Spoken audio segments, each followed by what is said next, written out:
매일 눈을 뜨면 들려오는 라디오 심장 깊이 박혀 울려오는 스테레오 이젠 혼자 남아 나의 길로 let me go 아픔만 내 슬픔 따윈 never let it go 어디가 핏 보면 이 핏 어제 며칠 뭐라 취소해 내가 필요 없어 내가 필요해 그런 놈들 가슴 말아 girl 어찌나도 아니지 않을 것 Am I your hero?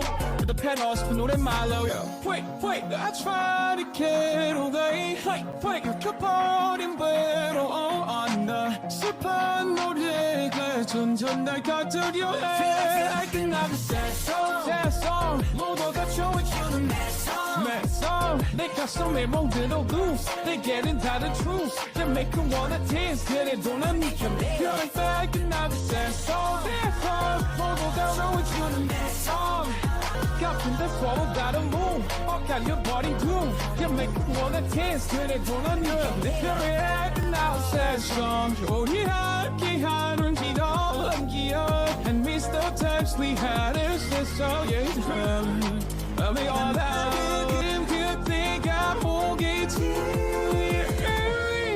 Yeah Every song we feel like Feel like another song 모두가 춤을 추는 내 song 그래도 누구 처음에 길은 다른 춤이 다른 move wanna dance 그래도 난 내가 Song that song 모두가 춤을 추는 내 song that song 같은데 서로 다른 move 다른 매력 어디 갈려봐도 make you wanna dance 그래도 난 네가 Feel like another sad song What's going on, everybody?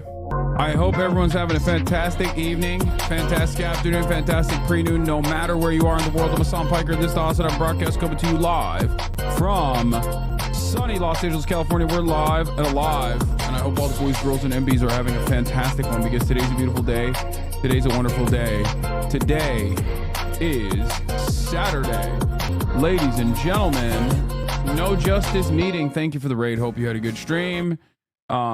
I'm live, I'm alive, and immediately I got a pressing question here on the broadcast from Axel Force. It says, are you openly on HRT? As in, like, I'm definitely on it, but am I honest about, like, being on HRT? The answer is no, unless you're talking about minoxidil, which I guess technically is hormone replacement to a certain degree. I do take DHT blockers for my hairline, so I guess technically yes. The answer is yes. Anyway, folks, it is the 11th of January. We're in the month of Japanuary, as you guys know. 11th of January, 2025. We have a massive day today, an incredible day today. There's a lot that we're going to be doing later, but also a lot of news to cover as well. But I'm Hasan Piker, and this is the HasanAbi broadcast, and we are live. We are live on this beautiful day. Okay? Anyway, folks, this is the part of the broadcast where I tell you about my personal news. No teeth pain. No, there's still a little bit of teeth pain, but it's nowhere near as bad as it was, so it's fine.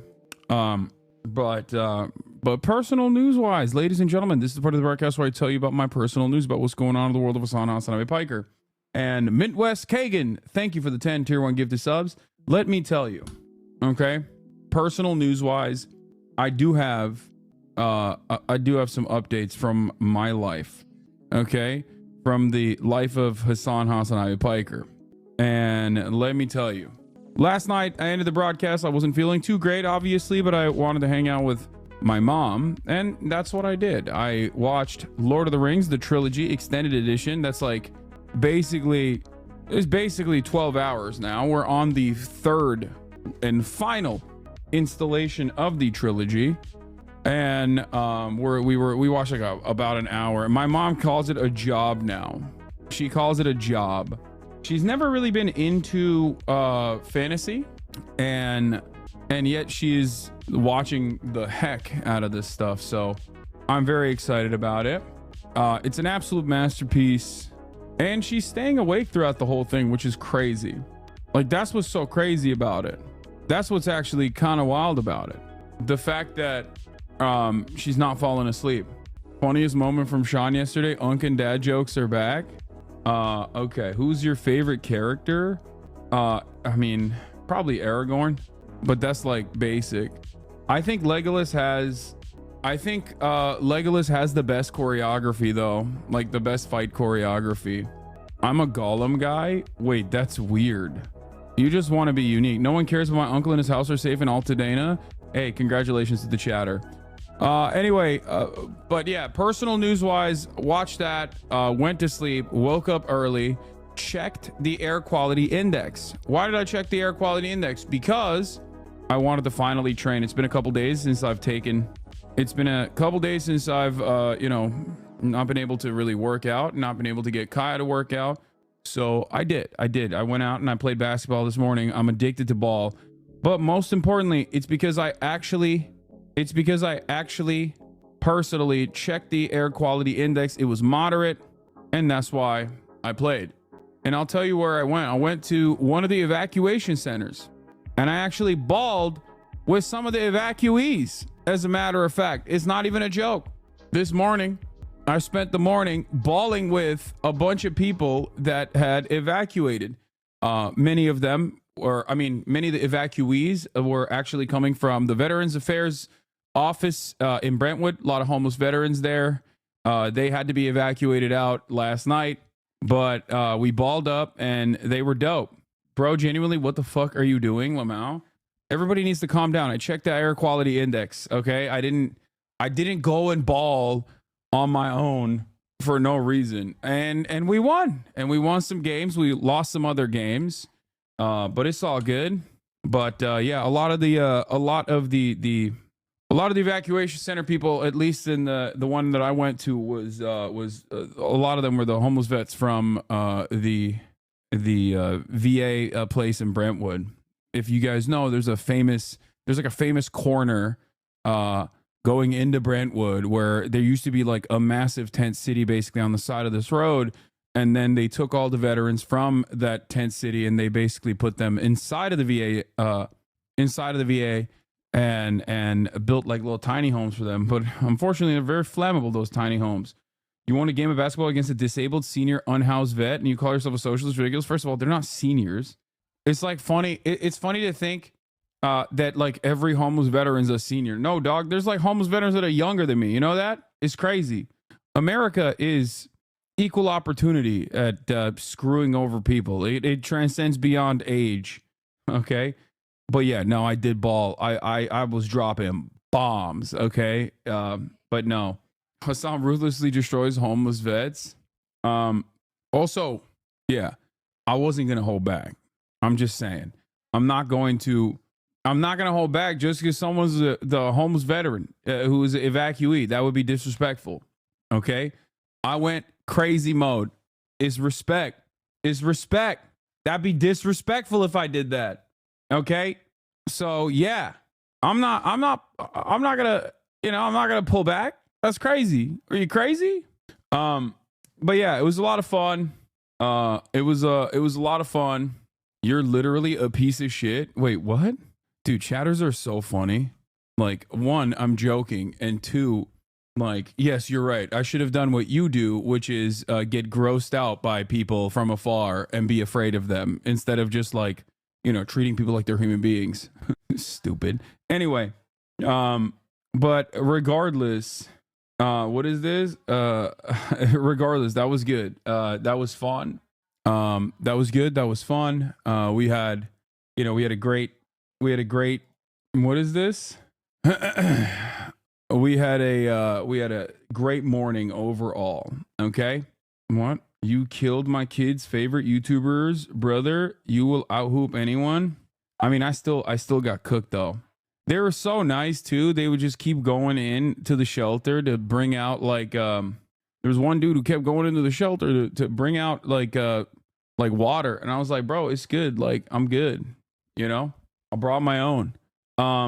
But he's a very kind dude.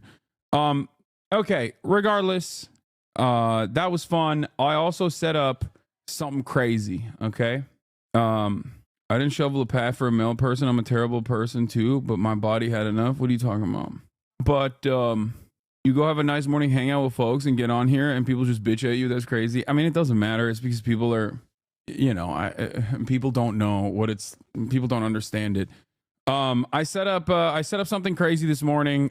Shouts out to Caroline for this, because last night Caroline apparently DM'd me and was like, "Hey, do you want to link up with this guy? Like, I'm going to try to reach out to this one guy. He's a Hollywood producer.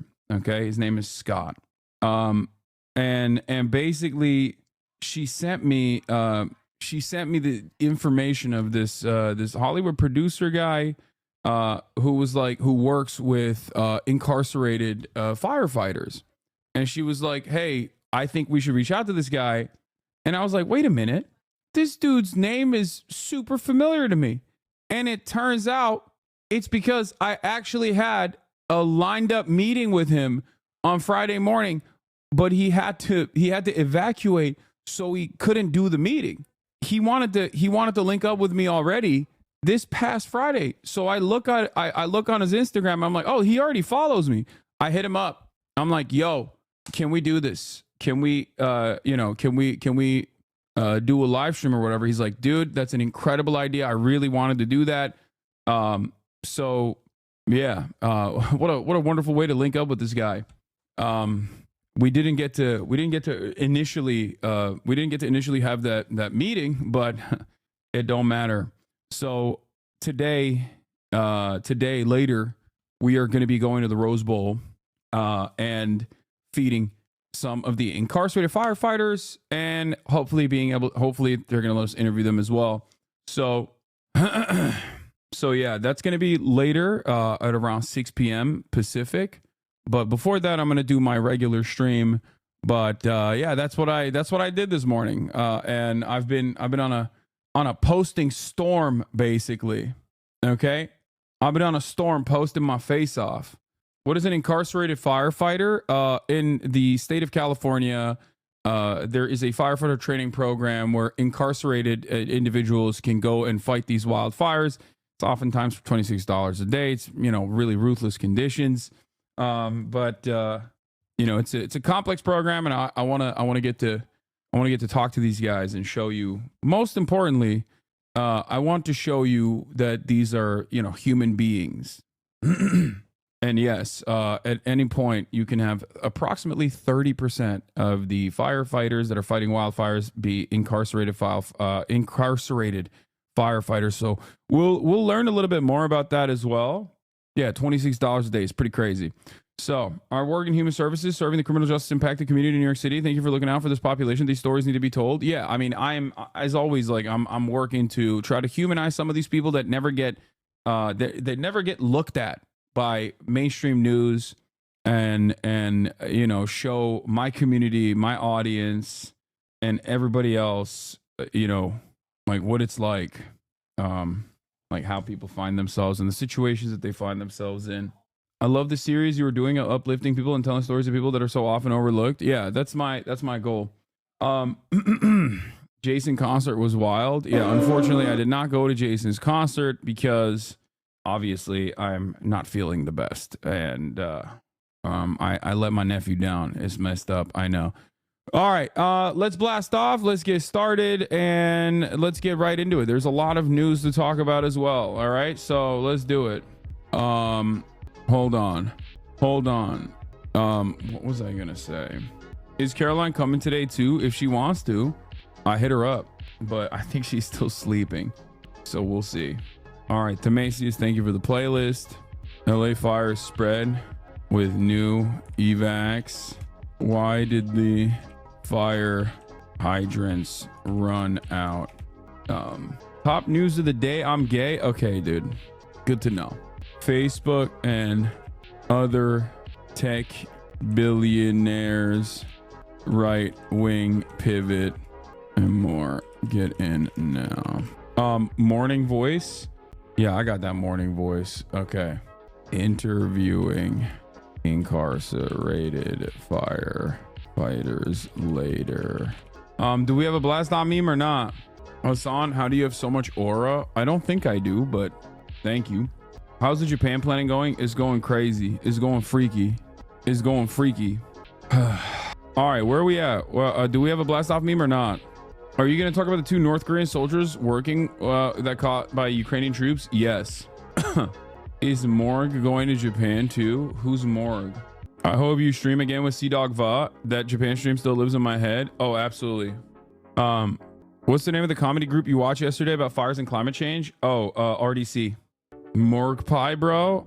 I don't. Why would I know that? Anyway, okay. All right. I don't have a blast off meme, do I? Y'all got nothing for me, dude. Y'all got nothing for me. All right.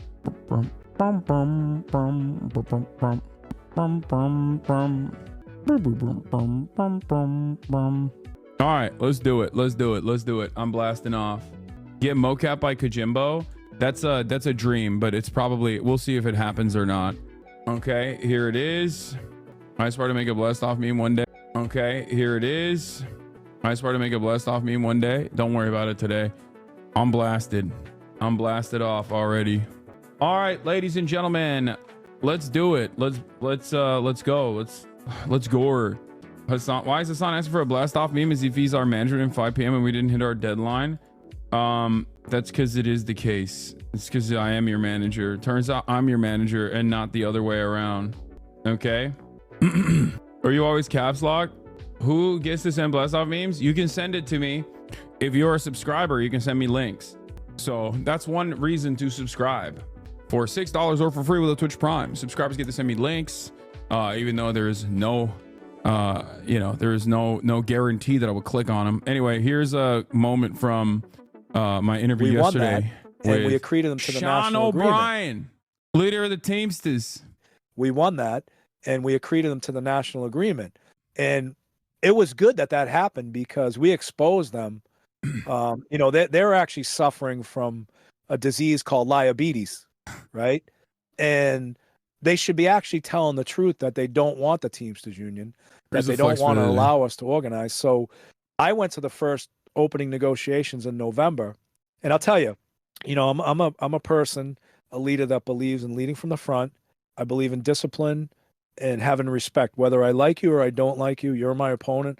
I'm going to respect you until it's time not to respect you.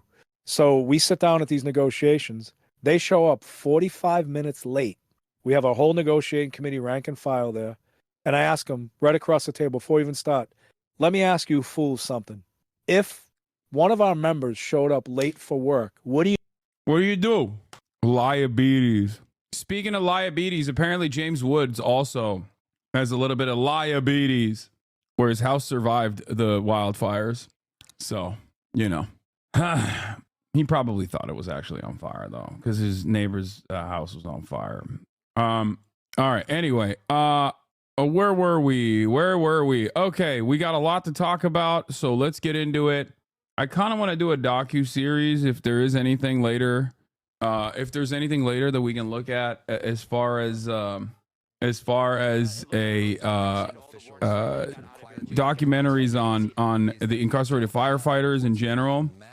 But yeah, updates. California wildfires are spreading and evacuations have been issued. Coming forward and not knowing where they're It's moving on both sides of that same hilltop, where on the one hand it's going into Brentwood, on the other hand it's going into Encino. It's pretty terrifying stuff. I know a lot of people that live on both sides of those. Perish. So let's hope that is an indication that maybe a lot of people did heed the warnings and get out. But the fact that the numbers are so far, at least, as low as they are, is quite remarkable when you think about the scale and scope of these fires, and we say fires plural, that we've been dealing with in Southern California. Well, Sheriff Luna did point out that the majority of the cases that they have and yeah, winds are going to pick up on Sunday, Monday again. In the deaths, that these are people who had chosen not to evacuate. So a lot of the, even the personal stories that we have heard from some people who have tragically died, their family members had seen them prior to them evacuating themselves. Oh, this is Vice. That from incarceration to firefighter. At a moment's notice, and then after all was said and done, they asked crews to go back there, and unfortunately had ended in a very tragic way. Yeah. We're looking at this picture now, which actually looks a little better. I pause a little bit because it looks good, and then all of a sudden we see another loom up again. This is a show about incarcerated firefighters? That's crazy. And, just a beautiful sight when you see that bright red. Yeah, here it's moving towards Brentwood as well.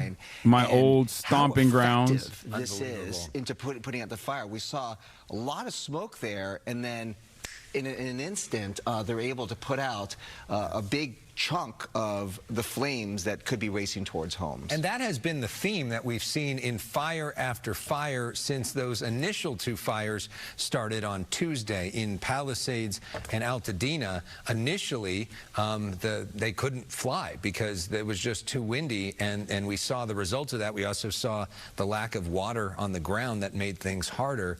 But since then, we have seen really urgent, massive flare-ups that look incredibly threatening, and obviously this one got to property there. But we saw this in West Hills, we saw it in the Hollywood Hills, and we saw it really last night as the fire approached Mountain Gate and approached other parts of Mandeville Canyon, that they were able to stop it because of the air resources that they have. It is the most effective resources that they have, is what we've seen from the air. They can drop the most amount of water or Phos-Chek on really quickly, and they are effective, but unfortunately not for this particular homeowner here. This graphic, oh my God, ain't no way. That's a penis. This is That's just a penis. Santa Ana winds pick up Saturday night into Sunday morning in Southern California, but possibly a strong wind event is coming early next week as the wildfires continue. It is crazy that, like, geographically, I don't know. I mean, I guess like the way that Los Angeles is located in between all these like mountains, those sorts of winds don't end up impacting like the greater metropolitan area is wild. Like, it just literally surrounds. It's just straight up punishing the valley, punishing all the way out to the water side on like Malibu and Pacific Palisades. Things could change, of course. Oh my God, Hemet, Mama, we made it, bro. This is the worst way to be recognized, you know. This is the worst way to be recognized. What is this? You are the media now? 3:26 p.m., 1:10:25. Wait, what? I heard from my brother, a firefighter in Central Oregon, that 60 fire trucks in the state sent support to LA fires are being held up in Sacramento for emissions testing. They likely won't pass inspection and won't be able to help. What a joke. The Oregon strike teams arrived Thursday and are assigned to the Pacific Palisades fire. 11 of the teams began their assignments this AM. The teams are motivated, committed, and excited. What do you mean? Yeah, this guy is just stupid and wrong. What are you talking about? Is this the joke? Oh, the joke is that you are the media now, as in people just lie, and then those lies go super viral, and then, like, here you have left post just needs a few more likes before Elon. This is a crazy quote tweet. Yeah. It's so nutty, dude. It's so nutty. Look at this. Look. These guys are actually working on the ground already.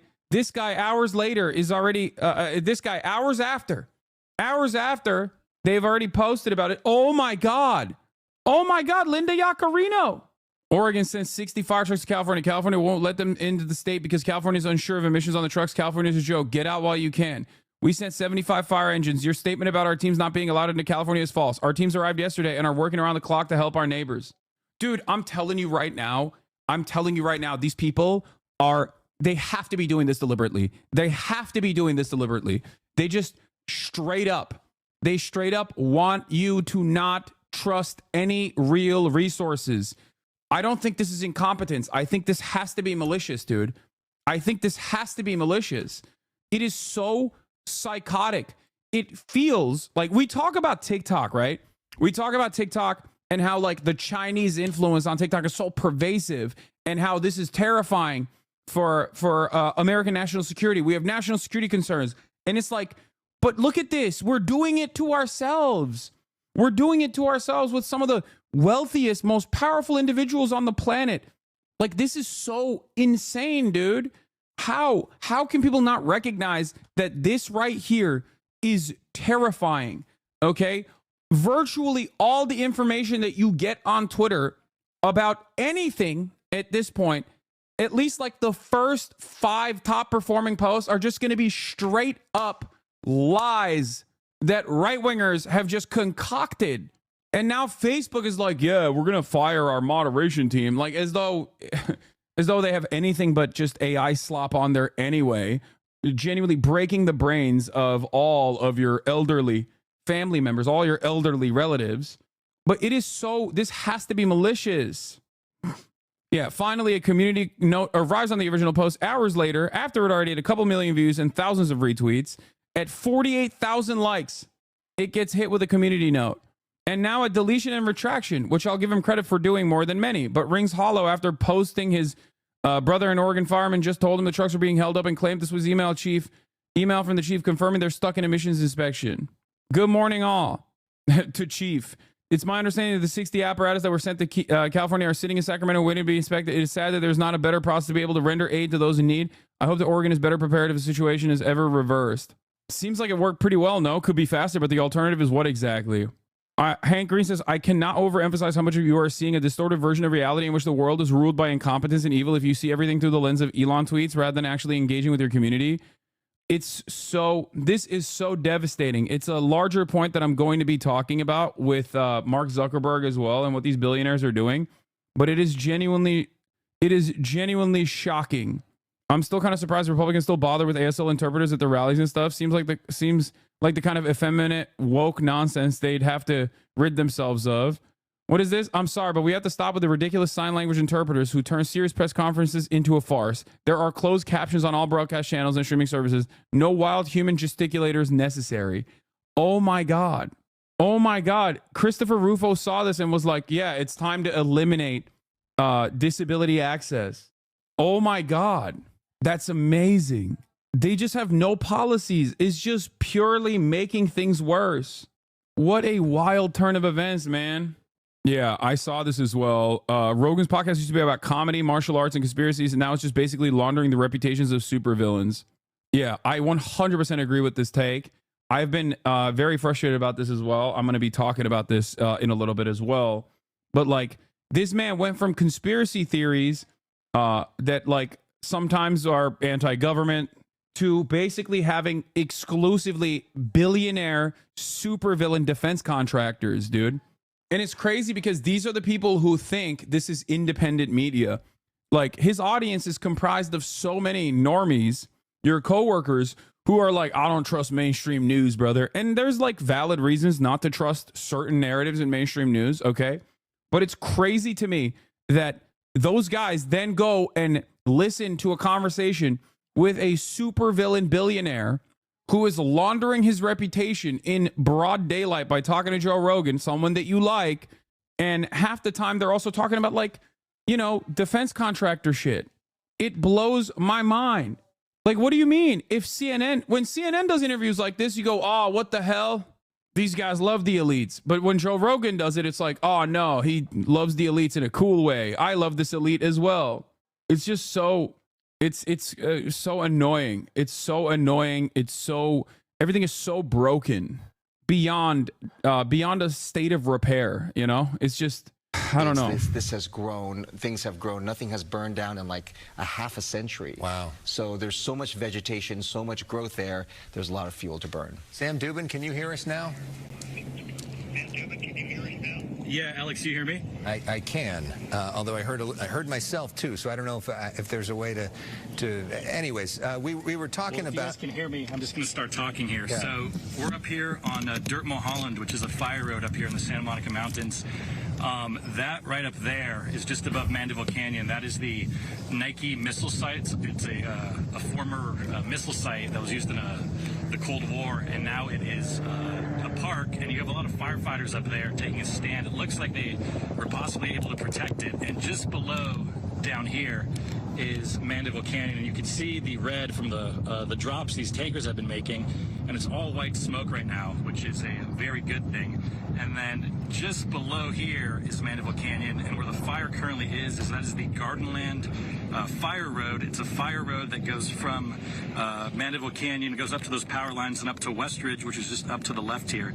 But that's where the flame is right now. And then here is Mandeville Canyon, and you can see the homes down here in Mandeville Canyon. Looks okay right now. I don't know about the top part of it, but that is Mandeville Canyon right down there, and it looks okay at the bottom part so far. far. And then this is Mountain Gate up here, which is where Ed Lascos was live last night. And so far, the fire has not made its way there. There's a ton of firefighters there. And there's another trail. Let's step back really quick. This is the Canyon Back Trail, and it's normally a very narrow trail, and the bulldozers have just come in and plowed it completely all the way to Mountain Gate. So you can see that they're taking a very, very hard stance here. More resources up here, but right before you guys... From what I understand, by the way, at least like the people I've talked to, Gavin Newsom is very bad when it comes to, you know, eviscerating the homeless. That much I will always have smoke for him for. But as far as like funding firefighting at the state level, people don't have that much anger and resentment towards Gavin Newsom, for the record. So if you're looking at the Podjohn's interview with him, like Gavin Newsom's mismanagement is not the major story in this situation, as much as it is a local problem, as much as it is a LA specific problem. Like, I would rather have smoke for Karen Bass than Gavin Newsom on this particular subject, even though he's obviously a magnet for this kind of hatred as well, because he's such a nationally known liberal figurehead. Obviously has a tendency to go on television and put himself out there like this. But as far as like adequate funding and adequate spending on CAL FIRE and like statewide initiatives, from what I understand, he actually greatly increased the spending on you know, wildfire prevention and things of that nature at the state level. So overall, I think there are plenty of things that you can criticize Gavin Newsom for. There are plenty of things you can criticize him for, especially as it pertains to homelessness, especially as it pertains to his mighty pen that he uses specifically to veto so many initiatives that people vote for democratically, but never actually end up getting. This is not one of them. He's essentially being blamed for an uncontrollable firestorm that could have not been prevented no matter how much you fund the fire department. Yeah, I'll say it. I say it like this, and I did bring this up as well. Even with Karen Bass, like, as it pertains to the mismanagement that the LA fire department got, right? Additional management or additional funds, would it have been able to actually successfully combat this fire? I don't think so, right? Because it's such a natural disaster, right? Like, it certainly would be better, okay? And there is absolutely anger and resentment that you can direct towards the local governance and the mismanagement in this process. But as far as you know, funding initiatives and trying to figure out what went wrong here, as far as I understand, I don't think Gavin Newsom is as responsible. I mean, a lot of fires before this one were because he didn't enforce energy infrastructure maintenance. I don't think he's the biggest culprit for this specifically, though. There is also truth to that, for sure. Them to get on the fire quickly. I mean, we think about the private firefighters during that first fire night on Tuesday night. There were blocks and blocks burning where there were no firefighters to be seen for hours, and that's part of the reason that this got to be as big and as bad as it was in terms of the devastation. Yeah, not having enough firefighters in this situation is partially because we just don't have enough firefighters to deal with not one, not two, but three, and sometimes even 4 wildfires at 80-mile winds. Okay, but the successful way to ensure that there is at least as much prevention as possible is to have a very well-funded fire department with enough hands, with enough trained individuals. I hate you communists so much. Yeah, this is the fault of communism and communists in general. Right. You're right. So now that we have these curfews in the various fire zones, curfew in effect from 6 in the evening to 6 in the morning. We had those 2 press conferences this morning, and there were no reports of looting, although they were very serious about anyone who violated that curfew and was found walking around. A couple of arrests of people just seen walking around the area, and then, yeah, they took them into custody because, in order to get into these areas, you really have to be very creative, because Right. these checkpoints and security checkpoints are very tight. So and we saw that yesterday in this area, especially in Pacific Palisades, on Sunset, near Amalfi. They have these just long lineups of cars that are just waiting for hours to get into the neighborhood. I mean, people were telling our reporters last night they're waiting 6+ hours to try to get home.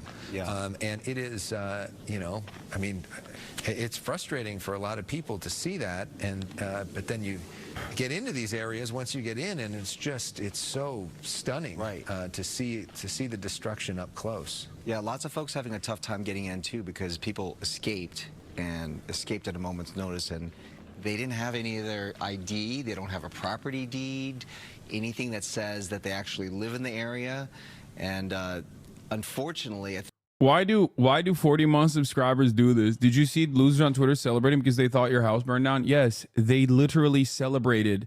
They are Sam Hyde fans.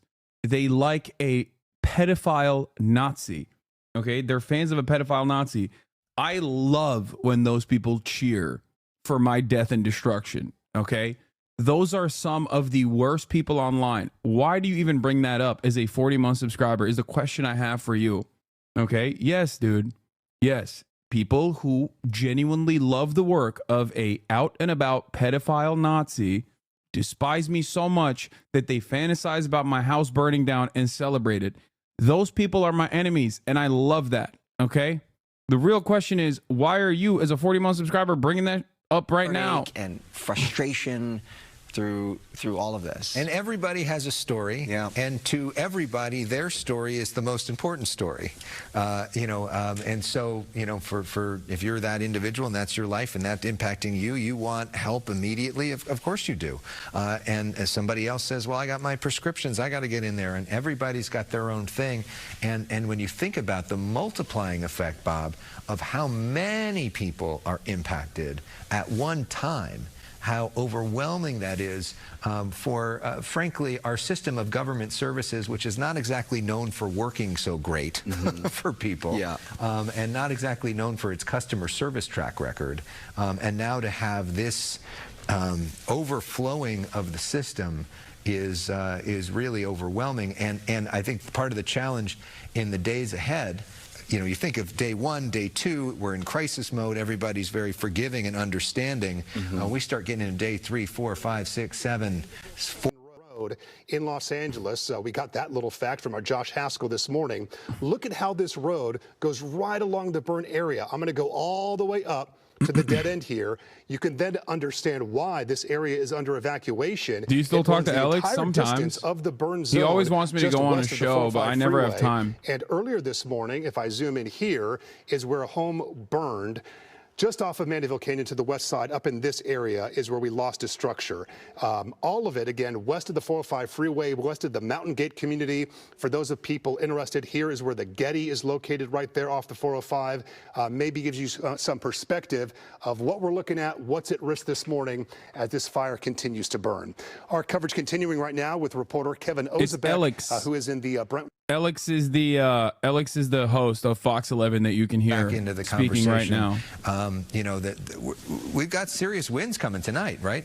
Yeah, they're still forecast to come and get a little bit stronger, much stronger than what they are now. We've been kind of fortunate when we've been talking about the winds, and we got a little bit of a break, right, from last night to this morning. Really, we've been seeing these winds nearing 10 to 20 miles an hour. Wind gusts a little bit stronger at times, and we've been talking about these pockets where the winds are a little bit stronger. And one of those pockets include that Mandeville Canyon area where things are a little bit gustier. And of course, we talk about how the fire will create its own wind and can get more erratic and get stronger in that area. But because the winds have been 20, 30, 40 mile per hour wind gusts at times, very easily one of those embers from the fires can get carried downwind, and I think that's what happened there with that home. Unfortunately, that burned in Mandeville Canyon. Looking elsewhere, just a quick pan around Orange County. Lighter winds here. We've got some of the brightly colored areas here through parts of the Inland Empire, Corona, specifically 18 to 20 miles an hour. All right, this is the Brentwood Canyon He's part. been standing there in position, ready to go, and he just decided, hey, those flames down right below, they're getting a little too close for comfort as they go up the hill, so he decided to take action, and we can see him now just dumping so much water over there, and a good sign. We love to see that white smoke, right? So just kind of interesting to see the firefight from this perspective as we are literally above it, Mark and Irene.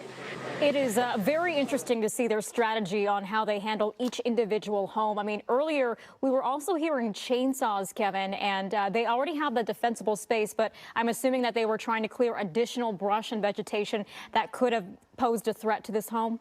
Yes, and that's kind of what they're doing here. They're looking at the brush because if you look around, even though so much has burned already and this Palisades fire has just taken acre after acre, Irene, just look to the right of those flames and where all that smoke is coming up. There's more vegetation. There is still a lot of fuel up here, so that's why this is not going to end anytime soon, and that's why this has already been such a long firefight, and why this is going to be continuing to be such a long firefight, because there is just so much brush that can still be burned. There is still just so much brush that is so vulnerable right now. And so much of it about conserving the water. The firefighter was telling us earlier, no need to waste the water if they're there, if they can control it. And look, if it burns now and they're there, that means it's not going to burn again. So and you saw that firefighter right there almost lose his footing, kind of speaks to the terrain and the conditions that they're working in. All of it is so interesting. I know when we go to a fire and you're on scene, you kind of look to the posture of the firefighters and see, you know, how are they moving? What is their concern level? And seeing these guys here, it almost makes you feel a little reassured that they're ready, they're prepared, they got their hoses, and when needed, they use them, but they're not blasting the water, which perhaps, you know, speaks to the situation, speaks to the lack of an intense wind event right now, because we know the wind is going to increase more. Kevin, that being said, have firefighters at all conveyed to you any need to leave the area, or they think you're okay? So here off of Westridge, these homes, Mark, we've not seen any residents. We've not seen any homeowners here. I think most people have already left because these flames are so close to some of their homes. So I do have to kind of jump off of what you were saying about how strategic this all is. Even though, I mean, we are feet away from homes here, these flames. I mean, so close, so close. I mean, this fire is in a residential area, but there's no frantic energy from these firefighters. There's no panic. They are cool, calm, and collected as they kind of get in their position. How bad would 100-mile how bad would 100-mile winds be at this point? It would be devastating. It would have already lit. It would have carried embers all the way onto all of these houses. Wind is always devastating in these fires. It carries them miles and miles away potentially. It makes it infinitely more difficult to put out. Not even only LA City. I mean, LA County, of course, as well, but the mutual aid, these fire departments that are coming not only regionally, but from beyond. It is Why does it feel like it'll only get worse? That right effort. now, That's amazing. They come from right North now, they come from other states, and it does feel really like do that help with this because firefighting the effort. winds are going to pick up Kevin, again. You've been monitoring this situation. What is this? Anti-DEI is just becoming an accepted way to be racist, to be sexist. You can't as openly say you don't want women in that field or that you don't want black people. You can say DEI and mean all that because you're too pussy to openly be a bigot. It's weird that dunking on firefighters during a massive fire is what right-wing culture warriors have decided is the best expression of their politics. Starting to think that anti-wokeness has become the new mind virus. I mean, starting to think that, Leighton. I mean, welcome back to reality. Leighton Woodhouse is a former Intercept journalist. He's a former Intercept reporter. Him and a couple of these other guys like made this crazy, I wouldn't say like pivot, but they definitely, you know, lost the plot a little bit. This dude used to do fantastic work on white nationalists and stuff like that, like white nationalists and radicalization online. And then Lee Fang and him, and I've interviewed Lee as well, and Lee still does fantastic work when it comes to like corporate lobbying and whatnot. But they did kind of lose their minds a little bit on wokeness and how annoying it is and how annoying wokes are. And they kind of did that for the past 4 years. And now I mean, they never really stopped doing good journalism in the process, which is interesting. Like they still continue to do good journalism on their own personal, the subject that they cover, their own beats. Like Lee has never stopped doing great journalism when it comes to corporate lobbying. But, there are definitely a lot of, there's just like a couple things that I have serious disagreements with them on. And regardless of those disagreements, I still obviously appreciate the work that they put out there. And I'm glad that Leighton is seeing that, like, yeah, the culture warriors have been brain broken for quite some time. Yes, liberals get annoying. Okay, liberals do get annoying and have a tendency to be extra annoying and unproductive and engage in like purity spirals or whatever. But this is like unrestricted, unfettered, racism and sexism. That's all it is. Like, look at this. Yeah, dude, we're not dunking on firefighters. We're just criticizing their leaders. Like, look at that. Yeah, the real woke mind virus has always been right-wing nonsense. Anyway, this is something that Elon Musk just retweeted as well. We pretend to work, they pretend to pay us. Old Soviet Union phrase. Infrastructure failing as absentee staff declare more time, more money. A fire chief focused on human sexuality. A mayor luxuriating in a presidential palace in a foreign country. Symptoms of a common broken system. This is from Barry Weiss's Free Press, which of course is also multi-billionaire backed. Remember, the Free Press is Barry Weiss's institution alongside the Austin University or whatever, the University of Austin, or the fake PragerU style unaccredited institution that she created. Basically, these guys are trying to create their own quote unquote independent outlet online when they're still heavily funded by the same billionaires. It's a grift. Okay. So what are they doing? What is Free Press doing in this crisis? What are they doing? Oh, that's right. They're cutting propaganda. Let's take a look. Water to put out the Palisades fire. This is the Santa Ynez Reservoir. It's the water supply basically for the Palisades. When they first started fighting the Palisades fire, they ran out of water extremely quickly. Wednesday, 3 a.m., they were basically out. And there's been a lot of talk on why this happened. So how long has this reservoir been empty for? Since February of last year. There was no communication from the Department of Water and Power to LAFD that there was a water supply issue. The firefighters, when they started fighting the fires, no one informed them that the reservoir was empty. This reservoir holds 117 million gallons of... It's what's crazy about this part of the story is like, yeah, the reservoir is empty because of a thing that your donors don't want, okay? The reservoir is empty because of a thing that your donors don't want to recognize.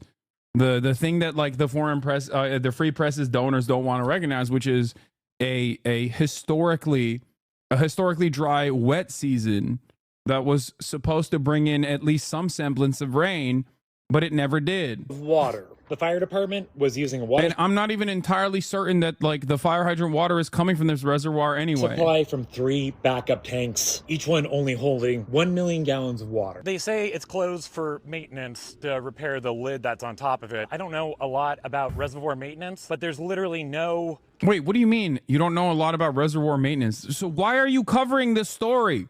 So all you did was just drive over to the reservoir and just show that it's like dumped out? You're not doing journalism then. Investigate, man. Figure it out. Like, this doesn't actually end up informing me at all. It ends up deluding people further. Construction materials or vehicles anywhere in sight. Also, with a reservoir like this, you can refill it or start to refill it. So another question is, if they saw the Santa Ana winds were coming and we have this remarkably dry wet season, why was there no attempt to start refilling it back up? I know I threw a lot out there, but I think we need... Okay, these are great questions. If you are a real journalist, your job is to either A, go to Gavin Newsom's office and direct Gavin Newsom with these questions, or B, go to people that work in water management, either in the state of California or outside of the state of California, and direct these questions at knowledgeable people to find out what the answer is, rather than leaving it as a question in your commentary where the initial hypothesis is that there's mismanagement about. I don't really understand it, but I'm simply asking questions. Like, you're not a journalist if you do this. You are supposed to not leave these questions. The point of journalism is not to just go, oh, I'm just curious. It's to actually, you know, appease the curiosity that people have. It's to actually go and ask the people who are in positions of power those exact same questions. It's to do some kind of research ahead of time so that when they actually respond to you, you can figure out the inconsistencies in their answers and direct secondary questions. That's what journalism is supposed to be. Can you imagine the adage, the old adage of journalism is a journalist's duty is not to hear from one party that it is raining outside and another party that it's not raining outside, and then just write it as though both sides are saying, you know, different things about the rain. A journalist's duty is to open the window and look outside if it's raining or not. Okay? This is akin to basically not even doing any of those things and simply stating, people have a lot of questions on whether it's raining or not outside. I have those questions as well. Homosexuals say that it's not raining outside. What do you guys think? You didn't do journalism. It's so frustrating. And these guys also masquerade as though they're like a reputable news outlet that has some semblance of independence as well, because they're online. Yeah, independent media, by the way. Uber also plans to host an inauguration party in Washington with Elon Musk's ex-social media firm and the Free Press, a media company. OpenAI, Meta, Uber CEOs attend Trump's inauguration events.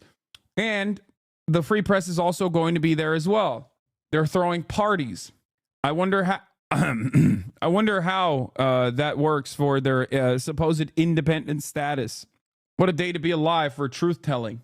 Southern California, as we all experience this together. We know so many tens of thousands of people are under evacuation orders. They are watching this, desperate for information about what is happening to their home. The good news, if you live in this particular neighborhood, is firefighters have made a lot of progress in the last couple hours using. Can ocean waters used to fight fires? Just a question. I know the corrosive a long time, but if there's an emergency, yes, and they do use ocean water. The problem with ocean water is that it ends up drying the land even further, so it's a much larger fire risk down the line. It also has the capacity to corrode the fire engines, like the people that are down there that are fighting the fires. It's literally a last resort, which is why it's still devastating, but people have been using that right now. Corrosiveness isn't the bad part. It's salting the earth. I already said that. It's salting the earth, which ends up creating drier vegetation, more fuel down the line. But outside of that, it also is corrosive to everything that's down there, including but not limited to the equipment that's down there. It's a massive issue. It's a massive issue, but it's a last ditch resort. Family who will be incredibly impacted after losing just about everything.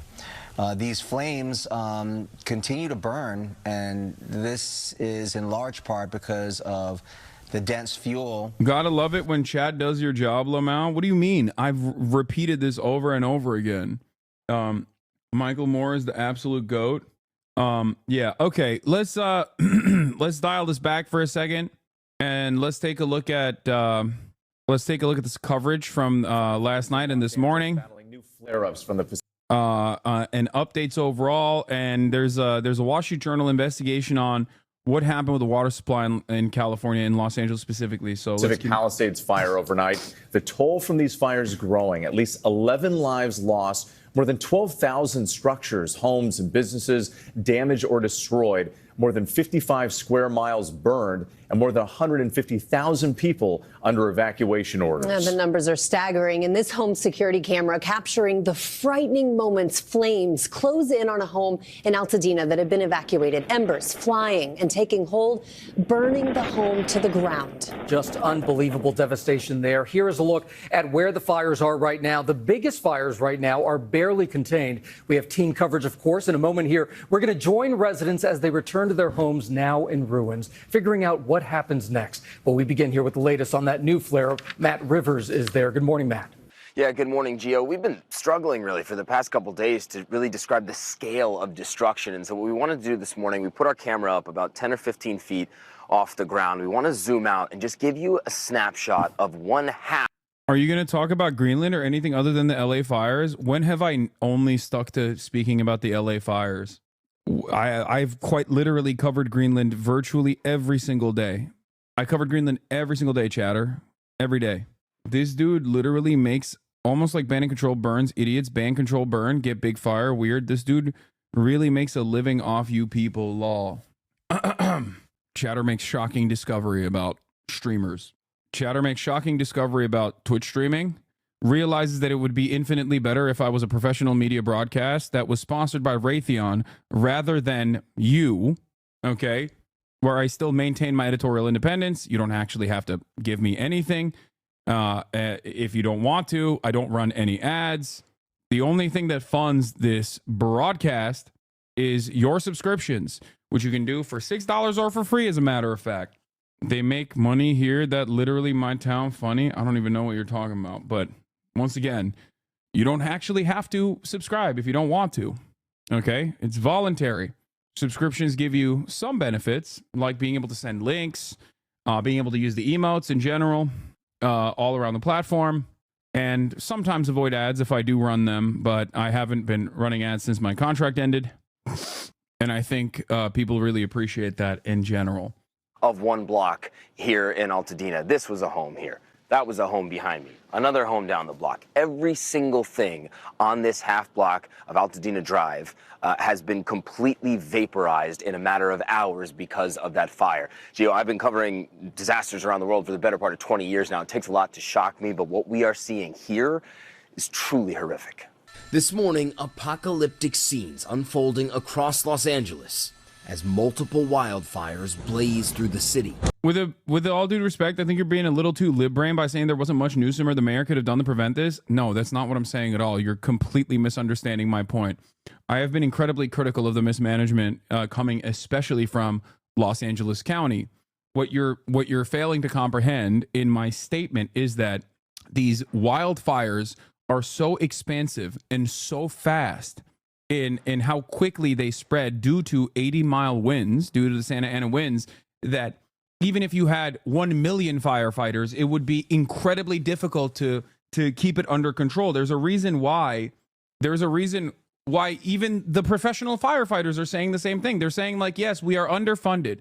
Yes, we are underfunded. Yes, it would be better if we had more funds. Yes, there are certain instances where, like, they run out of water. But having said all of that, like, for example, water hydrants, right? This was a major point of contention in the first day. In the Pacific Palisades, they ran out of water on certain water hydrants. People are trying to figure out why that happened, right? In other places, they're talking about how there weren't enough firefighters. There was just like fires ripping through with no firefighters to combat it, okay? And if you listen to the actual firefighters, if you listen to the fire chief, for example, she very openly says, at the end of the day, fire hydrants are not designed to actually combat a wildfire with 80-mile winds, right? They're designed for structural fires. It's designed to combat structural fires on a city block. If the entire city is on fire, then it doesn't, the water, no matter how many water hydrants you have, you're not going to be able to combat it. If anything, in my opinion, a lot of the mismanagement actually comes in the initial stages of prevention, okay? The prevention and mitigation methods are busted in general. That is a real big problem because there's only so much you can do once the fires begin and try to combat them. Having said that, you need to do the best you can. You need to do everything you can to make sure that there are buildings that are up to code. Make sure that there's no dry brush. Like there's so much you can do beforehand.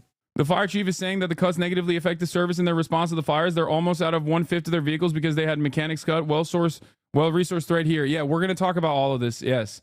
Obviously, that's why I said I have much more smoke for Karen Bass in particular than I do for California State in general, and even Newsom, because I think that their hyper focus on moving the budget around, absolutely did ruin key aspects of this.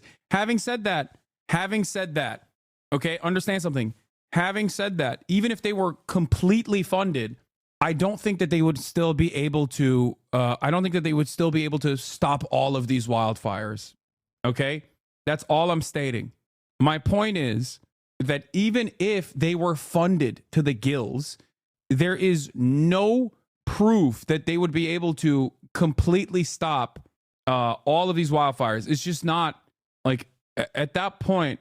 It's just more so about like what you do before these wildfires start. Let's continue. The Pacific Palisades fire flaring up once again overnight.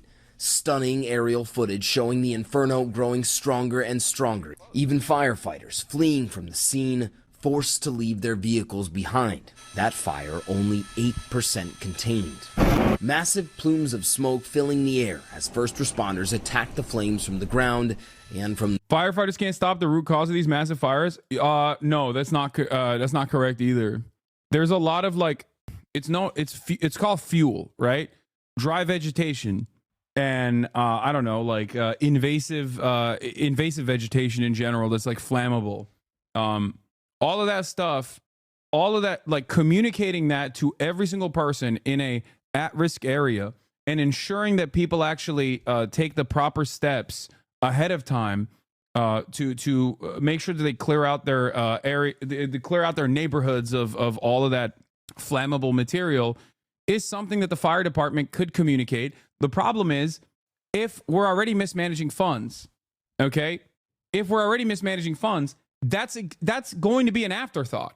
Like that kind of stuff, the public-facing communication stuff, or the forced upkeep of supply lines, for example, like the power lines, ensuring that the brush and the vegetation that is overgrown on top of the power lines that are swinging wildly during wind seasons, like all of that is an afterthought because it's invisible until it becomes a massive problem, until it becomes a major issue.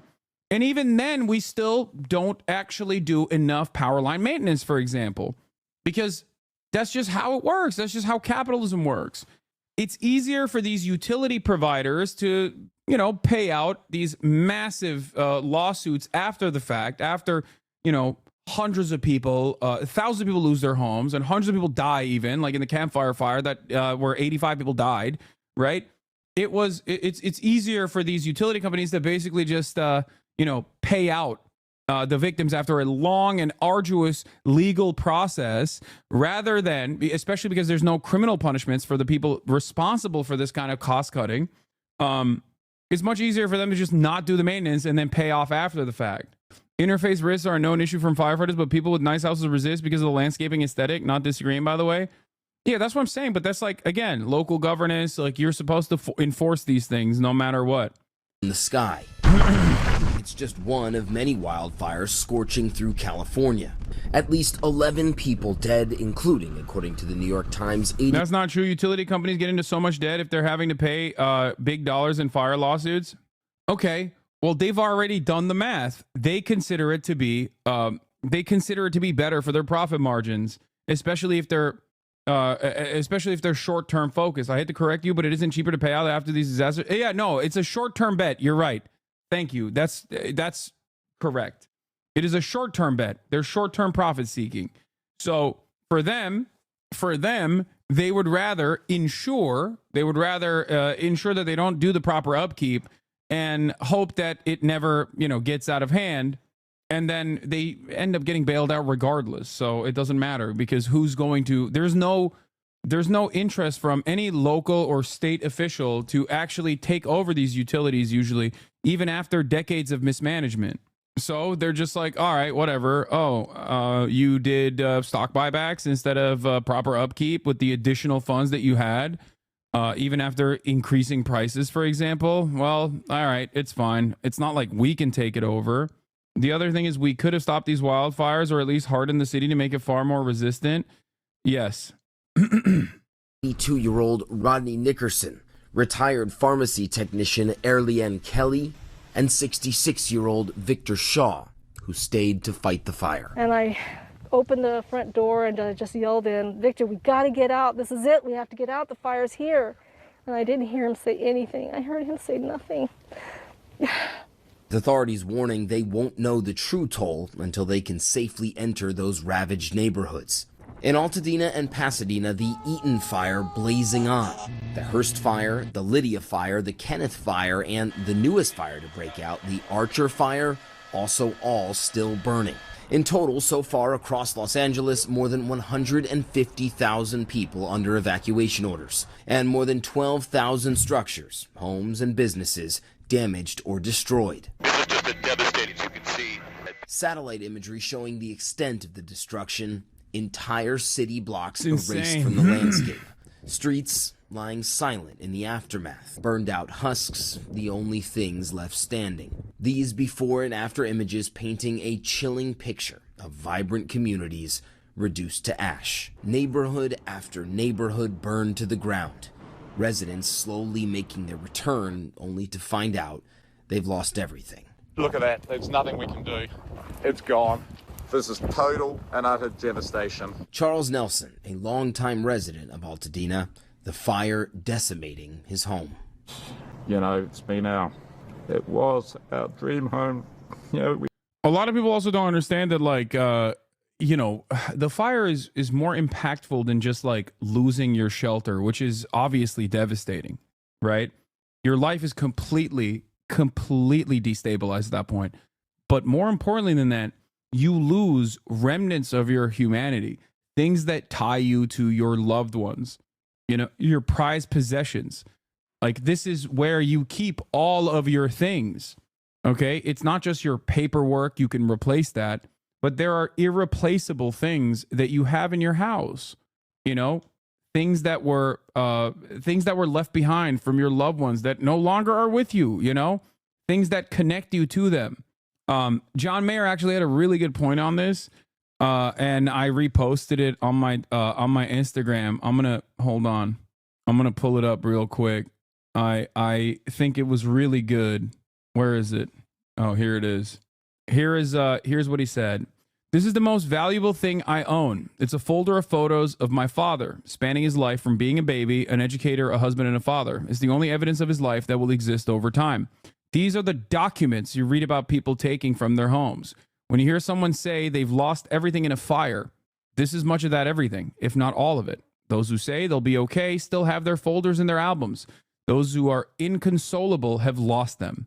Just behind the immeasurable loss of life is the loss of the proof of life. I don't practice prayer, but tonight I will say one for everyone who no longer has these items. It's not about the art and the collectibles. It's the photos, the letters, the class rings, the eyeglasses, and the things that we keep the things that we keep to remind us that those we loved were here. May those who have lost so much find some semblance of hope and support from their family and friends. Stay safe, look out for one another and yourself, and trust that humanity and all it entails, though sometimes hard to see, is alive and well. This is truly devastating." It's true. Like, when your house burns down in a fire, a lot of people immediately start thinking like, oh, well, you know, you're devoid of shelter. But like, outside of the material realities, there is something immaterial, something infinitely more consequential for a lot of people. Things that remind them of their loved ones, you know, that are no longer with them. Like all of these cherished possessions. It's you know, it's genuinely devastating.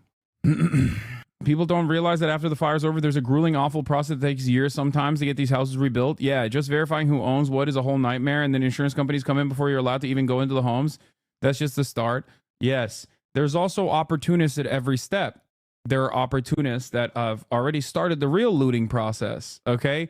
People who are, one, trying to immediately offer cash for the existing lots in people's weakest moments, okay? That's number one. Number two, you have price gougers in the rental market. Come February 1st, this is going to be a gigantic problem in Los Angeles. If it's not combated adequately, you will see the housing market go out of control even more than it was. Okay? You are going to see the real looting, not the poor people that are messing around or are trying to take advantage of the crisis to steal a television or something. Okay? The real looting will happen at the point of banks, private equity, and the real estate market. Okay? That is where the real looting will occur. The real looting will also occur on the insurance side as well. Just remember that. But you will not hear that. You will never hear about that in the news, okay? They'll maybe begrudgingly point to it every now and then. And it's already started, especially because the Pacific Palisades is like a relatively well-off neighborhood.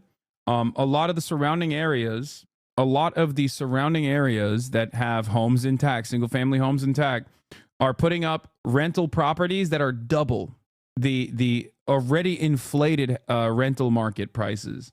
If a single-family home for like 6 people to 8 people is going for $10,000 a month normally, which is already insanely inflated, right? Now it's going for $30,000 a month. I've seen it. And you see the ash on the cars. Yep. You see it everywhere, and this is so toxic.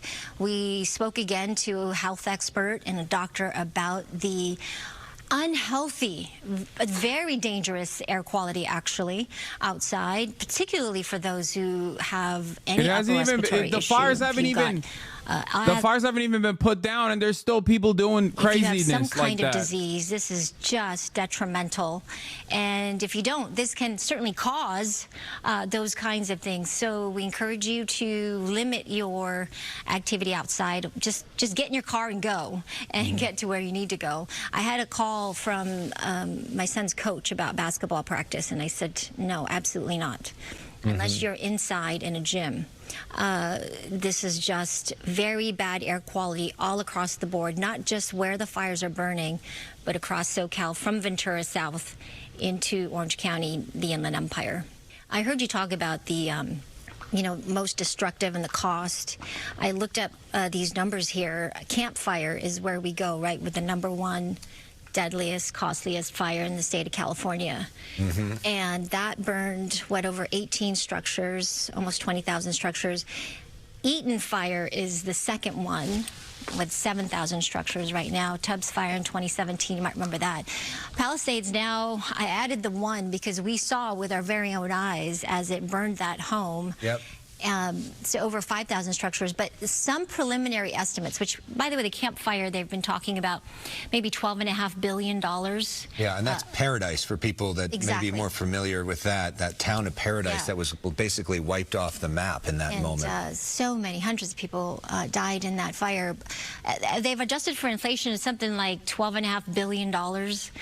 But now when we talk about the Palisades fire, where you see those multi-million-dollar homes, I mean, just the fires together, they're saying some estimates of 150 billion, potentially, dollars lost in these fires. So it's just staggering. Yeah. Staggering. It is. I tried to get a specific answer from Governor Newsom on that, and he said it's way too early to tell, and if we start throwing around numbers, everybody's just sort of guessing. But he said, because he had been to the Camp Fire at Paradise with President Trump, the head of CAL FIRE I talked to also yesterday had been to the Camp Fire, and they both said that what you see in Pacific Palisades is actually worse. When you look at the scope of it, that it's the worst fire that they've ever been to. Wow. And in terms of just the scene and how upsetting it is to see it up close. I have, I'm from Hawaii. You guys know that. I've had some messages naturally from my friends in Hawaii, and they are triggered right now, especially when you think about the Maui fire and the Lahaina fire. And they're just also triggered, and of course they're all worried for our safety. We have such a huge She said connection. don't play basketball. Chat, I looked up the AQI, okay? And they I didn't play basketball this morning without looking up the air quality index. Calm down. Devastation, which continues. Look at these fires. The winds are going to get stronger. We talked about that. This is sort of that window where the winds are not so bad.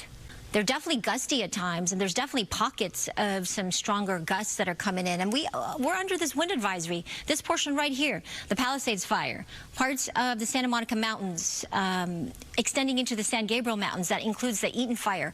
These winds are coming out of the northeast, and they are gusting closer to between 45 miles per hour. Now, later tonight, at 6 p.m., we are anticipating a slightly stronger, at least the start of some stronger winds, and high wind warnings will be going into effect in this area here. So firefighters I know are considering that, and there's a strategic plan. I'm sure they're the best in the country here, if not the world, and they are, they had some backfires earlier. Let's talk now more about the strategy. Eric Scott, the captain with the LA Fire Department, is joining us live on the phone right now. Thank you for your tireless work on this. We appreciate the daily apparently, we just lost his phone signal, Maria. As we know, phone signal in this area are so challenging. Yeah, Captain Eric Scott working tirelessly since the beginning. We talked to him when this started Tuesday morning, when it erupted, when the winds were just beginning to get strong. And I remember him saying how, if you see something, say something, because if you do not extinguish a fire or get to it within the first 20 minutes with the weather conditions we were in, it was going to explode exponentially, and that's exactly what it did. Exactly. Gigi Graciette has reestablished her shot. She moved to a different location there within the Palisades fire in Mandeville Canyon. Gigi, where are you? What can you tell us?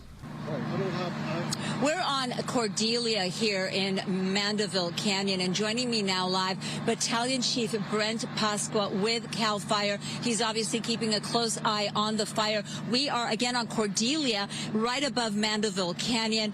I mean, this has just been an intense firefight. That's right. You can see the coordinated effort we have with the firefighters on the ground, working with our aviation assets, the helicopters, the large air tankers, dropping retardant, doing everything we can to protect these houses down below. Now, we were talking, you and I, about those very large air tankers. We're talking about CAL FIRE assets.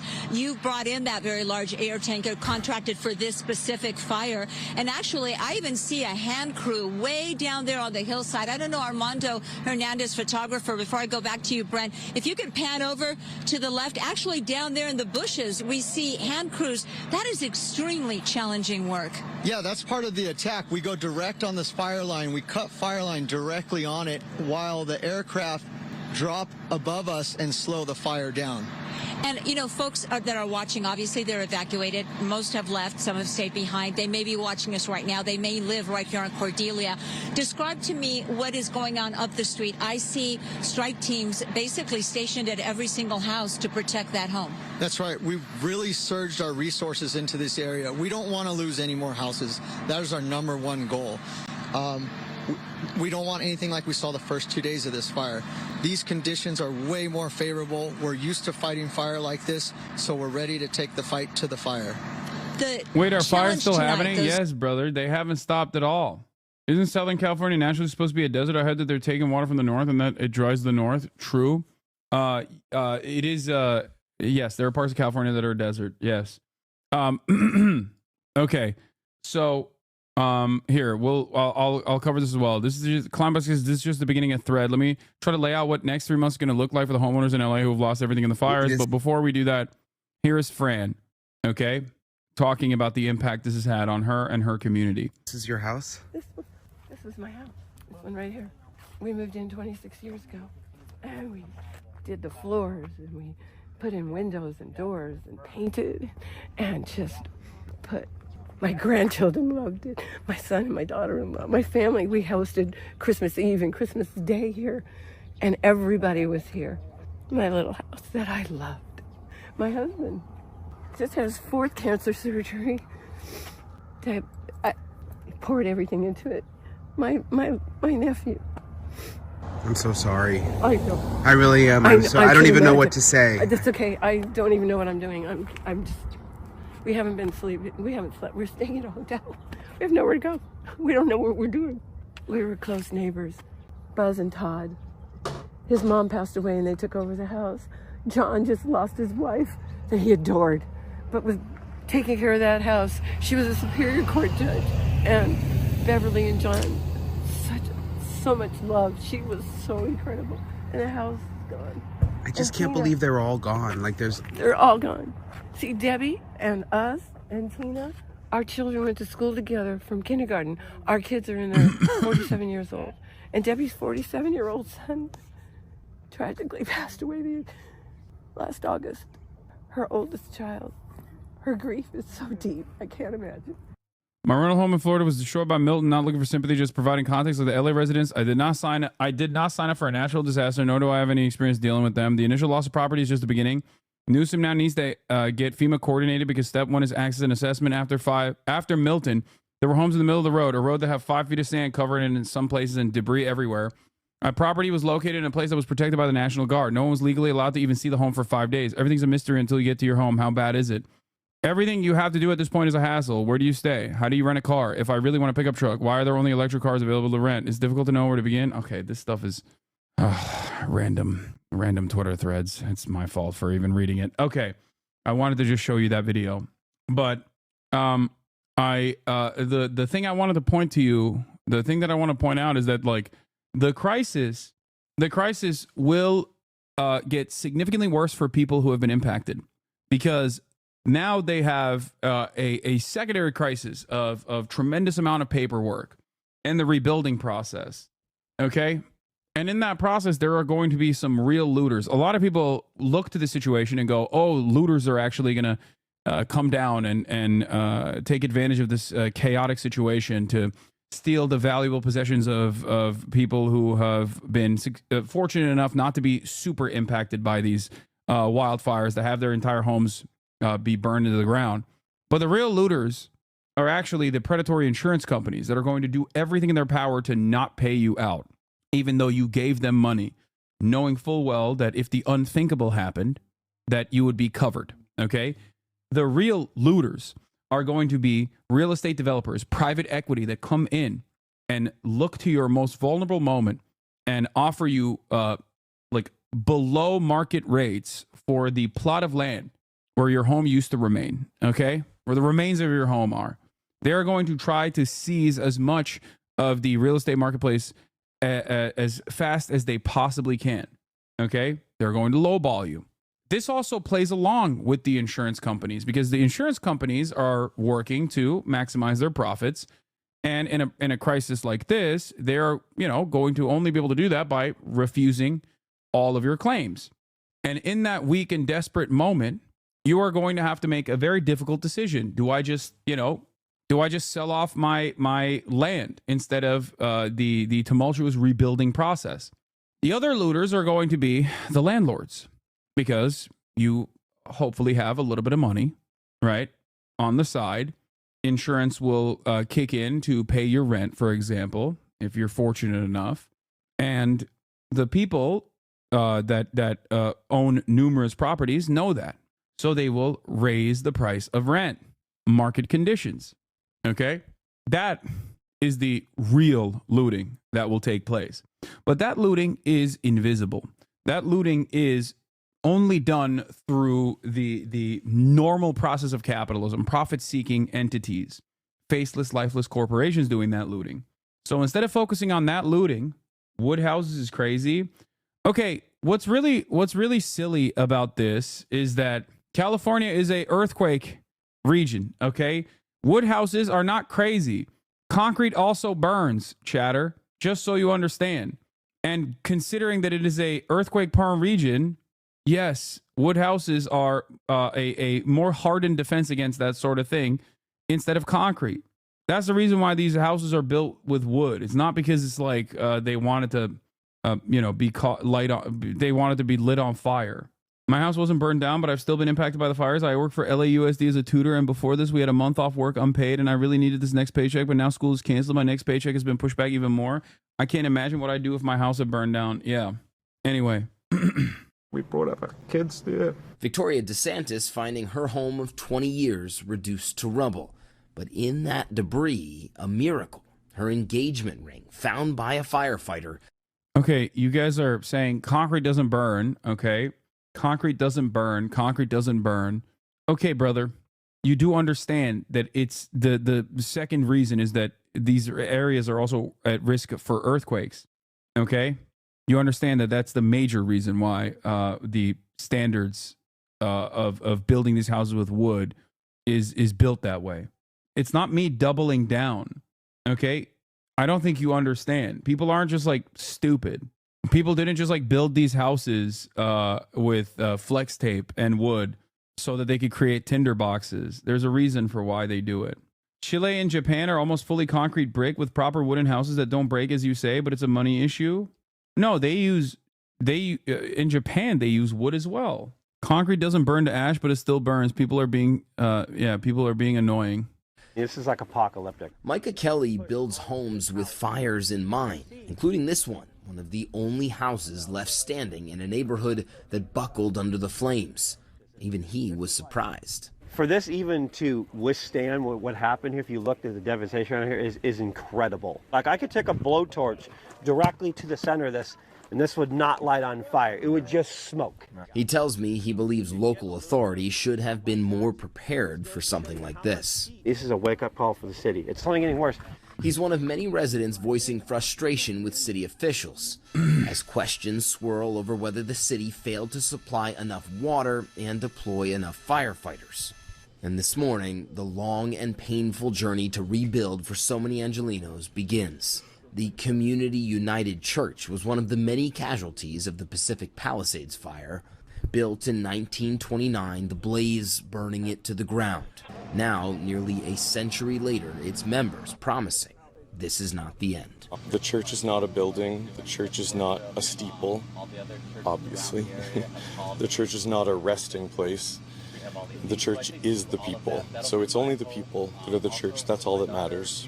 And so we can tell you right now, not very windy, at least in this part of Los Angeles, and that's a good thing. But we know that over the coming days, we are expecting winds to come back, and we know how quickly. Civil engineer here. Sorry, HasanAbi. The two reasons that NA houses are built with wood is profit and its availability. Concrete nowadays preform really well against fire, way better than wood, and earthquakes with a well-designed, flexible structure. Okay, I'll take your word for it. One ember can spread, multiple embers can spread, leading to the kind of destruction that we saw here. Nothing to worry about right in this moment here, but certainly people across this area very much on edge after seeing all this. Yeah, bracing for what's to come. Matt Rivers for us. Thank you so much. The devastating wildfires in Southern California. Overnight, new evacuation orders were issued, this time in the Brentwood section of Los Angeles.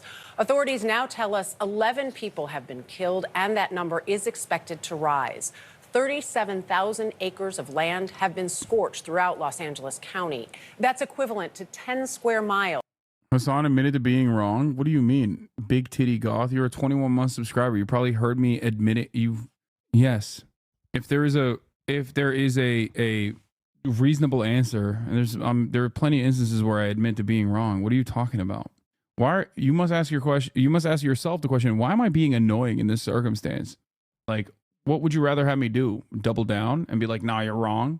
You never admit to being wrong, lol, lol, lol. It's so weird because, like, these people say it. Clip it for DGG. These people say this, okay, whereas everyone in here has seen me openly admit to being wrong when I'm faced with new information. Also, this is so sad. What a sad person you are, dude. He's still saying you never admit it. You just encountered me admitting it. Ugh. You were wrong about Israel and you never admitted it. See, this is the issue. I was not wrong about Israel at all. As a matter of fact, I was right about Israel 100%. It is you who refuses to see the reality. I'm baiting? Okay, well. An area greater than the city of San Francisco. More than 12,000 homes, businesses, schools, and buildings destroyed, and 150,000 people still under mandatory evacuation orders. There are 6 major fires burning throughout Los Angeles, the largest of which is the Palisades fire, burning in the upstate. The best part about this whole conversation is we have it every time you admit you were wrong, every single time. I know. It's the best. Scale Pacific Palisades neighborhood that straddles the Santa Monica Mountains and a strip of beach along the Pacific Ocean. That's where CBS's Maurice Dubois picks up our coverage. Maurice, we are so glad to have you. Good morning. Michelle and Dana, good morning to you. The wind has somewhat died down here this morning, but the National Weather Service is still warning of elevated to critical fire risks for all of Los Angeles and Ventura counties through Wednesday. That's just days away. And as we speak right now, take a look at this. This is just 5 miles away from us, the Palisades fire burning in the distance. It is just hard to get your head around it. An eerie glow in the early morning sky. And now the health department has issued a local health emergency saying the wind and smoke has severely degraded the air quality. It's been 5 days here since two of the largest of these fires started, and this morning they're both less than 10% contained. Against that backdrop, questions are now being raised about how state and local officials responded to this unfolding disaster. And for more on that, let's go over to Tom Hansen in nearby Brentwood. Tom, good morning to you. Hey, Maurice, good morning to you. Well, it's a very active scene behind me. You can see the flames are continuing to rage. And look, you can even see that they are carrying out water drops, which is about to happen right now, where they're going to drop gallons of water onto some of these embers in the hillside. There we go. There it goes right there. To try to put out these flames, it really just highlights what a challenge these firefighters are up against. And as these flames rage, so too do the questions from residents, millions of which got false alarms when there weren't actually in any danger. Also, the other question that is growing this morning is whether or not firefighters were well equipped enough to get a handle on the blaze when the flames began.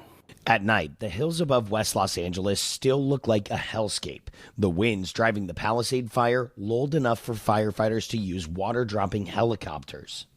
By day, the devastation is clear. Hundreds of homes in the Pacific Palisade neighborhood are little more than rubble and ashes.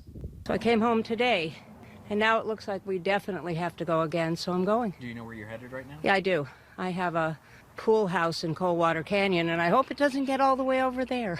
To the east, the Eaton fire ravaged the Altadena neighborhood. Even the homes left standing are uninhabitable. Damage is smoke damage. It's not livable. 4 other fires still burning throughout Los Angeles County. We will not stop until the fires are fully contained. But while firefighters try to get the upper hand, some residents and officials are pointing fingers. It's just devastating. We need more help here on the ground. Los Angeles Fire Chief Kristen Crowley has said her department has been hampered by a lack of resources. Even with an additional 100 engines, I tell you, we were not going to catch that fire. But with that being said, let me be clear. The $17 million budget cut and the elimination of our civilian positions like our mechanics did and has and will continue to severely impact our ability to repair our apparatus. California Governor Gavin Newsom is calling for an investigation into why some hydrants in the Pacific Palisades neighborhood ran dry at the height of the fire and why a 117 million gallon reservoir was out of service. Meanwhile, some residents want to know why 10 million Californians received false emergency evacuation warnings. CBS News' Jonathan Vigliotti posed the question to Los Angeles Mayor Karen Bass. You have millions of people here who get these alerts. They are ignoring them. There is a real threat here. What is your message to your constituents who are losing faith? I want the residents of Los Angeles region to have faith. We are doing everything we can to bring the situation under control.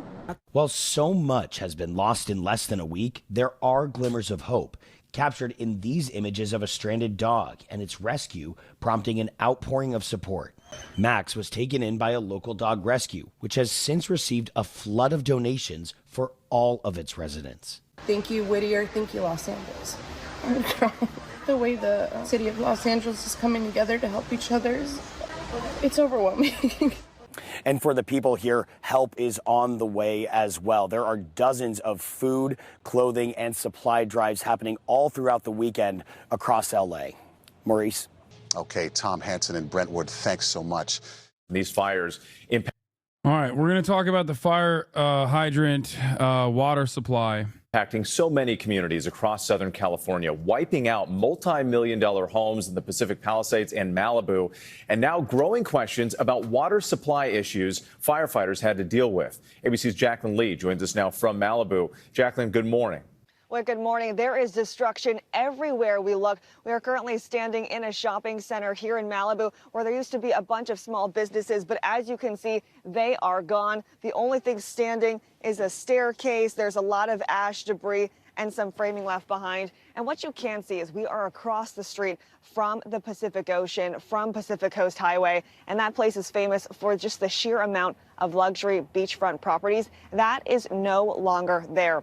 It is wiped from the map. And what that shows us is this Palisades fire burned so quickly to the south that the only thing stopping it was the Pacific Ocean. Now, this morning, we are learning more about water supply issues. A local fire captain telling ABC News that when a structure with a sprinkler system burns down, that water from that system continues to flow, that impacting the water supply and losing pressure for those firefighters fighting these fires here in Los Angeles. In addition, we're learning that a nearby 117 million gallon reservoir, it was taken offline for repairs before the fires, a brush fire burning close to that facility.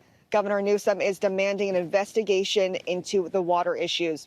We also know the LA Fire Commission sent a report by the fire chief to Mayor Karen Bass just weeks ago, raising the alarm about cuts to the fire department's budget. There are, of course, a lot more questions than answers this morning. And coming up in the next half hour, I'll have more details about the human. What does percentage containment refer to? The perimeter of the fire or the total put out? I think it's the like the perimeter, right? I don't know. Toll of these devastating fires. Rhiannon. All right, Jacqueline Lee, thank you. And a thank you to all the reporters bringing us these. Containment is a measure of the amount of line around the wildfire. For example, if officials state that the fire is 30% contained, that means barriers have been placed around 30% of its perimeter. It's as much as a measure of linear footage as it is confidence. Yeah.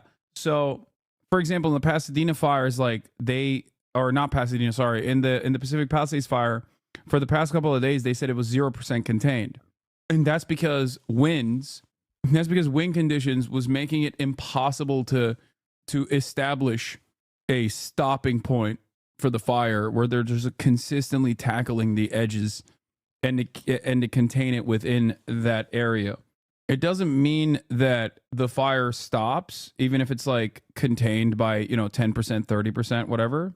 It just simply means that they are able to stop it at certain areas.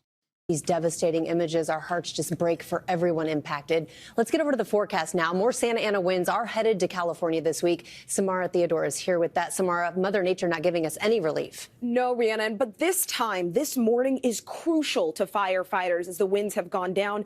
It's their time to make headway because by this afternoon into this evening, those winds are going to pick back up. So we're getting that classic setup back in play, winds increasing again tonight. This is going to lead to that critical fire risk from Malibu and Simi Valley into San Fernando, Riverside, Anaheim, Ontario. Wind gusts could be as high as 65 miles per hour. Again, we could be in for a relative humidity between 10 to 20%. And it's not just the fires, it's also that smoke coming along with the fires here. We have that apocalyptic low-level smoke headed down into Santa Monica, reducing air quality even as far south as Redondo Beach. Gio? Let's hope that they can contain more of those fires before those winds move in. All right, Samara, thank you so much. All right, here's the Wall Street Journal. LA fires. Why did the fire hydrants run dry?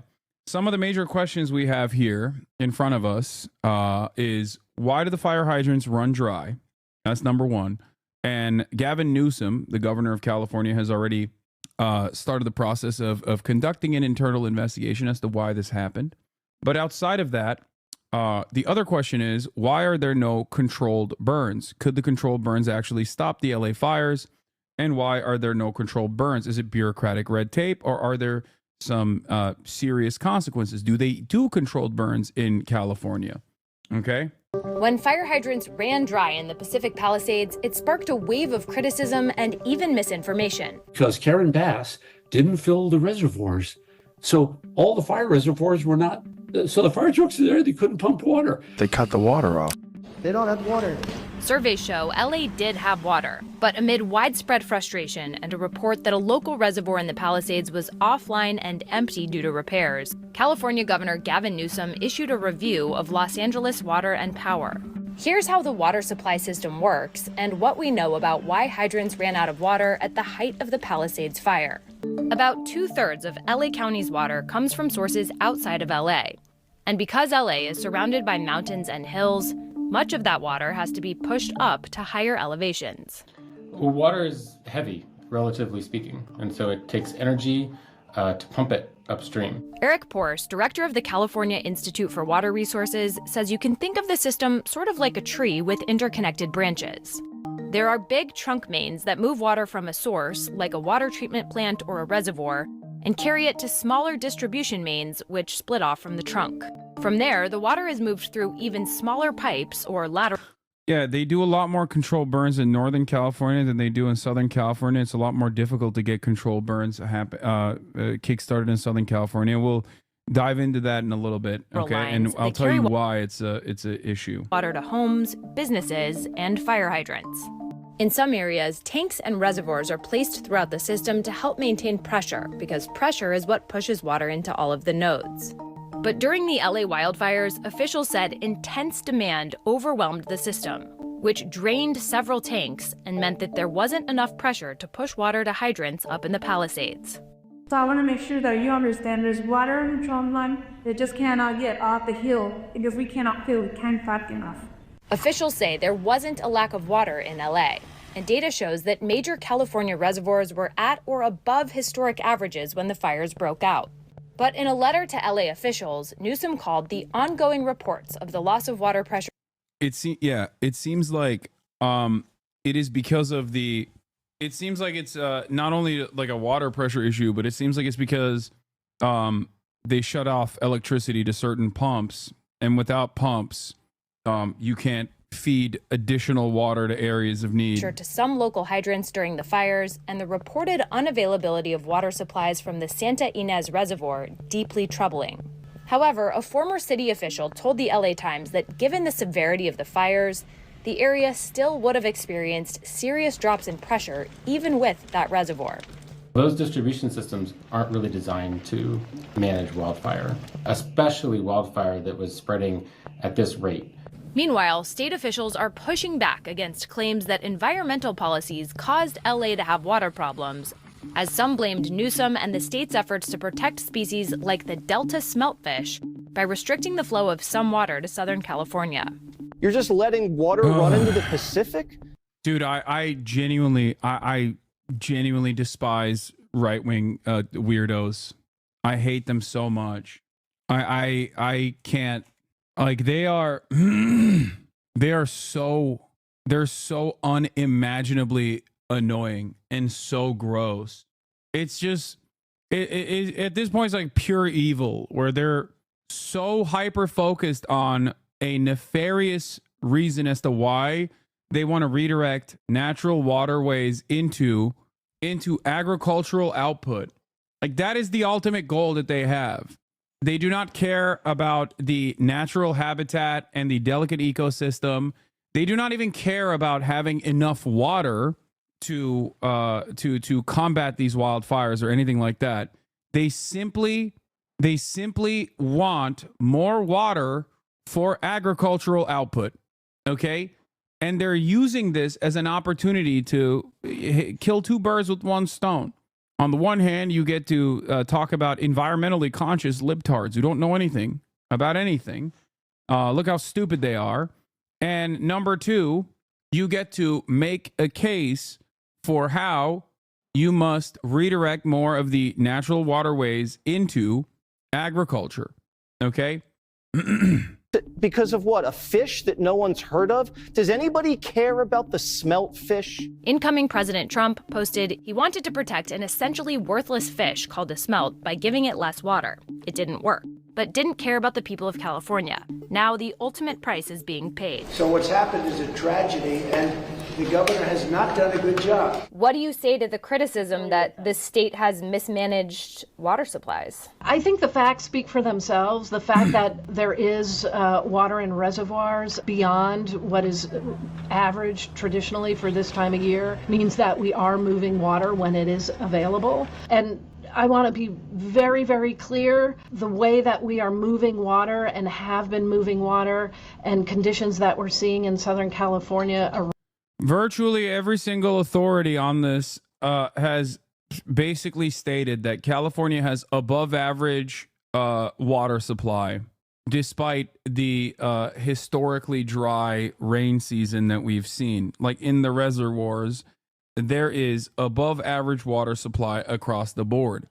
Opening up additional waterways or damming existing natural waterways to redirect water down to Southern California has been a long-term Trump agenda item. Okay? They want this specifically for additional agricultural output. They don't care about the devastating impact that it will have on the natural habitat. It's not just about smelt. Okay? It's not just about like protecting smelt. It's about ruining a delicate ecosystem specifically so you can have more green golf courses and more agricultural business. Okay? As far as I understand, in 2019, Donald Trump actually tried to push for here.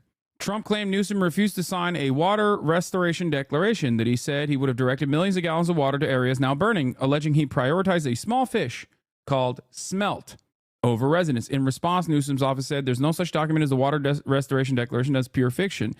Trump appeared to reference his administration's 2019 proposal to redirect water from the Sacramento-San Joaquin River Delta to Central Valley farms and Southern California urban areas. I want to repeat this again. He wants to redirect the Sacramento-San Joaquin River Delta to Central Valley farms and SoCal urban areas. California officials and environmentalists successfully sued to challenge it in part because they argued that the rules would endanger wildlife in the Delta, including the smeltfish. In December, President Biden's administration, in cooperation with Newsom, endorsed new regulations they said will allow more water to be pulled from the Delta to Southern California while also protecting local wildlife. An official who helps oversee Southern California's water supply refuted Trump's claim that these proposed changes could have mitigated the wildfires. Mark Gold, the water scarcity director for the Natural Resources Defense Council and member of the Metropolitan Water District Board that provides water to 19 million people in Southern California, told CBS News, the issues have nothing to do with what amount of water we have stored within the region. The Metropolitan Water District has a record amount of water stored at this time. Isn't the streaming wars? What? Southern California has ample water supply after previous years of decent rains, Gold said, but the lack of rain in the region in recent months dried out the vegetation. Okay? Something Trump's proposal wouldn't have helped with. What happened has nothing to do with protecting the Bay Delta and how water is being managed there.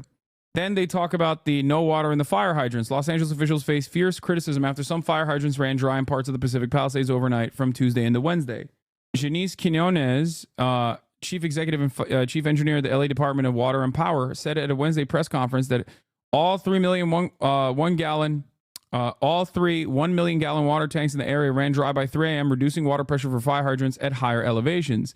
Quinones said the tanks, which supply pressure from the hydrants in the hilly Palisades, couldn't refill fast enough as firefighting efforts drained water faster than the main trunk line could supply it. LA Fire Department Captain Eric Scott said that the LA DWP proactively filled all available water storage tanks before the fires began. It followed some widely shared claims on social media that officials had refused or failed to fill all the tanks. Mark Pestrella, director of the LA County Department of Public Works, said that the municipal water systems for the impacted areas were overworked, partly because firefighters were unable to use air support due to high winds and poor visibility. This was at nighttime. It is the worst possible way that this could have gone down. Okay? They could not use aerial support to use helicopters and planes as well as they wanted to try to stop some of the wildfires that were ravaging. I repeat once again, you cannot combat a water hurricane. I mean, not a water hurricane. Sorry, a fire tornado with fire hydrants. Okay, you can't do that, especially when you got 50 to 80 mile winds carrying embers everywhere. It was a fire cane. The municipal water systems that service our homes and businesses continue to work effectively. However, they are not designed to fight wildfires. That's it. A firefight with multiple fire hydrants drawing water from the system for several hours is unsustainable. This is a known fact. In a statement, Newsom said he was calling for an independent investigation into the loss of water pressure for local fire hydrants and the reported unavailability of water supplies from the Santa Ynez Reservoir. The Santa Ynez Reservoir, a 117 million gallon water resource near the Pacific Palisades, was out of use for repairs when fires tore through Los Angeles neighborhood this week. Another thing that Trump claimed was that President Biden in a social media post claiming the current administration is leaving him with no money in FEMA. FEMA's disaster relief fund was rapidly dwindling last October after Hurricane Helene and a series of major disasters, but Biden signed a bill in December that added $29 billion to the fund. On Wednesday, the agency told CNN that they approximately had $27 billion left in the disaster relief fund. In a time of need, when there is a tremendous amount of pain, when there is so much suffering happening, right-wingers look to the issue and go, how can we use this to manipulate the public attitude? How can we use this crisis to basically get people tuned up with disinformation? Unlimited amounts of disinformation. It is crazy. NorCal resident here, this has been an issue for a long time. NorCal's always conserved water better than SoCal. 10 years ago when there was a drought, it was the same story. HasanAbi is correct in his assessment of the water issue. This is purely LA County and SoCal not managing themselves effectively, and right-wingers are taking advantage of that mismanagement just to fuck up the ecosystem so their golf course can be green. It is shocking to me that people can be so openly ruthless and so awful that they could just turn around and look at, entire cities being eviscerated by fire and go, how can we present this in the worst way possible through misinformation that we can get people tuned up and primed to advocate to make sure that there's more irrigation, more mismanagement of water so that we can have golf courses and more agribusiness in the region. That is legitimately gross. I don't know how else to describe it other than just it's gross. Line of cars is far. I had to stop walking. I had to return back to the truck because I couldn't get that far away from it. So that just speaks to how anxious people are to get to their homes, to check on things, to get things that they need. I spoke with one man who was here trying to get his son's medication, and that was earlier. Those were the only people they were letting in via escort. When that escort was here, were those to get medication or something important like that. Earlier, when we were on, you might have seen me speak with a woman who was also trying to do the same thing and just check on her home of 20 years. She's lived in this area 40 years, just concerned for her home and for the community around her. So that's the situation out here. Again, it is moving, albeit very, very slowly as people try to go back and check on their homes and their property. Zach, I've noticed 2 people had to be turned around and left the area. What's the litmus test for being able to go in? You wait all that way and then you're turned away. What's the litmus test to be allowed in? Okay, so here's how it's working. So they're looking, let me have you, Alex, show that second. They're checking people's IDs to see if they have identification or any sort of paperwork that proves that they're from the region because they're terrified of looters actually running into the area to steal stuff. On camera, that'd be furthest to the left. And so they're looking at driver's license, trying to see where people are and then group them in, like I was saying earlier, to get people going at the same time in one area. They are literally going to turn away people that live in this area if their driver's licenses are, if their driver's licenses don't show that they're from the area, just so you understand. And like this media truck coming in right now has been through, so they might recognize them and let them through. But the first time you come in here as a member of the media, or maybe anybody else too, they are looking at our press badges very closely. They looked at our press badge and then they asked to see our driver's license. And let me tell you, they were looking at our names. They were looking closely at our pictures to let us in. And so you see that guy, he's been in here before, so they kind of know him already. And I just say that too, as I was saying yesterday and earlier today, they're being very serious about who they are letting in, because we know that the arrests have been made for people not following the curfew, or of course for people who are looting, which has been a major concern of so many of the residents that I've been speaking with. And it's also been the reason that so many people said that they would or have stayed back behind in their houses too, because they were concerned about looting. And so you just have to think, imagine somebody staying behind because they're concerned about looters, and then the unthinkable happens, a fire comes down, and that their life is at risk now because they're afraid of somebody taking advantage of this situation. But to those people, I am telling you that it is a very hardened perimeter around here. We can't guarantee that, your home won't be looted, but they are taking this very seriously from what we can see here on the ground, and for us to even come in. We have a big, huge huge news truck. We're, to me, at least, very obvious media just by our vehicle, but they still checked our badges and our identification. We had no problem showing that because we know how serious the situation is and how concerned residents are about looters or anything else going on around their property. Whether it's standing or not, these residents are concerned, and they're also very anxious to get in. Now, this... Bro, I'm not kidding when I say this is disorder and more... This is more of a clear indication that we are at the verge of societal collapse. A normal, functioning, civilized society would not have these issues. You only have these fears, okay, when there is an unimaginable amount of wealth inequality, where people are so starving and so desperate that they're literally doing the most inhumane thing you can do, taking advantage of a natural disaster like this. And I also personally think that they're greatly overemphasizing the dangers of looting in an effort to do propaganda, in an effort to show that the National Guard and the police are actually valuable resources. Meanwhile, you got the actual valuable resources doing their very best to put out these fires, working around the clock. It's crazy. The disaster is natural to an extent. Wildfires are a natural disaster, chatter. That's crazy. Like, I think that's the other issue here with fires. People always immediately think of like arson and structural fires, not realizing that no, wildfires are a natural disaster in the same way that a hurricane is. There are methods of prevention, but you can't 100% eradicate it. If that was the case, Australia would never have a wildfire season. Okay? Like if that was the case, there wouldn't be a wildfire season. You can harden your infrastructure ahead of time to try and ensure to make sure that you max out on defenses to ensure that the damage is as marginal as possible. But yeah, obviously wildfires are still a natural disaster. Black residents whose homes have been burnt down are being detained and harassed by the LAPD in Altadena. Yeah, I heard about this as well. HasanAbi, you can say this is a natural disaster. We're also seeing global warming is increasing their occurrences and severity. People are trying to outwoke you. No, I think people don't understand.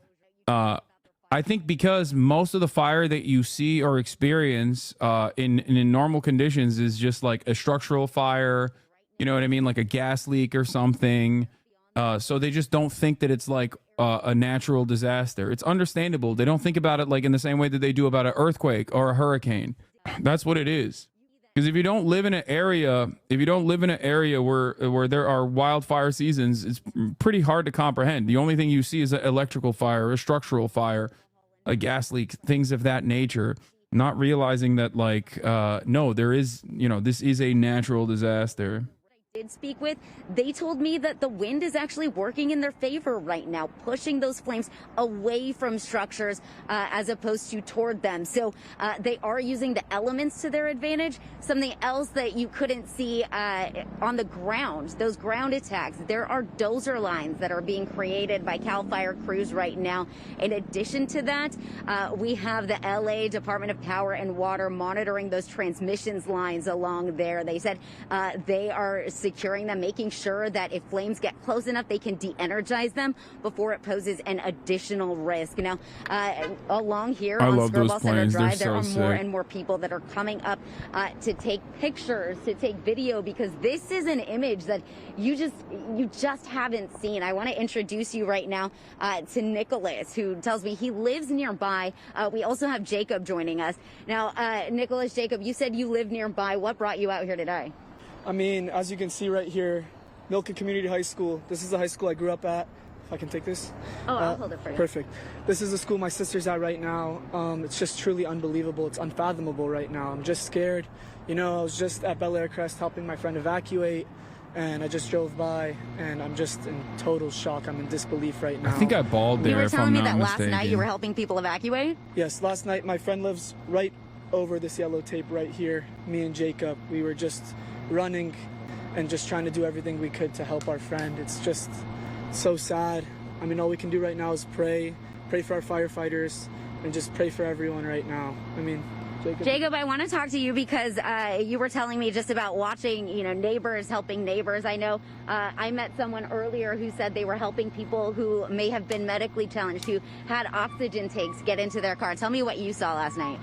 Honestly, I just saw a lot of people who were already done evacuating, helping out their neighbors, no matter what it was. At the end of the day, nobody wants to see anyone else's house or their belongings burned down, and I think it was a beautiful thing seeing neighbors go out of their way to help people that honestly maybe they've never even spoken to. You live next to someone and you don't always talk to them, but when hard times come, everyone helps out, and especially around here, I went to elementary school just right over there, also at Stephen S. Wise, and high school here, and the community around here they love to lend a hand, and it's a very nice thing to see. I saw nothing but constant looting. When it comes to just this imagery right there, have you seen anything like this? Have you seen a fire like this before? No, I have not. During our high school time, there were multiple fires. School got canceled, but this is something I don't even know. It's insane. This is like out of the Bible. It's quite shocking, and I hope it can come to an end very fast. When it comes to people who are trying to get through, there is a hard closure. They are being turned away. Just being down here right now, what do you want to tell people at home just about the severity, the magnitude of this right now? Listen, I spent hours sitting at my TV, watching it start at the Palisades and just watching it grow. And it's a different feeling when you're actually here, when you're miles away from it, when you're staring at it, you're watching the smoke grow. It's unexplainable. It's a feeling that I really hope you don't need to feel in your life, but sitting behind the screen compared to just standing here with you right now. And honestly, God bless you for doing this and showing people what is happening right now. It's just a different feeling. All I can say is just pray for the firefighters. For the families, there's so many people involved in this that we just need to try helping. We've been trying to help, donating, doing everything we can. It's not going to stop anytime soon. We really hope it will. But in the meantime, just spread the word. This is severe. This is something we've never seen before. I know it's been brought up. Why are you guys saying God maxing, bro? They're in a disaster. Y'all are so crazy. It's so strange to just look at people who are trying to survive in a disaster and being like, oh, God, why is he not saying, oh, my science? Who cares, man? Why are y'all being so annoying? Be normal, please. Oh, my Lord. Why are they not science maxing? Why are they God maxing in this circumstance, in this crisis?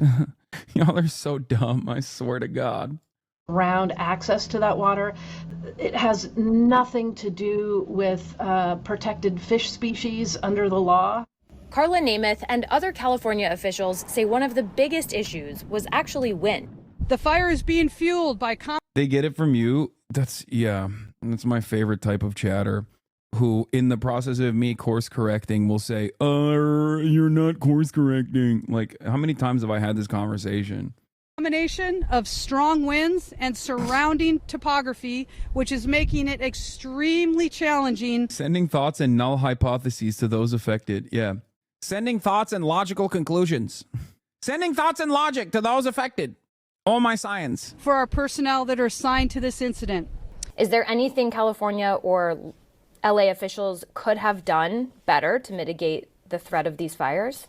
There will be lots of opportunity after this event to understand what happened, and we will learn from that, and especially in the context of climate, and we will adjust and move forward. I think it's really important for folks to understand that a fire suppression strategy for a wildland fire is not dealt with localized community fire hydrants. It's just not the right scale. High alert. All right, there it is. Let's talk about the real issues, okay? Reporter talking to enslaved firefighters. Today I was granted access to speak to the incarcerated firefighters. They told me they hadn't showered in 5 days. They were not provided regularly meals. They were working 24 hours in a row. They feel underappreciated and underpaid. We'll talk to them as well. They also said they all wanted to be there and that they see work as an important way to give back to the community. These fires exist in the context of all fires that came before. I think that's so overlooked. It's not like the fire fell out of a coconut tree, No, it didn't. It fell out of a eucalyptus tree, though. Anyway, when people say thoughts and prayers when a shooting happens, isn't that cringe? Did you just... American brain, dude. I'm not even going to fault you for this, chatter. Okay? I'm not going to fault you for this. There is a difference between natural disasters and gun violence. Gun violence is not a natural disaster, no matter how much Americans act like it is. There is no other country on this planet where people go, oh, that's a naturally occurring phenomena, gun violence. Okay? That's why one is cringe, because it's a very preventable issue, whereas the other, no matter how much you try to prevent it, can still end up devastating an entire region, because overcoming nature is quite difficult. There are actual actions that one can take to prevent these things, including fires. Yes, you cannot totally prevent the fires, but you can protect those who are more economically vulnerable. Oh my God. No, there is the reason why it's cringe when people say thoughts and prayers after gun violence is specifically because it is not a natural disaster. Okay? There is no way that you can 100% chatters, unless you have a wind machine that I am oblivious to, unless you know that there is like some kind of weather wind machine that I was just unaware of, you cannot combat 80 to 100 mile winds. Virtually every single professional that works in dealing with the harm mitigation has said as much. We used it to hit Florida. Yeah, that's true. We did use weather machines. One might even say that this is a weather machine turned on itself. Never heard of the HARP before, huh? And you call yourself a political commentator. That's right. Seems like this idiot is oblivious. What is this? Call me a conspiracy theorist, but there is no way that 8 different fires starting within a period of 48 hours in LA is due to climate change. Yeah. Laughing at Clown World during the collapse of the Western society. Stop geoengineering. Stop mRNA. Reject woke ideology. No wars. Conspiracy realist. Coincidence analyzer. Theorist, but there is no way that 8 different You know she is huffing on that raw milk. You know she is drinking that unpasteurized Garbo right now, okay? fires starting within a period of 48 hours in LA is due to climate change. You want to tell me that insurance companies canceling people's policies in these areas over the past few months, officials cutting firefighting funding, emptying water reservoirs, and being more concerned. I love conspiracy theorists because they look at the crisis caused by constant corner cutting, profit seeking, budget reductions, and austerity due to capitalism. Okay? And they just go, there's got to be something out there. There's got to be a real crazy, not systemic factor at play here. Okay? Let me keep drinking my raw milk. I'm sure I'll find the answers there. It's always so funny. It's like they are so goddamn close. They are so close to kind of recognizing what's going on. It's a joke. She is fun. Check her interviews and podcasts. You think this person is joking? They have a homesteading account. They're selling healing powers of tallow. After the letting the people of Hawaii, North Carolina, and now LA rot in these post-apocalyptic scenes while they funnel away our tax dollars to foreign countries. Look at the milk stain on her chin. It's definitely a joke. I don't think she's joking. And I don't think 48,000 people clicked on the like on this tweet because they were like, haha, this is a funny joke. I don't think she's joking at all. About sending aid to another country is just coincidence? Okay. Call me the fires. North Carolina, after the floods, supposedly received roughly $2 billion for disaster recovery. And now we have LA with Joe pledging 100% rebuild costs, just like he did with North Carolina. He even said with North Carolina, I'm here to say the United States, the nation, has your back. We're not leaving until you're back on your feet completely. So how is that going for the people of Hawaii or North Carolina? Because they are not back up on their feet. They even had to pay property taxes on properties that don't exist anymore, and they are still living in tents. Is it possible that these events are just part of a massive land grab for things like 15-minute smart cities? The American century of humiliation is upon us. And it's a self-inflicted wound. The American century of domination is over before the century even ends. Okay? We couldn't make it into the 40s. We could not have 100 years of pure domination. It's done. The American century of humiliation is upon us, even though we are the hegemon. This is a self-inflicted wound born out of profit-seeking, parasitic forces that have consistently undermined education, that have destroyed this country. Wow. The Burger Reich is shitting and farting itself to death. It's so bad. That fake journalist who went to the empty reservoir earlier and just asked questions and did not answer any is basically just doing TikTok brain like this girl here, but just a little bit more official. Yeah. And you may be thinking that $2 billion is a lot for disaster recovery, but just a few weeks ago, Joe pledged almost $6 billion to be sent to here, bringing the total amount of aid sent to here around $175 billion that we know of. And you still think your elected officials care about you? Okay. I like that chatters were convinced that this person is so insane that it must be satire. That's cool. All right, we're going to get to the looting in a second. Let's turn it back on. So it was almost inevitable. I got to go pee real that quick this again. was going to occur. We always need to have boots in the ground. The idea that they don't have boots in the ground and some of this terrain is inaccessible, they need to get firefighters or crew members in there separating the burned from the unburned. So some of the feeds will show the aircraft doing outstanding jobs as far as the helicopters making pinpoint drops or some of the fixed aircraft making retardant drops, which is great. But at some given point, you still need to get boots in the ground to separate the burned from the unburned to get containment lines in. Well, that is a story we've been telling, actually, for all these days, that there just aren't enough resources to go around. And it's just extraordinary, Daryl, when you consider how many fires are burning. And while there might be one that's drawing all the attention, you certainly cannot let the others just go. So there are plenty of people, plenty of fire officials and professionals that are handling all those other fires. And we kept seeing so many little spot fires pop up, little vegetarian fires. Yeah, not vegetarian fires. But what we have seen this morning, Chief, is the air power has really been extraordinary. We saw one home burn, but talk about the value of those resources and how important they are. Yeah, I think that today you can see the significant value and investment that we've made at the state, local, and federal level as it relates to aircraft, because you have aircraft from all three entities. And you can see the impact that it's having today because the aircraft are able to fly. The helicopters have water sources where they can quickly pick up water. One of the coolest military-sponsored projects with the federal government is the utilization of bomb droppers. I think it's called MAFS. It's so sick. MAFS C-130. Okay, they literally they changed their payload from actual bombs into fire retardant material. MAFS equipped with C-130s joined the fight against raging Los Angeles fires. A C-130 MAFS 9 from Nevada Air National Guard's 152nd Airlift Wing performs a water drop. They either do water drops or they just straight up deploy a payload with like water in it. Yeah.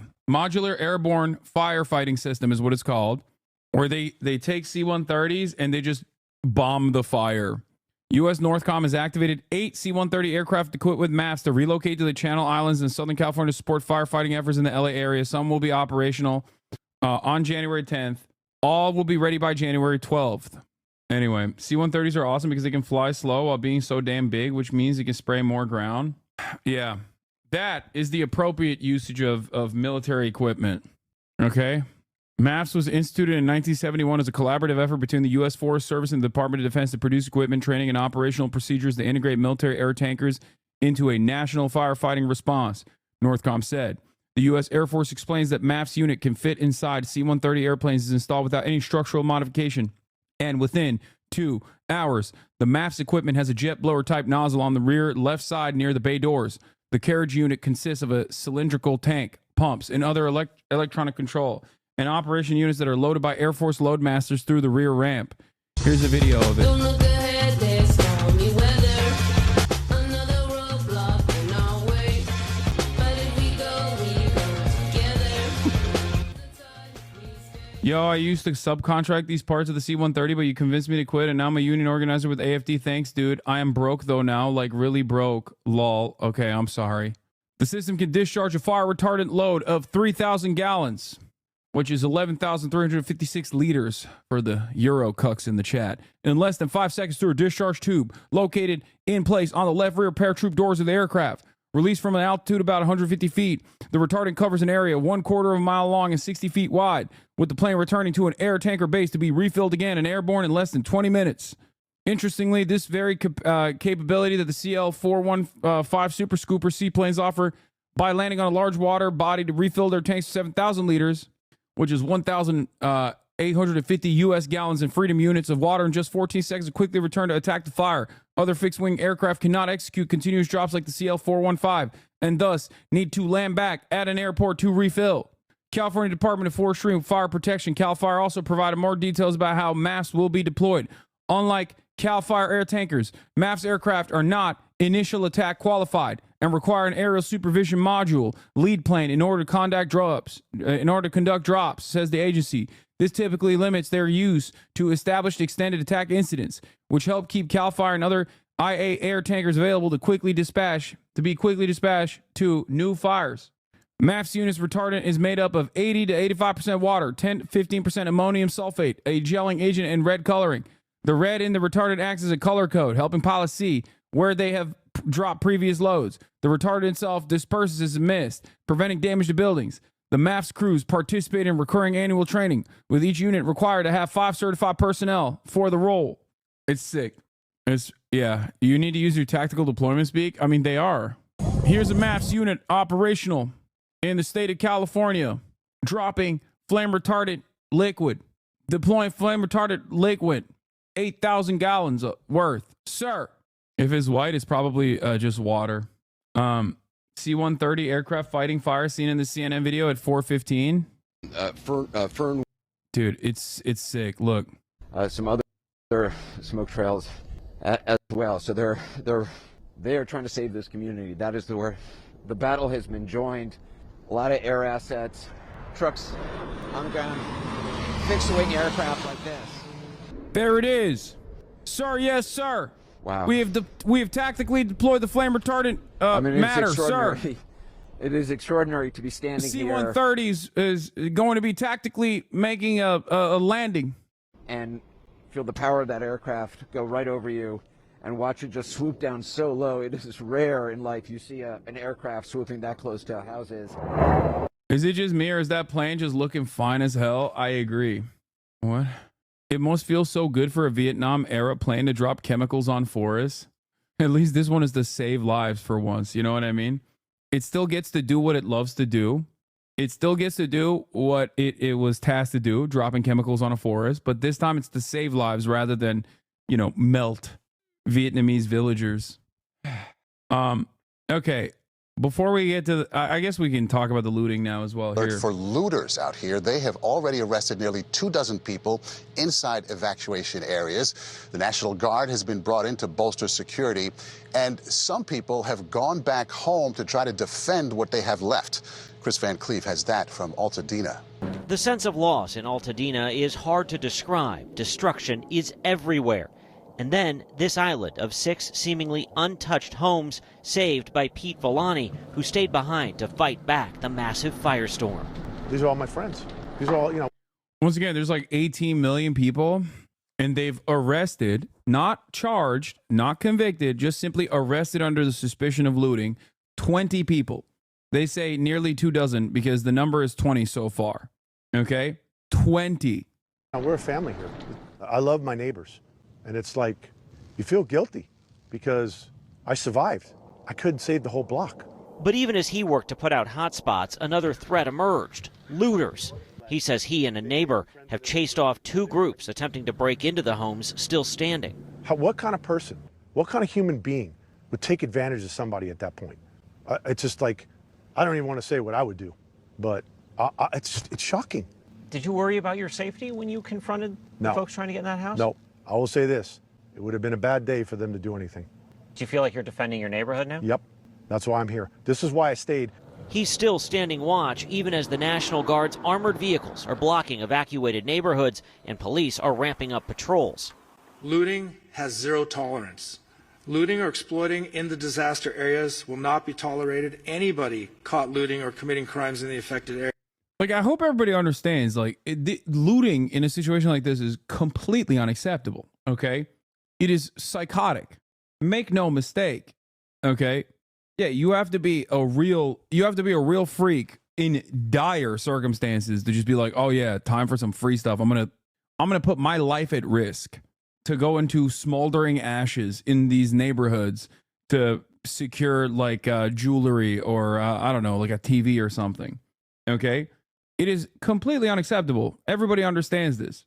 My point on this, my point when I cover this stuff, is not necessarily to say looting is good, you should let it happen, even though many right-wingers will hear what I'm saying and immediately say, look at Hasan, he loves theft. Okay?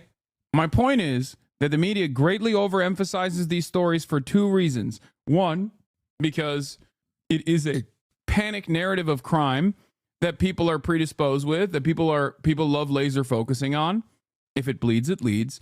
And the other reason why they do it is because this justifies the additional police presence. That way, you don't think about why we're giving so much money to the cops and taking away money from firefighters. Even in a time when there is a massive wildfire, the media will always maintain this posture. Okay? Does the media portray anti-looting propaganda during hurricanes? Of course they do. Of course they do. Yes, they do this after every natural disaster. It's additionally crazy to do it after a wildfire, though, because like the fires are still going, it's still blazing through half of these neighborhoods when they're like, it didn't, bro. The Pacific Palisades was still on fire when the new district attorney went to his sister's destroyed house in the Pacific Palisades to cut a video talking about how he's going to kill looters. It's like, bro, you're standing in front of your sister's burned down house, and that's what you got on your mind. You're like, oh, if you try to come here to my sister's burned down house, like, I'll freaking kill you. Looting narratives go crazy. They're protecting us from imaginary looters. Do you remember the news during Katrina? Yeah. Katrina was particularly deadly because people did actually, quote unquote, take matters in their own hands, and they just started shooting random black people under the suspicion that they were looting. Okay? Luckily, it hasn't gotten to that degree here in California, Los Angeles. Woke California hasn't started doing that yet. But of course, the more people hit these like looter lines, the more people panic about this sort of thing, the higher the likelihood that you could potentially go to jail or be detained or arrested for the crime of trying to go back to your house while also being a black person or while also being a brown person. Or, not looking the neighborhood profile, you know? Yeah. The Leos in the evac zone are standing around waiting for looters with boosted funding. The firefighters bust their asses with diminished resources and reduced funding. And the slaves make $20 to work 24 hours in the trenches. Exactly. I think there is a real reason for why police and even the National Guard must create a security perimeter around these disaster zones. Okay? That I get that. You do that specifically so that you can open up pathways for emergency vehicles in times of need. You can do that, or you must do that, to ensure that random people don't go back to their houses, and then that becomes an additional problem for the emergency services to deal with, because now you have to rescue people. Okay? That makes sense. You can just say that and, be perfectly fine, but they have to overemphasize the looting aspect. Okay, they have to consistently talk about how they're going to blow away any looter that even looks in the direction of a house, no matter how smoldering. Okay, will be arrested and prosecuted to the fullest extent of the law. This was the view from Jonathan Esham's home Tuesday as the Eaton fire raced towards it. Almost what I would say. Yeah, people needed supplies to survive because National Guard couldn't reach them. It fueled people taking the law into their own hands on top of spooking cops with the rhetoric. It contributed to killings like the Danziger Bridge tragedy. This is in Katrina, the famous Danziger Bridge tragedy, where they just straight up shot like a bunch of black people under the suspicion that they were looting. I think this is dangerous and irresponsible by local and national news media to consistently heighten the tensions in times where people are already in crisis. The surface of the sun might look like, you know, it was just pure chaos and panic everywhere. He evacuated, and while the fire stayed out, it appears someone tried to break in, busting out a window and trying to pry this one open. The idea that somebody could have been in your house while you guys were evacuated. It's horrifying. Like, I don't even want to imagine it. A horror disgustingly man-made in the middle of this massive natural disaster. For CBS Saturday Morning, I'm Chris Van Cleve in Altadena, California. Jesus Christ. What? Cops The seem bed was right unnecessarily here. aggressive too? I like that bed. I had a this is a YouTuber. Purple pillow that Mel gave me. It was also very comfy. This is my hamper. Got my hamper right here, all my dirty clothes. Yeah, they need to get washed for sure. This is where my desk was in this corner. And one thing I'm very sad I didn't get out of here before it burned down was my laptop that had a lot of my family and friend photos on it. Photos of my girlfriend and I, the cats that unfortunately were not backed up anywhere else. And it seems to be gone now. This is the office. This was the small office in my house that was really just used for storage for the greater part of my stay here. You can see that there's some tech stuff in the corner, like this this PC.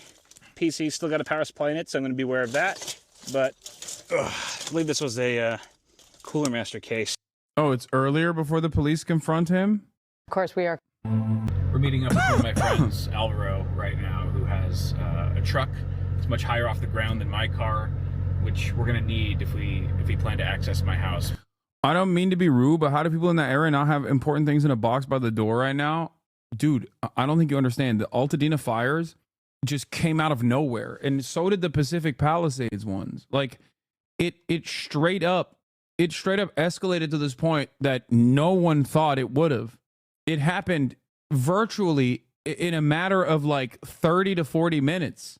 This is not an area where there is a lot of wildfire impact.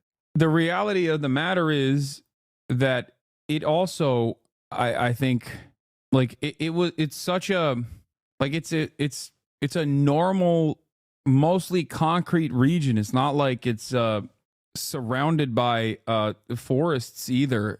I mean, there's forest around it, but like it just burst into flames, you know? There's not really much you can do. That's why people say it's unprecedented. So McDonald's is the rendezvous point where we're going to meet Alvaro. He should be here any second. Alvaro and his doomsday truck have arrived. Check it out, brother. Holy crap. Whoa. Oh my god. Oh my god. Like, look at these streets. Like, does this strike you as a area that's like predisposed to wildfires like normally? No, it's not. It's on fire every year at this point. Assume your house is going to burn. There are certain areas that are at higher risk of at higher risk of wildfires. The expectation is not that like every single part of Southern California could light on fire at any given moment, especially in January too. That's another part of this. Like, it's not even wildfire season. It's supposed to be. We're at the intersection, about to pull onto my street, but it looks blocked off. All right, here we go. We're gonna have to fabricate a bit of a story here to see if the cops will let us by. We're just gonna say that we're gonna swing by my house or what's left of it to grab my office keys if they're still surviving. That way I can actually have a place to stay for the night. So much ash. Are they only letting one person in at a time, or what's the story? Let me get out and talk to him. He called for backup. Okay. Wow, he called for backup. Why is he putting his hand on his fucking gun? They are telling us to go down. They're not super happy. I gotta wait for them to go so I can turn around. I'm trying to. We're trying to do our job. Okay, all right. Don't drive past codes or anything else. Go. Wow. It does look like they're letting people walk up. They just don't want vehicles driving up the hill. So I think we're just gonna park and just go by foot. Look how good the cops are, dude. I'm so glad that they're protecting and serving, you know? Oh, that's so sick. Alvaro brought shovels for us so that we can sift through the ash a bit easier. So we got 2 shovels, and Mike has a hoe because he has a... They don't want the vehicles in there, for those of you who don't know. They don't want the vehicles in there because they don't want looters, okay? That's it. Because they think that everyone that's coming in to the neighborhood with a vehicle is not actually people like this who just want to go through the rummage through their remains, okay? But instead, that they are all up to no good. They're, you know, they're there for nefarious purpose. A hoe. Wow.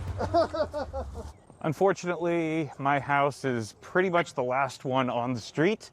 So we actually have maybe a mile and a half to walk up this very steep hill before we get there. Quite a bit of scenery on the way. Palisades median house price $3.5 million. This is not in the Palisades. This is Altadena, I think. Like this broken power line that's been split in 2. Right? He's in Altadena, right, chat? Yeah. This is not like a particularly expensive neighborhood. By the way, I this is like kind of sad, but the cops straight up in a matter of seconds proved the point I was making. If you're black or brown, especially so, where they're just like so gung-ho. They got their hands like just understand, your house is burned to the ground. You're there to go back to the remains to see what you can sift through, okay, in the rubble. And you are faced with a complete dipshit who was ready to kill you on the spot for no reason, okay? They just walk up to you, hand on hip, hand on their service weapon. You're like, oh, pull out now, turn around now. It's like, what are you doing? What's happening here? Like, what an insane situation. And hanging precariously, seemingly by a thread, this power line is completely sideways. That motorcycle's all right. Those cars are not. This used to be a house. The craziest one is the Honda dirt bike that I saw that was like still functional. The Honda dirt bike that was still functional, even though it was half burned, like half of it was charred. The plastic was just not from this video. I saw it on TikTok. And they give more money to the cops and the firefighters for looters instead of the actual fires. Yeah. It is no longer. The damage is getting... How are they supposed to know who's a looter and who's not? Okay, this is the problem with the initial assessment that like everyone that's trying to go back here is a looter, just so you understand. But also, they demand identification to make sure that the only people that are allowed into these areas are people that live there. But there's still obviously issues with that as well. What if you left your house in a panic and your ID is burned to a crisp? Okay, what do you do then? You just can't go back to your house? Okay. What if your address is not of your residence at this point? What do you do then? There are plenty of people who have old IDs that they never actually updated their addresses on.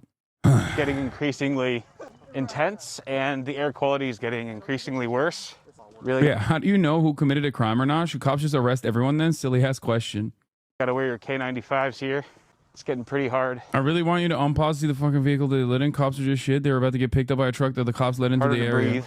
Another sketchy power line, and something still smoldering over there. We're gonna go around this caution tape cautiously.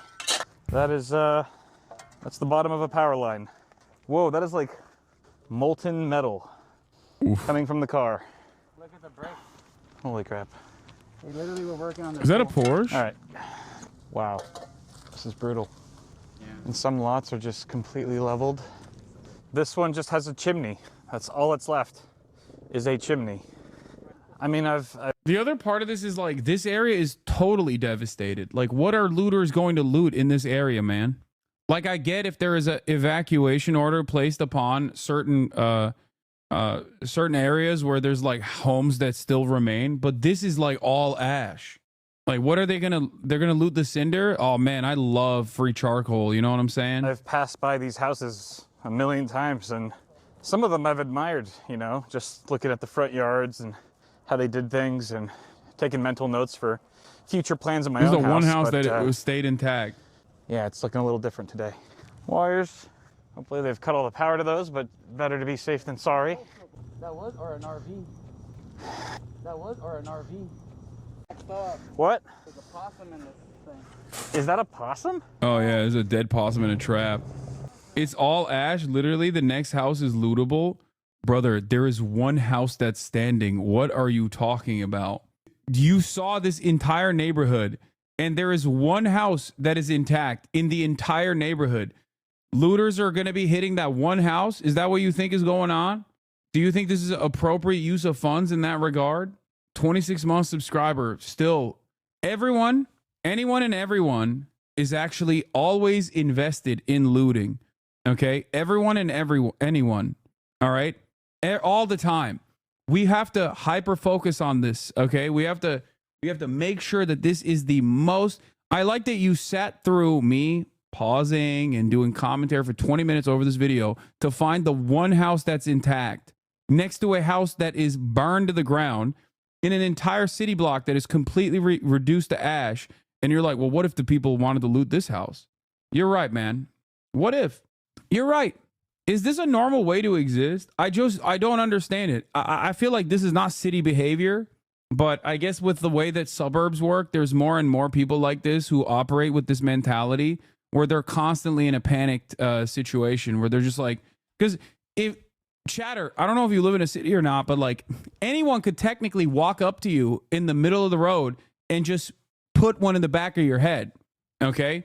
Anyone, literally anyone could do that right now. When you go outside to get groceries, someone could walk up to you and stab you to death. Okay?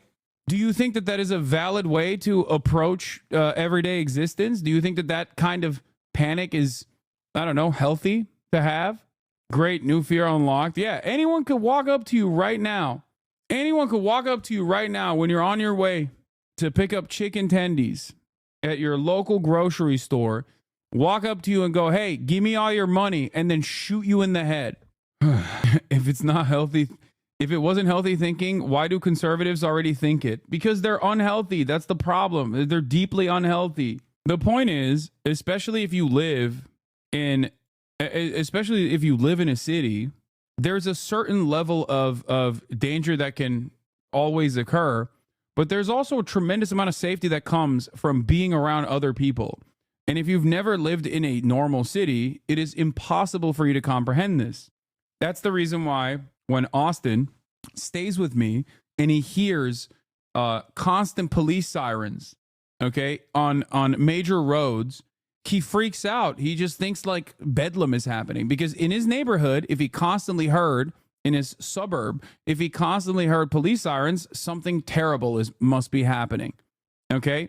While the likelihood that you have a lot of people around you increases the likelihood that danger might come your way, okay? There's also safety in being surrounded by other human beings. Yeah, keep going. Yeah, all the way down pretty much. I guess they are letting trucks in. All right, this is good. Okay, this is my next door neighbor's house. Thank you. Didn't make it. Holy shit. And my place. Is this damage control? What do you mean? Anyway, I personally am more afraid of like quiet suburbs. Anyway, here's some updates from local officials on Eaton Fire. And finally, to our Los Angeles County residents, please be assured that we will continue to battle these wildfires until they are fully contained.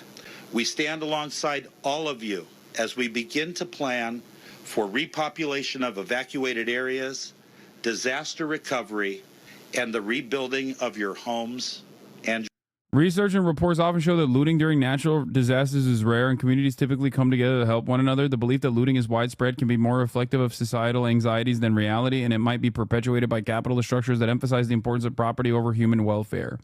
Yeah. No, absolutely. And this doesn't mean that like there is no looting, okay? This doesn't mean that there is no looting that occurs. Of course there is, all right? Of course, yes, there are really desperate people who do incredibly vicious things. But if your expectation is that like there's constant danger that is going to happen in the aftermath of a natural disaster that comes from your fellow man, you're going to lose your mind. That we're talking about here, that's residential community. It's not wildland. It's a residence, and these are people's houses. So huge Herculean task to get through all this down here. We have a ton of work. It's many days, many weeks of work. Just wanted to highlight that a little bit. As we come through by the Jet Propulsion Laboratory, this is looking good. Again, crews engaged, boots on the ground, mopping up. All through the National Forest up here, we continue to make really good progress up there. The weather's in our favor. We're using air tankers, we're using helicopters, all the tools in our toolbox to go get and put this fire out right where you see it right here. So that'll be our goals in the coming days. So thank you very much. Now we're going to have Los Angeles County Sheriff Commander Tanya E. Plunkett. Good afternoon. I'd like to take this time to update you on the Los Angeles County Sheriff's Department's effort in dealing with the Eaton Canyon fire. Currently, in response to the fire, our staffing has increased to approximately 500 personnel. Within the personnel, we have active missions, which include controlling traffic points, of approximately 46 hard closures, and traffic control. We also have roving security to deal with looting and address those issues, and when necessary, respond to welfare requests and at the direction of the Los Angeles County Fire Department. As you may, as you may be well aware that last night we instituted a curfew order which went into effect from 6 p.m. to 6 a.m. and currently within the evacuation zones. It's important to know that these zones are going to be strictly enforced, and the reasons behind them is to enhance public security and address enhance public safety and address public security concerns. Within the curfew, we're asking everyone to stay clear of the affected zones unless they are authorized personnel or emergency responders. Anyone found in violation of the curfew order will be subject to a misdemeanor crime and subject to $1,000 fine. Imagine your city being on fire and you use your platform to play Marvel Rivals and ban anyone that talks about the fires. Who did that? Why are you taking your anxieties and anger and frustration with other content creators to my chat for some reason? Are you okay? I'm like, see, this is what I'm Pokemon. Okay, dude. 6 a.m. and in at 6 p.m. That search and rescue team, we are working jointly with our partners from Los Angeles County Fire Urban Rescue, the coroner's office, FEMA, OES, and the use of cadaver dogs to search for remains and reunite families, most importantly. These searches will be a part of a grid search, like I mentioned, between the hours of 6 a.m. and 6 p.m. due to safety concerns and our inability to operate during nighttime hours. Unfortunately, we report that we have 8 deaths within the Eaton Canyon fire area that was affected by the fire. And in an effort to deal with the death and the tragedies as a result of this fire, we do have, working with our partners, family assistance centers that are open to provide information to people looking for missing family members, and that location is the Pasadena Civic Center. It will be comprised of OEM, sheriff's deputies, LAPD, Red Cross, the medical examiner, and yeah, they also implemented a curfew, a 6 p.m. curfew, while simultaneously there's like evacuation orders in place, which I think is so wild because at the same time, it's like they're doing the curfew because they're like, oh, if you're ever in or around your house after 6 p.m., that means you're a looter. Like then the arrest numbers are going to go up, basically. That's it.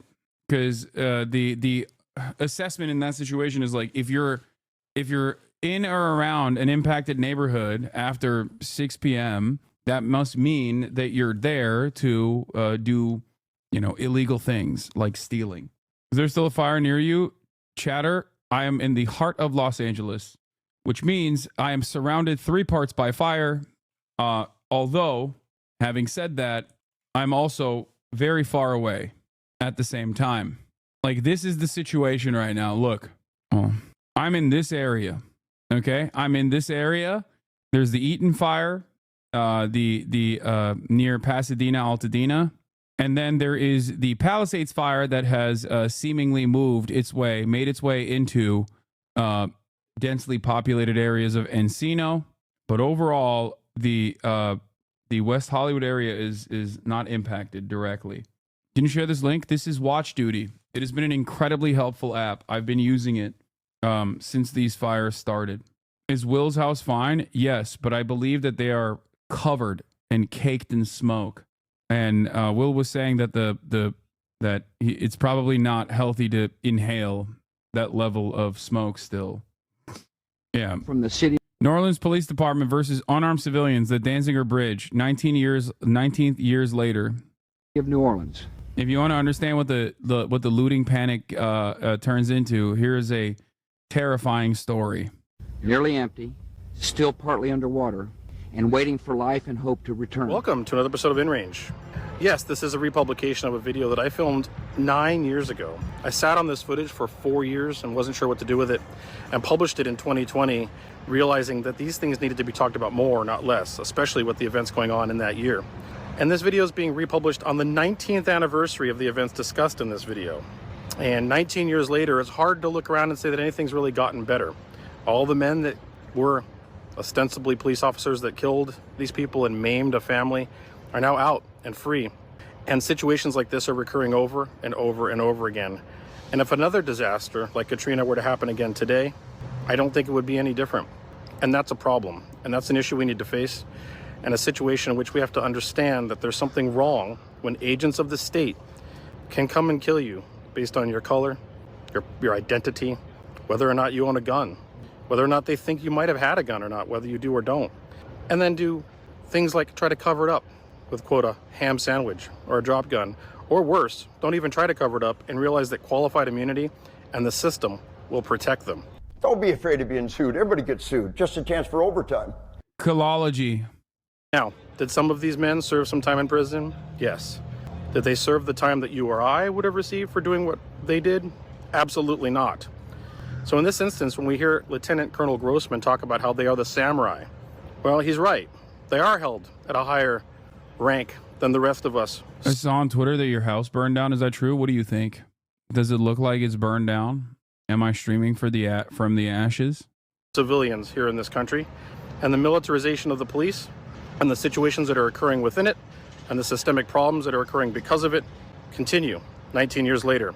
I hope you watch this video. I hope you think about the fact that this is still going on today, and take a moment to remember the lives lost on that day, on September 4th, 2005, when people were just trying to find some water in a natural disaster that was actually man-made due to the inefficiency of the U.S. government in protecting the city with its levees and corporations allowing derricks to crash through levees and flood entire neighborhoods here.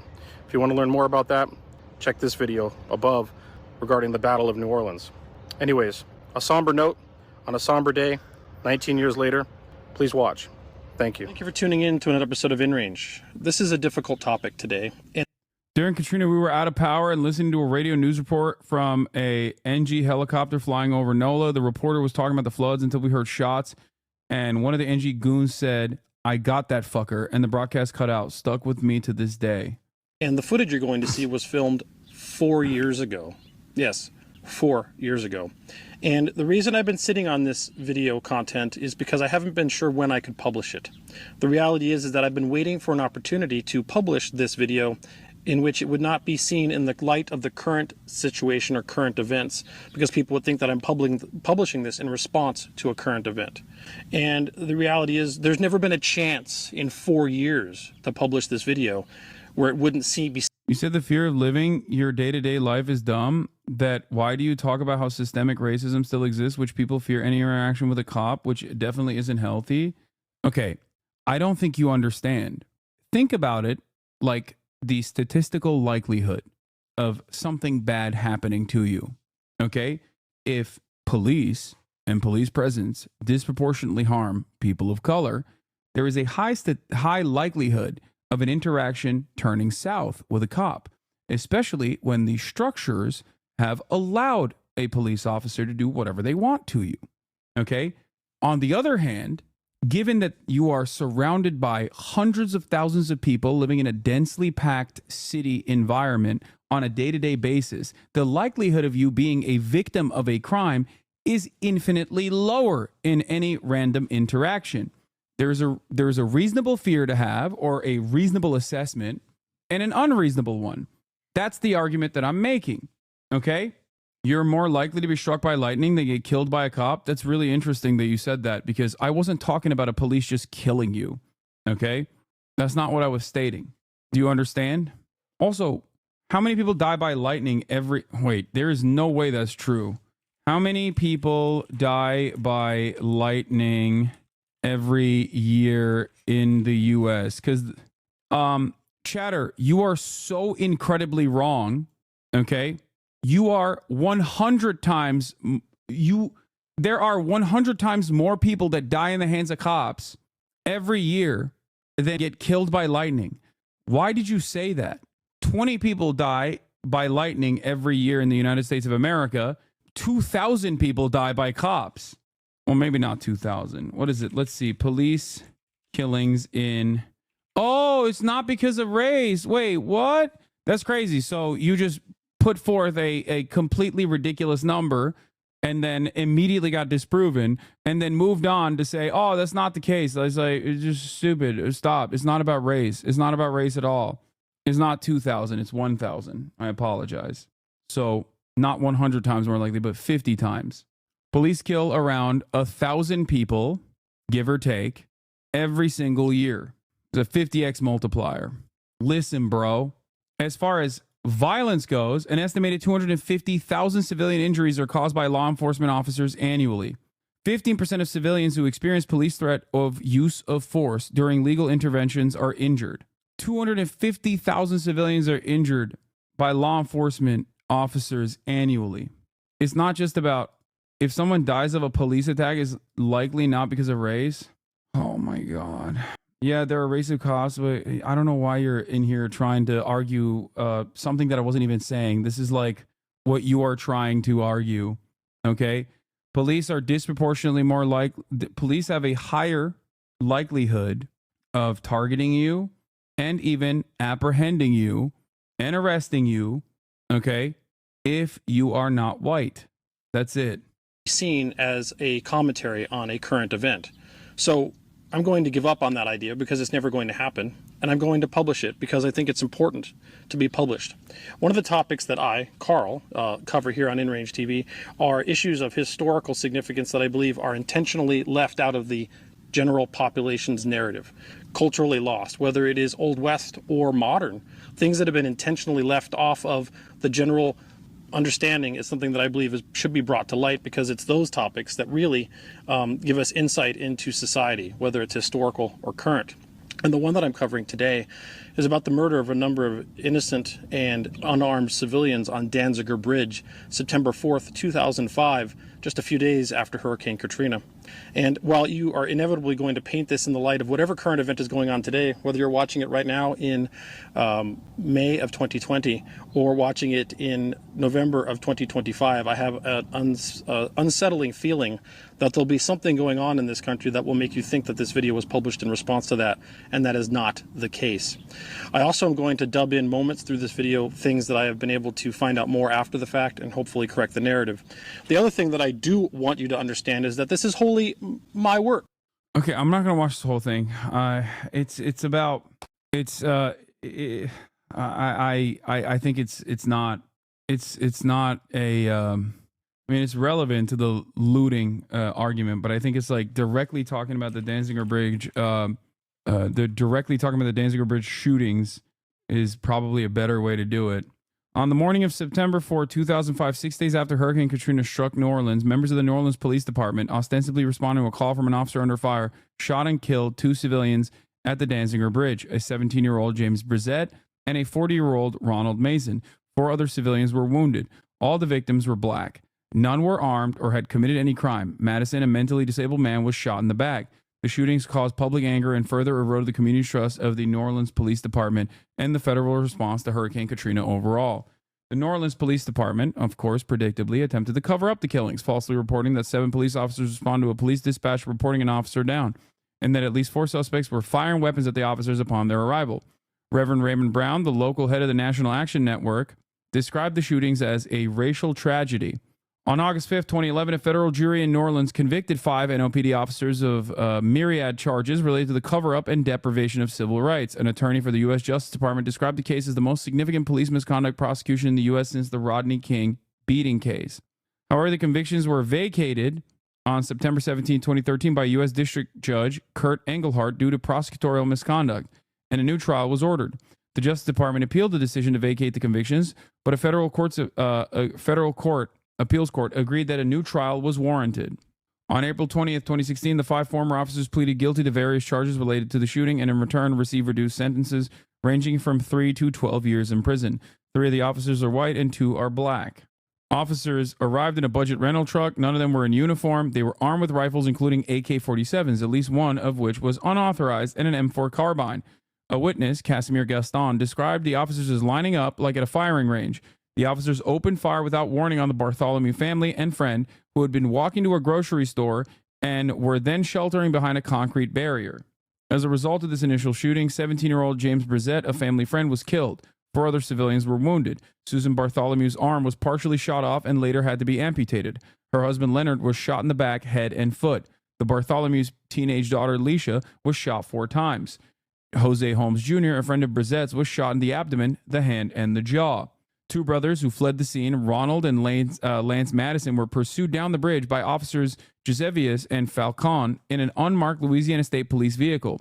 Falcon fired his shotgun from the back of the car at Ronald, a developmentally disabled man who later died from his injuries.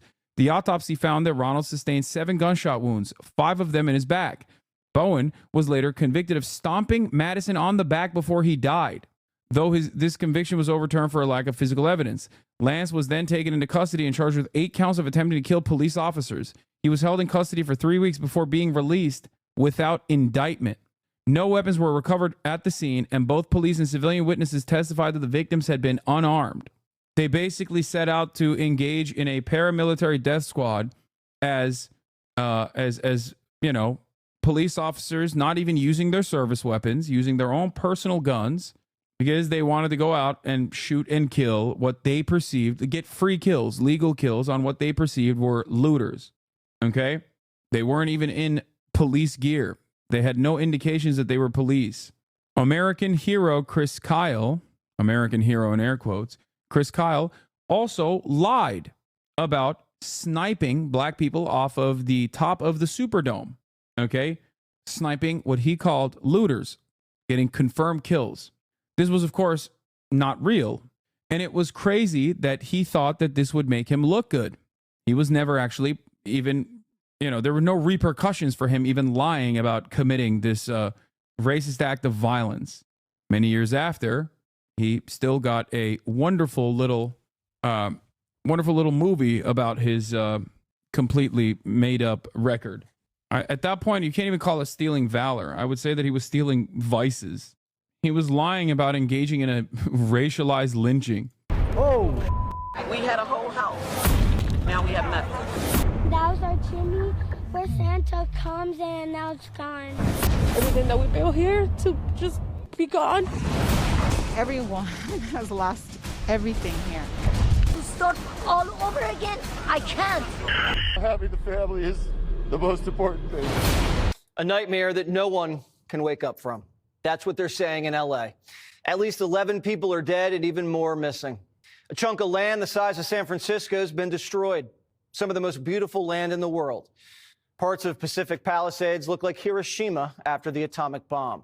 Entire communities decimated. In Altadena, about a dozen homes are left in a neighborhood of 5,000 people. Dude, I find this so strange when they look at a natural disaster and then compare it to man-made horrors beyond comprehension, but you like the man-made horrors beyond comprehension. It's so weird. It's such a strange thing to be like, yeah, it looks like Hiroshima, and it was good when it happened to Hiroshima. People.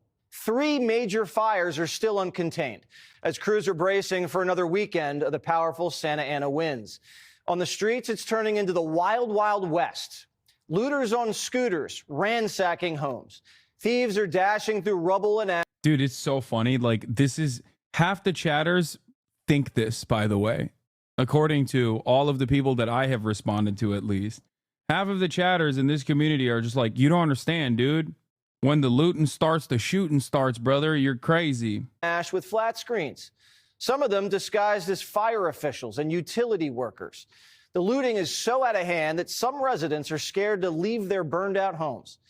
The governor, Newsom, says looting will not be tolerated. These communities have suffered enough.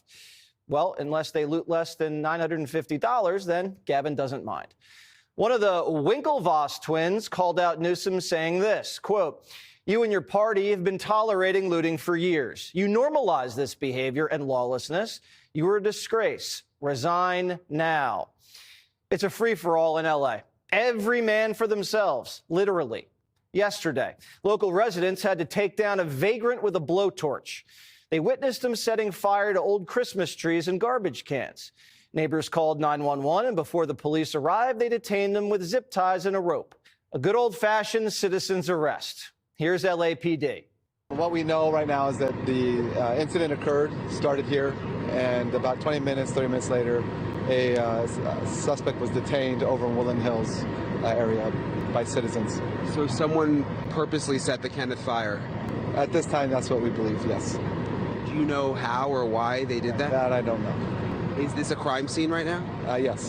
Dude, my thing is, if you have an institution, an organization like the police department that is, you know, very invested in looting narratives and very invested in like showing that they're doing a great job, if that police department says there's not enough evidence to suggest that this person is an arsonist, right? When they could have just as easily lied, as they do time and time again, if there's enough evidence to stick on a person, then that person might not have actually committed an arson. You know what I mean? Like, that's it. Because cops detain people all the time. The very fact that they're still running with this idea that this guy was definitely an arsonist. And I'm not saying that there wasn't any arson or anything like that. I'm simply stating that I do not know. But the way I see it is like, if this dude had any evidence that the police could pin on him for being an arsonist, then they would have kept him in detention for the suspicion that he did the arson. Is Fox News saying the police lied? I don't understand what Fox News is saying. I think they're just going along with what the initial suspicion was. So everything's closed off. It's being investigated as a crime. Police brought him down to the station and a few hours later released him back onto the streets. They said there was no probable cause to charge him with arson, even though there was a half a dozen witnesses who saw him setting things on fire and the guy to blowtorch on him when they... Like, what is the argument here? That cops want to let, like, arsonists go? Like, what is happening? I can't... Oh, my God. Oh, my God. We are losing our minds, dude. Like, I don't know why this dude is biking around with a blowtorch. Okay? I don't know. And I understand why those civilians thought that he was an arsonist. Okay? I get it. If you see a random dude on a bike with a blowtorch, you're like, that, you know, you're not, your first inclination is not, oh, he's probably using it to do dabs. Okay? Especially when there's a wildfire going on.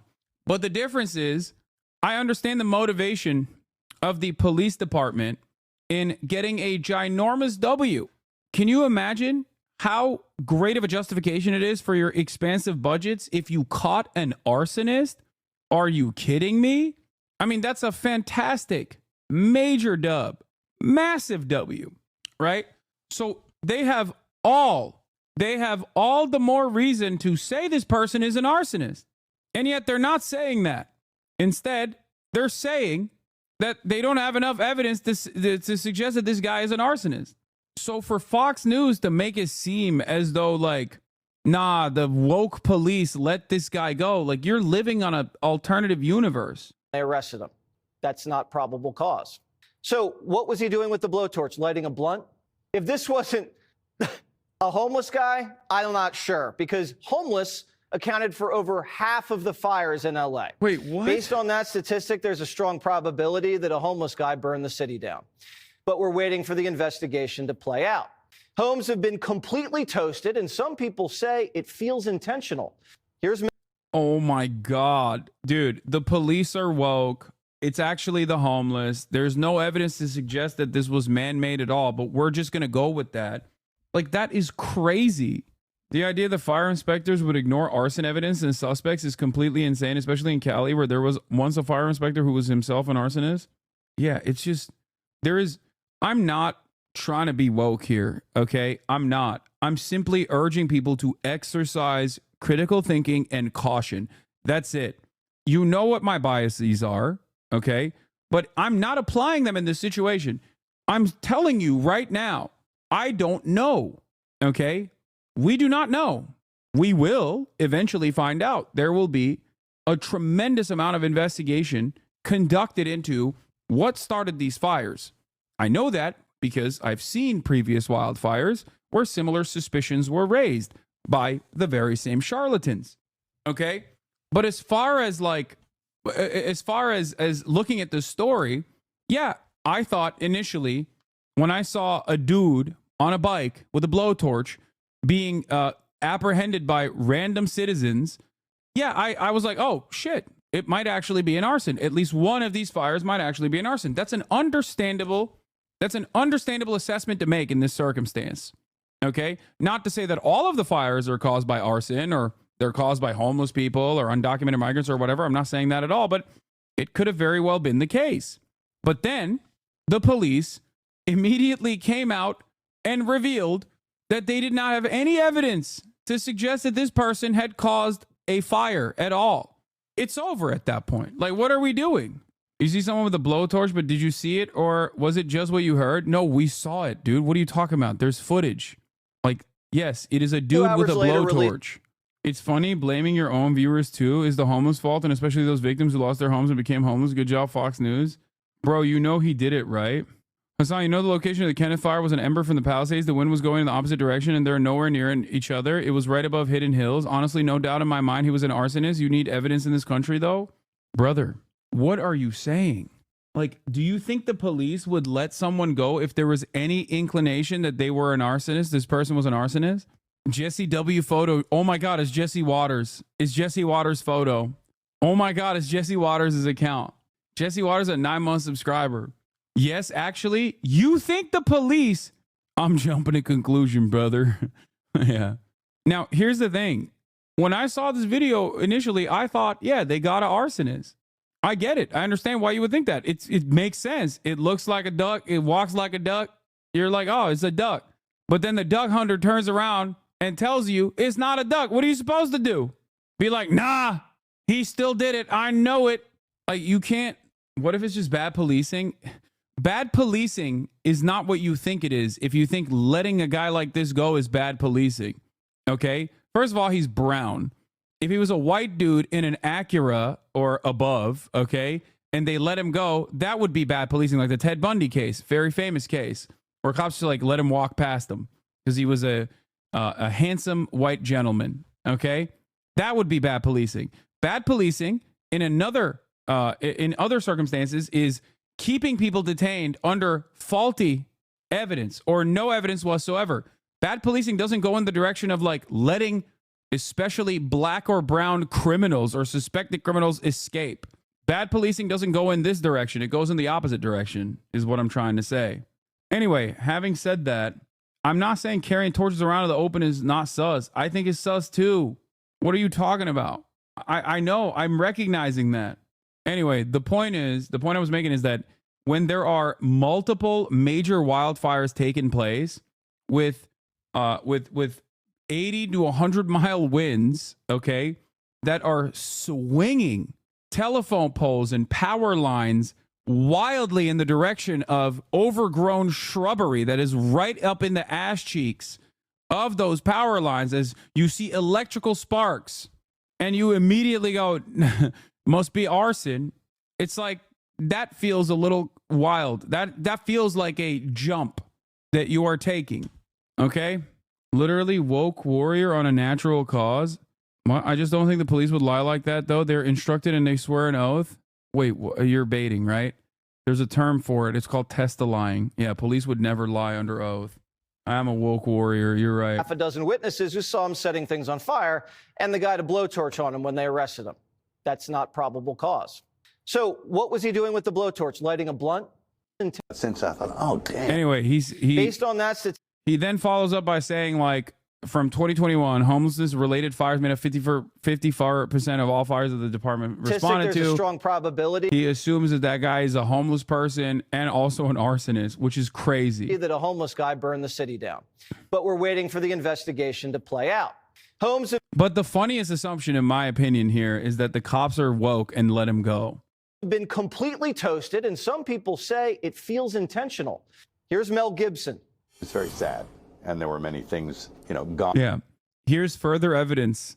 Here's further evidence that will defend my point here.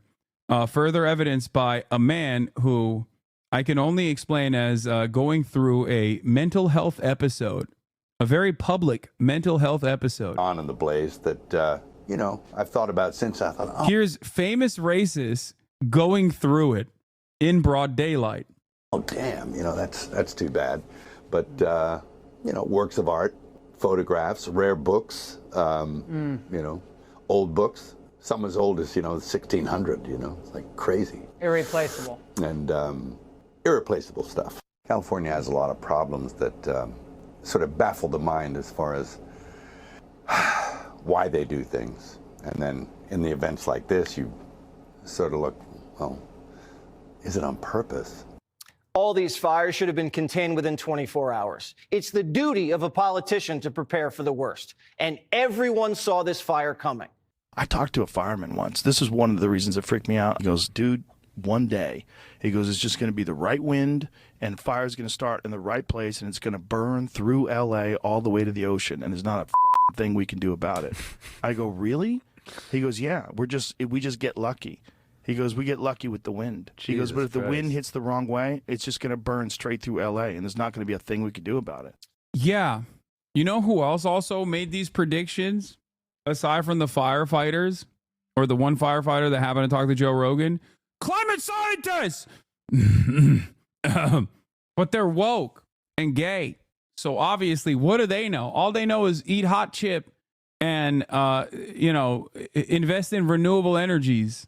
And lie. So how well was California prepared? Last week, the reservoir in Pacific Palisades was completely empty. There was no water. It could have been filled with 117 million gallons of water. Everyone saw it coming, but there's no way it could have started on its own, and it has to be an arson. Yeah, by the way, those two things are directly contradictory to one another, but it doesn't matter because it's just a barrage of misinformation. I feel like at this point, right-wingers specifically love the game of it. You know what I mean? They don't even, as long as there's like racial animus that you can engage in, and as long as you are just saying whatever is not true, that's cool. Okay? It's like they're not even trying to accidentally arrive at the correct conclusion. They're just actively trying to undermine the truth. Instead, it was dry and closed for repairs. They closed the... Like, doesn't it shock people that these wildfires happen, okay? And these wildfires happen, and the right wing has said that the responsible party is gay firefighters and DEI, or surplus boots that were sent to Ukraine 3 years ago, like extra boots, or it was actually the reservoir that was empty, even though it seems like, according to LA Water Management, that there was sufficient water, but the issue was with water pressure in general, even though fire hydrants are not built or designed to combat a fire of this magnitude. And that it was actually, we don't know what it was caused by, but it was actually caused by Guatemalan immigrant criminal arsonist homeless people. And also that we have to destroy the natural habitat of the Sacramento waterways so that we can open up new golf courses and do more agricultural production in Southern California. All of that. Or weather machines. Or Goku. Pacific Palisades Reservoir during the season when the Santa Ana winds blow the hardest. And now the whole town's barbecued. And LA's water czar knew it. She basically watched them drain it. That's according to the Daily Mail. Janice Quiones gets paid $750,000 a year. Wonder how she got that job. Gavin Newsom also cut the fire budget. What is the implication is what? That she got the job by being not white or something? By $100 million last year, and then vetoed a bill that would have given fire department more seasonal workers when they were short-staffed, like now. LA Mayor Karen Bass cut her fire department's budget too. LA couldn't even get a simple evacuation alert right. Last night, the whole county panicked.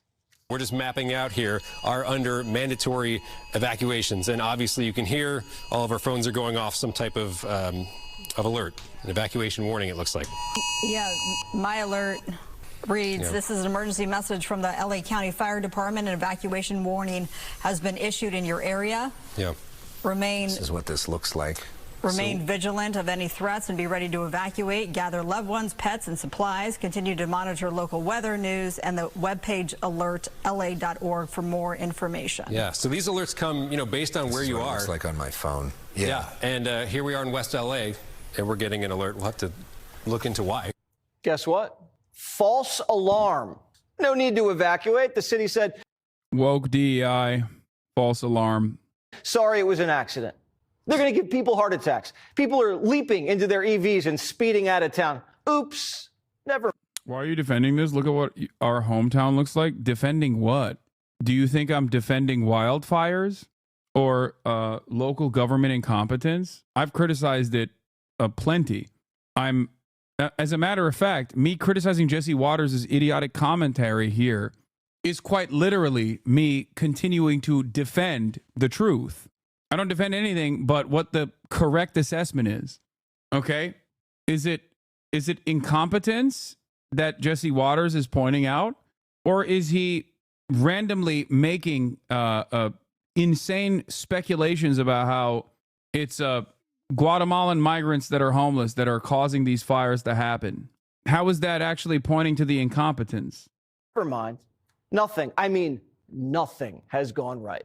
The fire chief of LA, Kristen, says the mayors failed her. Did the city of Los Angeles fail you and your department and our city? It's my job to stand up as a chief and exactly say, justifiably, what the fire department needs to operate to meet the demands of the community. Did they fail you? That is our job, and I tell you, that's why I'm here. So let's get us what we need so our firefighters can do their jobs. Did they fail you? Yes. Over the last 3 years, And now the only truthful aspect of this comes in, and it's exclusively used as a weapon against like the Democratic Party and woke DEI.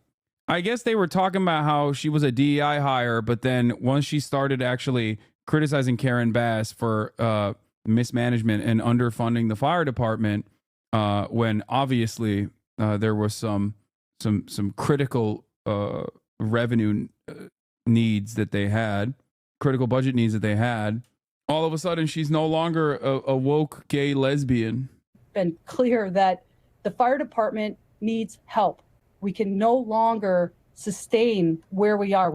But for some reason, and I think we know why, the mayor and the governor are still getting a pass for most of the legacy press.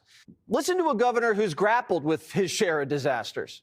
If Newsom was a Republican, you guys would you would have him nailed to the wall for what they're doing over there. When we had the Surfside Tower collapse. You seem to not understand what living in a country full of Nazis means. Yes, you're right. I'm totally oblivious to that. Thank you, Ginny, for Palestine. I have no idea what it looks like. I had Even though I cover it every day. people from the Washington Post trying to blame me for it immediately without having any facts. That mayor of LA, if that were a Republican mayor, I could only imagine what that would do. I mean, you know the fires are at high risk and you try to go to Africa? But Gavin Newsom says none of this is my fault. The real battle we need to wage here is against the people blaming me. We've got to deal with this misinformation. There were hurricane force winds of mis and disinformation, lies. People want to divide this country, and we're going to have to address that as well. And it breaks my heart as people are suffering and struggling that we're up against those hurricane force forces as well. And that's just a point of personal privilege that I share that with you because it infects real people that are out there, people I meet every single day, people the mayor's been meeting with, and they're having conversations that are not the Nazis killed dozens of my blood relatives, and you guys casually say our country's filled with Nazis? How do you expect to be taken seriously by people who have actual beef with Nazis? Wait, what are you talking about? You think people... Dude, you think that we should just wait until the final solution is implemented? Like, what's going on? Donald Trump has actively said he's running. Yes, our country is filled with Nazis. It is true. What are you talking about? 100%. What do you think mass deportation of 20 million people looks like? Like, this is silly. There is no... What is this like? Oh, I'm going to gatekeep the word Nazi. We're in the initial stages of the Madagascar plan being implemented against undocumented migrants. There's a massive meaningful gap between where we're at now and actual Nazis. No, there isn't. No, you just think someone is a Nazi after the fact. That's the problem. That's the issue. This is a silly, thought-terminating way of approaching what is happening in front of you. It completely undermines the necessity for learning about history. We shouldn't learn about history at all. Okay? It is not useful to learn about history. Yeah. I will wait until not even 5.9 million. I will wait until 6 million people are ruthlessly slaughtered, and only then will I feel comfortable calling the perpetrators Nazis.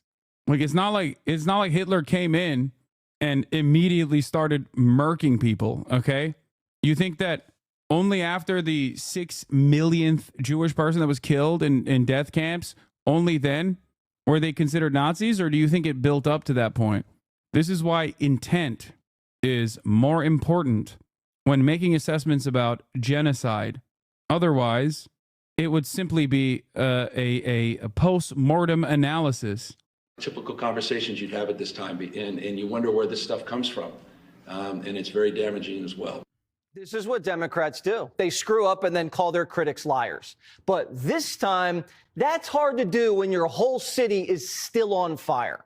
I think they were Nazis when they invaded my country, Czechoslovakia, and implemented a systematic genocide. We are not even close, man. Look up Reinhard Heydrich and tell me who the equivalent of that is in our country. Do you think that before they actually invaded Czechoslovakia and implemented a systemic genocide that you shouldn't have called them a Nazi or been afraid of what they're doing? I'm not a debate nerd, but that is just not a logical argument. If they start doing Nazi shit, I'm with you guys. At what point do you think Adolf Hitler can be considered a Nazi? Is it when he wrote Mein Kampf? Is it after the Reichstag fire? Is it the initial steps of the Madagascar plan that was supposed to be a forcible deportation of all Jews and suspected Jews and socialists? Because a lot of the stuff that I'm talking about predates the invasion. I understand what your concerns are. The problem is I've already addressed those concerns and you refuse to hear it. Okay? Fascism doesn't happen overnight. One moment you're not a fascist and then the next you are. It doesn't work like that. Okay? It happens over time. It happens over decades sometimes. When you are actively running a campaign of mass deportation of 20 million people that you want to put into camps, I disagree with how slippery you think the slope is. Do you think mass deportation of 20 million people is valid enough to say that a person is a Nazi or a fascist? Fascist, yes, but not Nazi fascism. Like maybe Mussolini-style fascism I'm on board with, but like not Nazi fascism. Is that what you're saying? Is that what it is? What a silly, pedantic argument. It's a catch-all term for fascist, okay? That's it. Literally, yes, the rhetoric is meaningfully different. No, it's not, because ultimately you arrive at one can only be a Nazi after the fact. That's the problem. You consider someone to be a Nazi only after the fact. That's the difference, okay? This is a useless argument around semantics. Yeah, chatters be like, one can only be a Nazi if they come from a specific region in Europe. Nobody Also, Nazis were fascists. wants to hear politicians whine about misinformation during a crisis. People have lost their homes and everything in it, their most cherished belongings, their great-grandfather's watch, their mother's wedding ring. You are breeding hate by labeling people the worst thing possible for bad opinions. I don't believe it's beneficial to label people that way. It just makes people whose opinion could be changed to hate you and disregard you. Yeah. if you are on board with the deportation of 20 million people, okay, if you're vociferously defending that and you get more upset at being called a Nazi or a fascist in that process, then you are a Nazi. That's it. This is incredibly stupid. I'm breeding hate because I'm critical of the lies that people tell, racially charged lies that people tell, in an effort to justify the mass deportation of 20 million people. I am the one who is divisive and hateful. What are we doing? Think for a moment, okay? Please. It's always funny for a lot of privileged people that refuse to check their own personal blind spots. It's always funny when they go, it's not actually the racialized act of violence that is the problem here. It's you pointing it out. You're the one who's being divisive. So many people slide in to that comfortable boundary of reactionary thinking, like instantly. Check my previous message for the thick chatters, please. Let's hear it. Well, nothing there. Okay, no previous message that was sent. Let's continue with Jesse Waters. Priceless family heirlooms. Some have no insurance. The home is all they had. And they turn on TV and the governor's complaining about his approval rating and what someone wrote in the comment section. This fire has unleashed a fury in Hollywood. Actors and actresses who would never dare attack a Democrat because it could cost them their jobs are lacing into Gavin. Here's actress Sarah Foster, quote, "We pay the highest taxes in California. Our fire hydrants were empty. Our vegetation was overgrown. Brush not cleared. Our reservoirs were emptied by our governor because tribal leaders wanted to..." This is just a rehashing of all of the right-wing talking points. Some of it is true, and some of it is just like silly nonsense that Donald Trump primed people into thinking is the real reason. Save fish. Our fire department budget was cut by our mayor, but thank God drug addicts are getting their drug kits. LA Mayor and Gavin Newsom resign. Your far-left policies have ruined our state and also our party. Even Morning Joe can't defend this. And they've defended everything, and I mean everything. We don't know the exact causes for the complete failure of government to be able to protect these homes. I don't think we can say it's the smelt alone. We don't know what it is, but I do think it's going to be like Hurricane Katrina. I mean, the infrastructure has been slashed. It's hard to hear people say in one of the richest cities in the world that, oh, we don't have enough water to protect people's homes. We're witnessing the collapse of liberal society. Everything's on fire, falling apart at the same time because of stupidity, corruption, and radical priorities. Reservoirs are bone dry, but California Democrats are spending millions on DEI, migrants, and drug addicts. Now, Primetime tried to save California. Remember the last couple years? We finally threw up our hands and said, we can't save it if they don't want to be saved. After 30,000 acres have been torched and the fire's still not contained, in the capital of Sacramento, they just called an emergency session to battle Trump. Is now the right time to have a special legislative session on allocating money to fight Trump in a way that you could already do without a special legislative session? So I'm here to address these. Yeah, when it happens in red states, it's the act of God. When it happens in blue states, it's DEI and woke liberal policies, and also gay immigrants that are homeless, that are doing arson, and also looting while doing arson. They're doing arson and looting at the same time. Yeah. These wildfires. And sometimes it's actually happening in red states because of blue states that have weather machines that are blowing the winds in the direction of the red states to kill them. This is a historic wildfire. This is a historic event. These wildfires, as I mentioned, are going to be quite possibly some of the worst wildfires and disasters in the state. While people are trying to understand what's going on and are worried about disaster relief, worried about the ability to get homeowners insurance, your chamber gavelled into a special legislative session to prepare for Donald Trump. Again, is now the right time for that? So certainly our focus right now is Speaker Ashley. At this moment, my colleagues and I, we are acting with great urgency to ensure that we're providing much needed relief. Liberal society's gone mad. People have been institutionalized for less. California has been trying for years to destroy Western civilization. Well, this is what it looks like. They finally. What are you saying? Dude, oh my God. He's so close to the 14 words, dude. Oh my Lord. We are already in it, and it's gonna get so much worse. California's been trying to destroy Western civilization. California is perhaps one of the greatest propaganda machines for the very concept of Western civilization. Did it. Primetime's calling for a federal takeover of California. When a state becomes this dangerous and the government becomes this reckless, where the lives of millions of American citizens are being destroyed, their homes obliterated, their infrastructure annihilated, we can't wait for a recall election. This is an issue of national security. This is a public health emergency. We know they have public health emergency powers. Remember the pandemic? Invoke them. The elected officials in California can't be trusted. They're criminally negligent. Look at what we're seeing. This is a war scene. And if anyone thinks that people who are responsible for this catastrophe are going to somehow rebuild. I think, for the record, I think this is a pretty decent template for what is to come. Climate change, supercharged extreme weather conditions lead to once in a lifetime, once in a century natural disasters that are going to become more and more commonplace. And in the process, when it happens in a blue state, they're going to say it's because of woke homosexuals.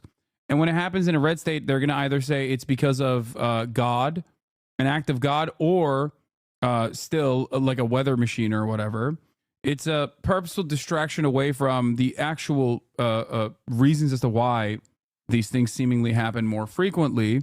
And that's it. Like, you're going to see this more and more, especially because these kinds of these kinds of natural disasters are going to happen way more frequently due to weather patterns changing dramatically. That's it. Straight up. This is the template. This is what they're going to keep doing over and over again. You're going to see a lot worse instances of this.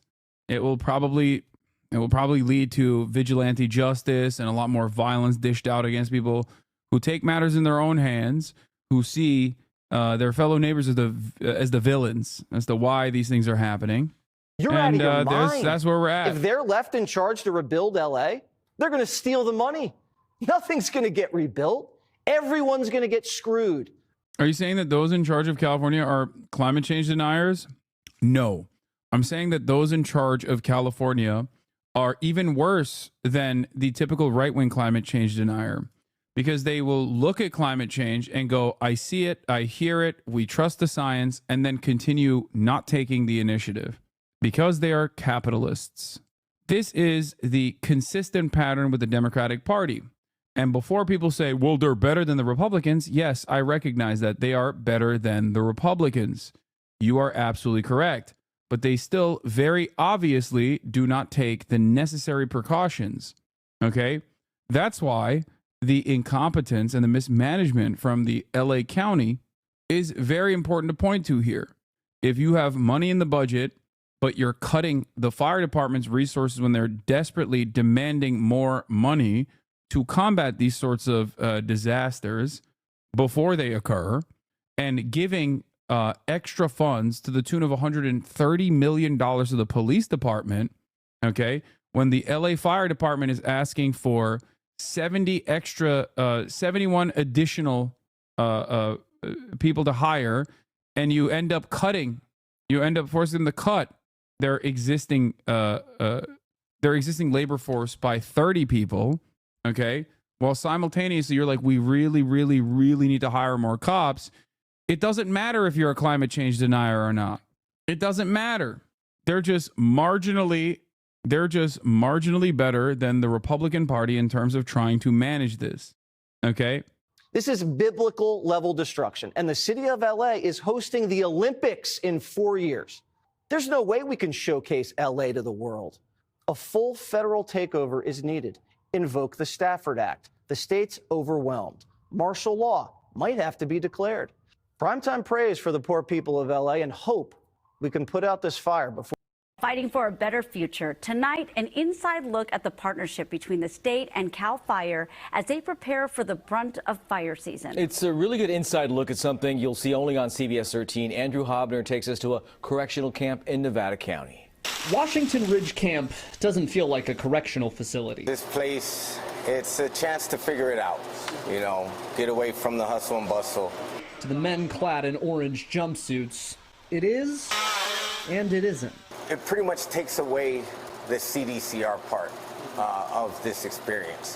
When we go out to fires, the public is very supportive, very happy to see us. The captains treat us as men. Jamil Thomas is serving time for a weapons charge and says the prison environment is very different than what we see at camp. It's very racially segregated. So say this person over here does something I have nothing to do with. That involves me now. This place here is completely, you are held accountable. In the mornings, he goes outside, takes. It's so crazy that these dudes are so desperate for like a crumb of being treated like human beings, which they are, that they're like, this is great. I get paid sometimes $26 a day. Okay. And I get treated like a human, you know? People are appreciative. People offer dignity to me. In the mountain air and reads books on spirituality. And we got a saying, I mean, you know, if you're not happy here, you're just not happy. Firefighters here aren't paid much at all by normal standards, but even from within, there is a push for them to make a more livable wage. We have no issues in camp treating these guys with the respect of a firefighter. That's what they are. Inside the camp, individual. Will this program give them a pathway to employment when released? No. Inmates and groups have responsibility for different aspects of the firefighting team. They treat us just like, you know, basically a firefighter. We are firefighters. And for men like Thomas who are hoping to better themselves after prison, that's how they want it. This is something I'm interested in doing, and it gave me a chance to really figure out and see, hey, being a good person and doing good things, there's rewards and benefits to that. Fred Money with CDCR says the program reintroduces a degree of humanity back within his correctional officers. Is it recidivism at all? No, these programs are actually really good, but the problem is it's being done in a way that is maxing out. Like it's being done in a way where it's basically, I mean, it's slavery, right? All matter of training that you get that is adequately compensated can be incredibly helpful in reintegration. Okay? Incredibly helpful in reintegration. The issue, on the other hand, is that these guys don't actually get the jobs. It is unimaginably rare for an inmate to be able to get gainful employment in a fire department, especially in Los Angeles County, after they get out. They're only good when they're doing this job for $5 to $10 a day, sometimes upwards of $27 a day. On the exact opposite of the spectrum are private fire brigades, where people get upwards of $7,000 a day protecting properties such as former LA mayoral candidate Rick Caruso's property in the Pacific Palisades. We will be talking to some of these inmate firefighters later today.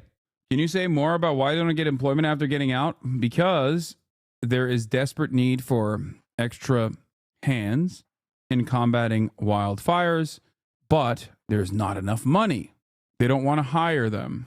LA Fire Department also has LA Fire Department, I think, has a rule where you can't be a felon if you want to ever get hired. The thing is, the LA Fire Department is also one of the most sought after jobs, and the same for New York Fire Department as well. These are jobs with a decent pension plan. These are decently paid jobs in general, and it's a very competitive job to get. It's a super competitive market. So they're only good to fight these fires if they can be used as slave labor to basically displace the remaining Los Angeles Fire Department's existing firefighting numbers. They do it for much cheaper, you know. Also, before you look at the situation and assume that these are like rapists or whatever, No violent offenders are allowed to even take part in this training program. Okay? Like, you can't, as far as I understand, I might be wrong on this, but I'm pretty sure you're not allowed to take part in the training program at all. Yeah, average Los Angeles Fire Department firefighter yearly pay in the United States is approximately $94,390, which is 98% above the national average. Yeah. California inmate firefighters are legally barred from serving as full-time firefighters after prison. Like, this is literally a law, an existing California licensing law that bans many ex-offenders from working as full-time firefighters, even if they were trained to fight fires while in prison, was upheld last week by a federal judge. Since World War II, California has relied on prisoners to fight the state's immensely destructive wildfires. But once released from prison, the state makes it almost impossible for former prisoners to earn a living fighting fires full-time. Nearly all local fire departments require certification as an emergency medical technician, yet under California law, EMT certification is off limits to anyone who has ever been convicted of 2 or more felonies, has been released from prison for any felony in the past decade, or has been convicted of any 2 or more drug misdemeanors in the past 5 years. Adding to the absurdity, people with multiple felonies can still serve as volunteer or seasonal firefighters, though the latter is only a part-time and provides far less job security and fewer benefits than working year-round in a municipal fire department. This basically openly betrays the good reason for why these training programs exist. These training programs are good for reintegration, right? It is supposed to lower recidivism, the likelihood to reoffend, because if you have a gainful employment opportunity in the aftermath of your prison sentence, you are significantly less likely to fuck that up, okay? It is one of the most... It is one of the best possible ways of engaging in the rehabilitative process. The issue, however, is that that's very obviously not the point. They want them as slave labor that can be easily expended. Crazy thing that firefighter jobs is competitive. Meanwhile, the LAPD and NYPD, all you need is to graduate from high school in the 6 months class to shoot people. Yeah, of course. This is an infinitely more difficult job. Yes, fighting fires is an infinitely more dangerous and infinitely more difficult job than being a cop. I think we all agree with that, right? I hope that people understand that. That's a crazy thing. Anyway, although the court recognized that California's ban has been subject to public critique and that plaintiffs have alleged a valid injury, it nevertheless sided with the state and upheld the ban. Judge John Mendez adopted the government's position that blocking ex-offenders from becoming EMT certified advances the government's legitimate interest in ensuring public safety, as EMTs often deal with vulnerable persons in responding to emergencies. This article is from 2021. It's not relevant. What? Many incarcerated firefighters do go on to gain employment at the California Department of Forestry and Fire, Cal Fire.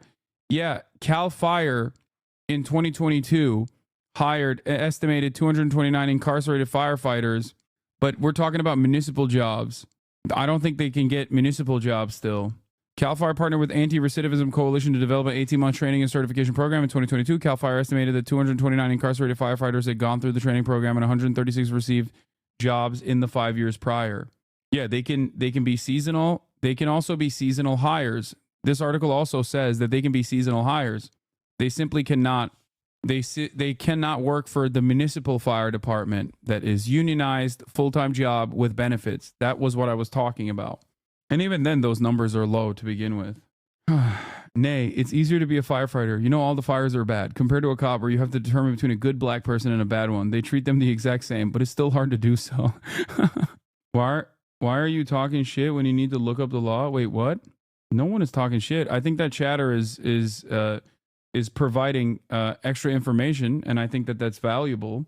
If he had brought forth information that I was oblivious to, I mean, if I didn't know, if something changed that I didn't know about, like hiring municipal firefighters that are convicts, then yeah, I would tell that chatter thank you. Marukusu-chan. Anyway, but thank you for the additional clarification. All right, let's talk about the city budgets real quick as well before we continue with the. Let's talk about the city budgets because obviously, you know, we have budgetary concerns. Here is LA Comptroller Kenneth Mejia. Seeing city officials in the press ignore the severe impacts of these budget cuts, especially the ones covering for their poor budget decisions to cut a majority of the fire department, the majority of the department's budgets, even after Chief Crowley told them about the impacts these cuts had, is disgraceful. They keep saying, but LAFD got a raise in November. If these fires happen in August to October, would these same city officials then admit that the LAFD's budget got cut in July, where 61 civilian support positions were eliminated and sworn payroll and expenses were reduced? By the way, as far as the civilian positions goes, yes, it's not directly a person that is holding the hose, but it's actually mechanics, for example. It's people that are responding to calls. Okay, it's people that are assigning tasks. Those are the civilian positions. They all play a very important role in the fire department working. When you cut a mechanic, then you can't actually fix the fire engines in time. Okay, you can't keep the trucks running with the same efficiency necessary to combat structural fires all around the city. By the way, the money that they keep saying is being held for LAFD's raise are in this separate account hasn't even been transferred to the LAFD's operational budget as of this date. How do we know all this? Because we're the city's accountant. We know the city's budget and finances. We didn't want to get into the city's budget and finances during these times, but to see the city officials come out and ignore the fire chief's warnings / impacts of the department's budget cuts made us jump in. We can explain how all this works and how we got here. Just scroll down. By the way, what's not being talked about is that Chief Crowley requested $914 million for the current fiscal year's budget, which started last July. Instead, the fire department got $800 million, a budget cut of $17.5 million from the year's prior adopted budget of $837 million. So they asked for $100 extra million, and they got a budget cut, a budget reduction. So in terms of their need, they needed $900 million, but they actually ended up only getting $819 million, which is functionally $100 million less almost than what they demanded for their needs. Okay, how much money do you need, Jesus? You're right. These guys are out of control. I, for one, personally think that if the fire chief is saying we need $100 extra million and they make a reasonable demand for it, it's a reasonable ask for one of the largest cities in the United States of America, I think I'm going to give them that money. Okay? Except here's where the money went instead. And lo and behold, you might be shocked. Okay? Lo and behold, it went to the police department. That's right. That is right. In the second largest metropolitan city in the United States of America, did it go to the fire department to fight fires adequately? No.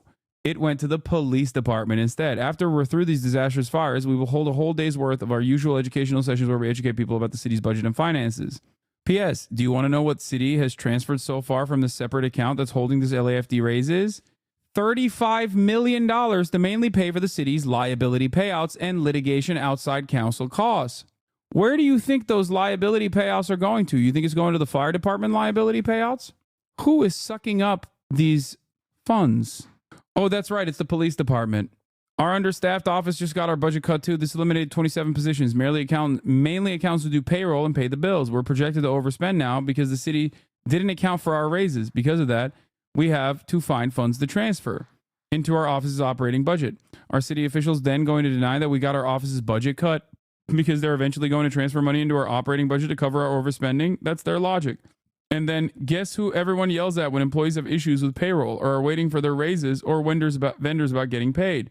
Us, our understaffed office, where the city thought it was a great idea to cut accountants who handle the city's payroll and budgets. If you want to see more about who got the most funds, operational budget increases in the fiscal year 2024-2025, please go back to this list and you will see exactly who got the whopping largest sum.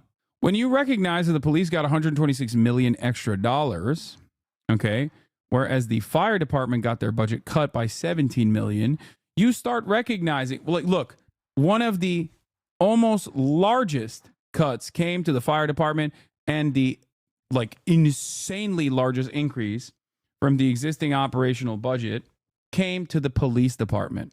Now understand something, okay?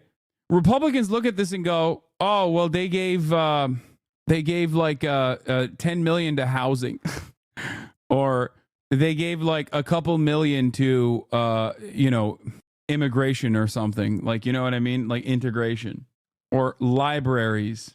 Meanwhile, the police got $120 million in increase. Now, when you recognize this, you have to understand why they're doing the looting is happening all around. And we have to have a muscular, militant police force to combat the never-ending looting. Please look away from the tens of thousands of structures that are burned to a crisp and how we could have at least, reduced that to the best of our ability. Please. You think the police budget increase is why they're jumping on this looting bandwagon? It's not a bandwagon. This is just the modus operandi. Hello? It's not a bandwagon at all.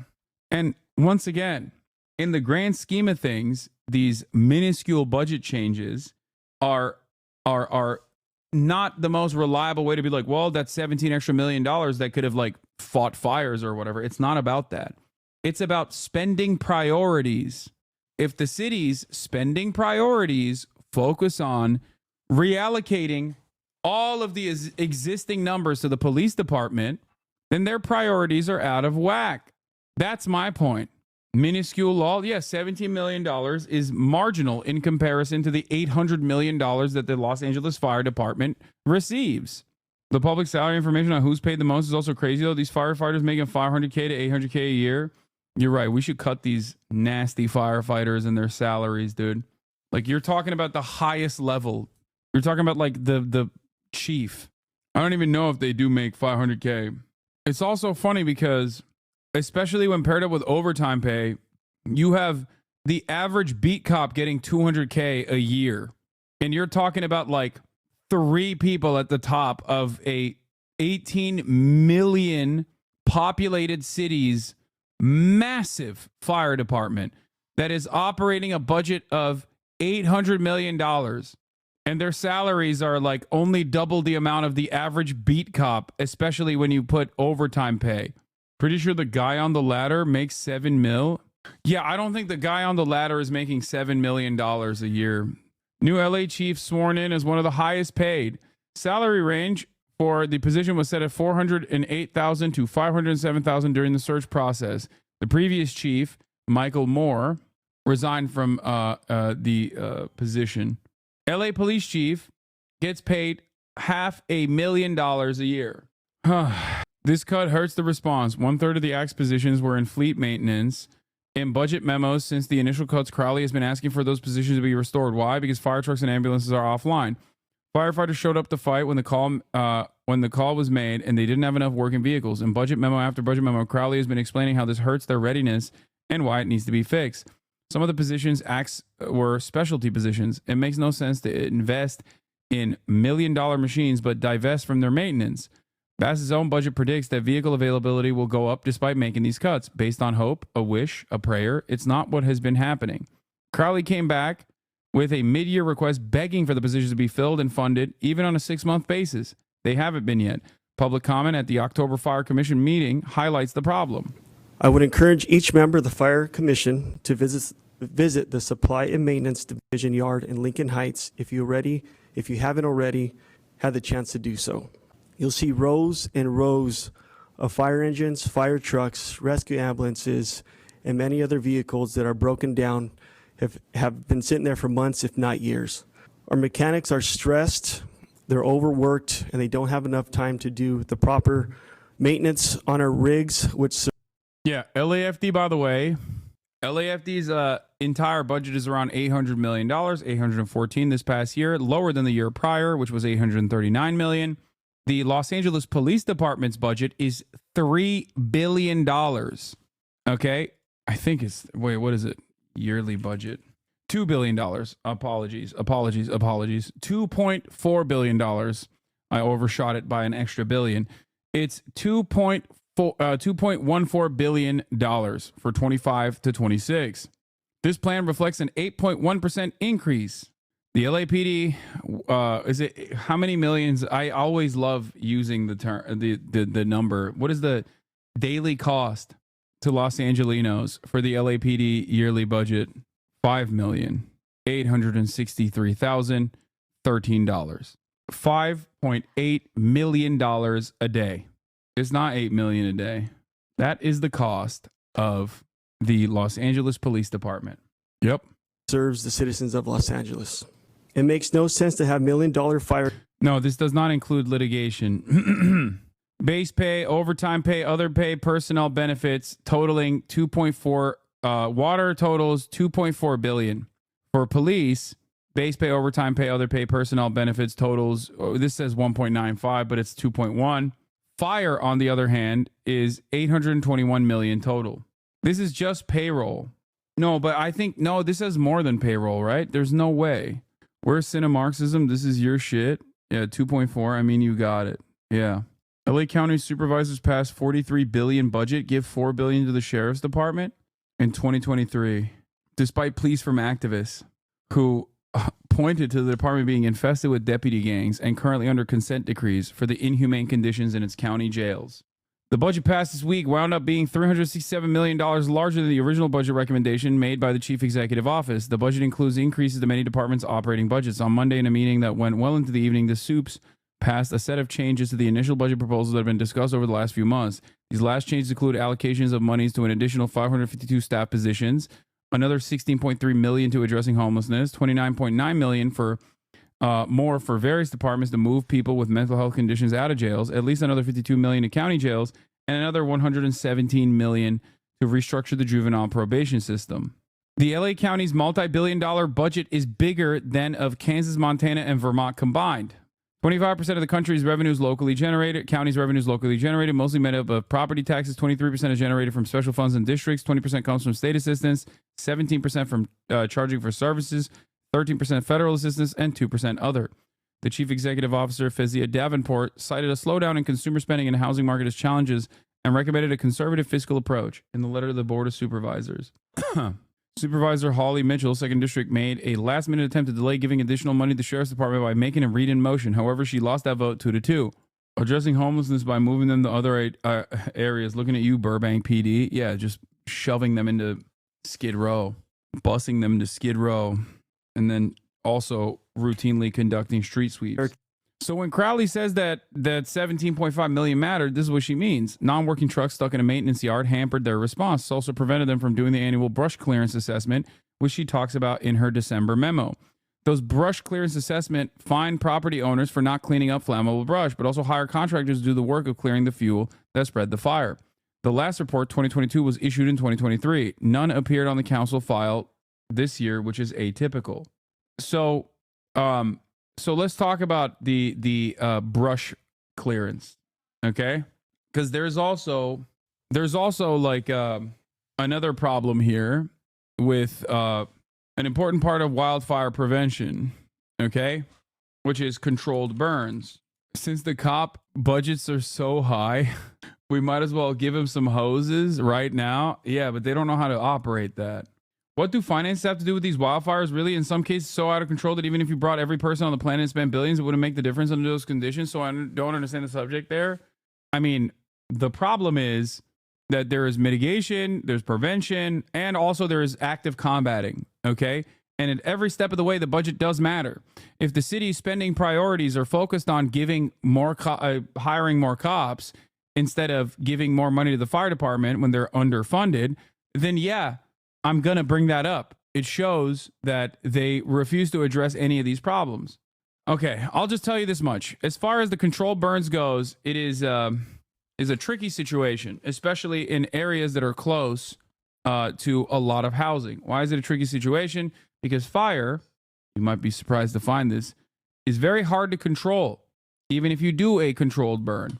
And even a controlled burn can get out of control and end up causing structural fire damage to these cities. Okay? This is one of the major reasons as to why people are very apprehensive about doing controlled burns in Southern California. They do, however, do controlled burns, or they used to do more controlled burns in Southern California, and they certainly still continue to do controlled burns in Northern California. Controlled burns are necessary for the forest to continue surviving. Okay? Controlled burns are intentionally set and supervised by land managers to clear out excess fuel such as trees and logs to reduce wildfire risks. The problem, however, is that in Southern California and the areas like Pacific Palisades, you can't even do a controlled burn because, and as chatters are already yelling at me, it's chaparral. It's not a forest. However, as far as I understand, the chaparral life cycle also requires the chaparral life cycle also requires like some kind of fire from occurring, and the Pacific Palisades was in the unfortunate last end of its life cycle. The LA fires didn't start or spread in the forest. The largest blaze in the Pacific Palisades neighborhood ignited in a chaparral environment full of shrubs that have been growing for about 50 years. John Keeley, a research scientist with the U.S. Geological Survey and an adjunct professor at the University of California, said that's not enough time for this particular environment to build up an unnatural accumulation of fuels. That's well within the historical fire frequency for that landscape. Kelly told my colleague Emily Pontecorvo for her reporting on what started the fires. Generally, he said these chaparral environments should burn every 30 to 130 years, with coastal areas like Pacific Palisades falling on the longer end of that spectrum. Fuels are not really the issue in these big fires. There's extreme winds. You can do prescription burning in chaparral and have essentially no impact on Santa Ana wind-driven fires. We still don't know what ignited the LA fires, and thus whether a human utility, or other mysterious sources to blame, like Goku. But the combination of factors that led to the blazes, wet periods that allow for abundant vegetation growth, followed by drought and intensely powerful winds, are simply a perilously bad combination. Fire breaks, strips of land where vegetation is reduced or removed, can often prove helpful, and they do exist in the LA hillsides. But as Matthew Hertow, a professor at the University of New Mexico and director of Center for Fire Resilient Ecosystems and Society, told me bluntly, when you have 100-mile-an-hour winds pushing fire, there's not a hell of a lot that's going to stop it. This is an important part of this process that I keep stressing. And a lot of people don't understand it and think that I'm defending Karen Bass or Gavin Newsom or the lesbian fire chief or whatever the frick people are upset about on any particular moment. Okay? But this ultimately is the reality. Climate change that causes flooding and an explosive growth of vegetation, followed up by extreme drought that turns all of that vegetation dry, perfect tinder, perfect fuel for fires to erupt, create a uniquely disastrous predicament that no number of firefighters would be able to actively combat. Okay?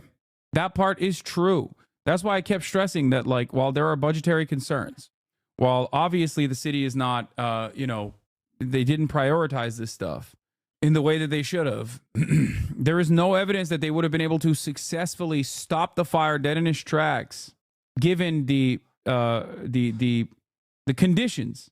Herto told me that he thinks of the primary drivers of destructive fires as a triangle, with fuels, climate, and the built environment representing the 3 points. We're definitely on the built environment climate side of that triangle for these particular fires around Los Angeles, Herto explained, meaning the wildland-urban interface combined with drought and winds are the primary culprits. But in more heavily forested mountainous areas of Northern California, you get the climate and fuel side of the triangle, which is why they do more controlled burns in those areas as well. Chaparral burned every 30 to 80 years naturally. When they burn more frequently, they become invaded by annual grasses that can burn again after 1 to 2 years. Embers can travel impressive distances in the wind, as evidenced by footage of past fires jumping expansive freeways in Southern California.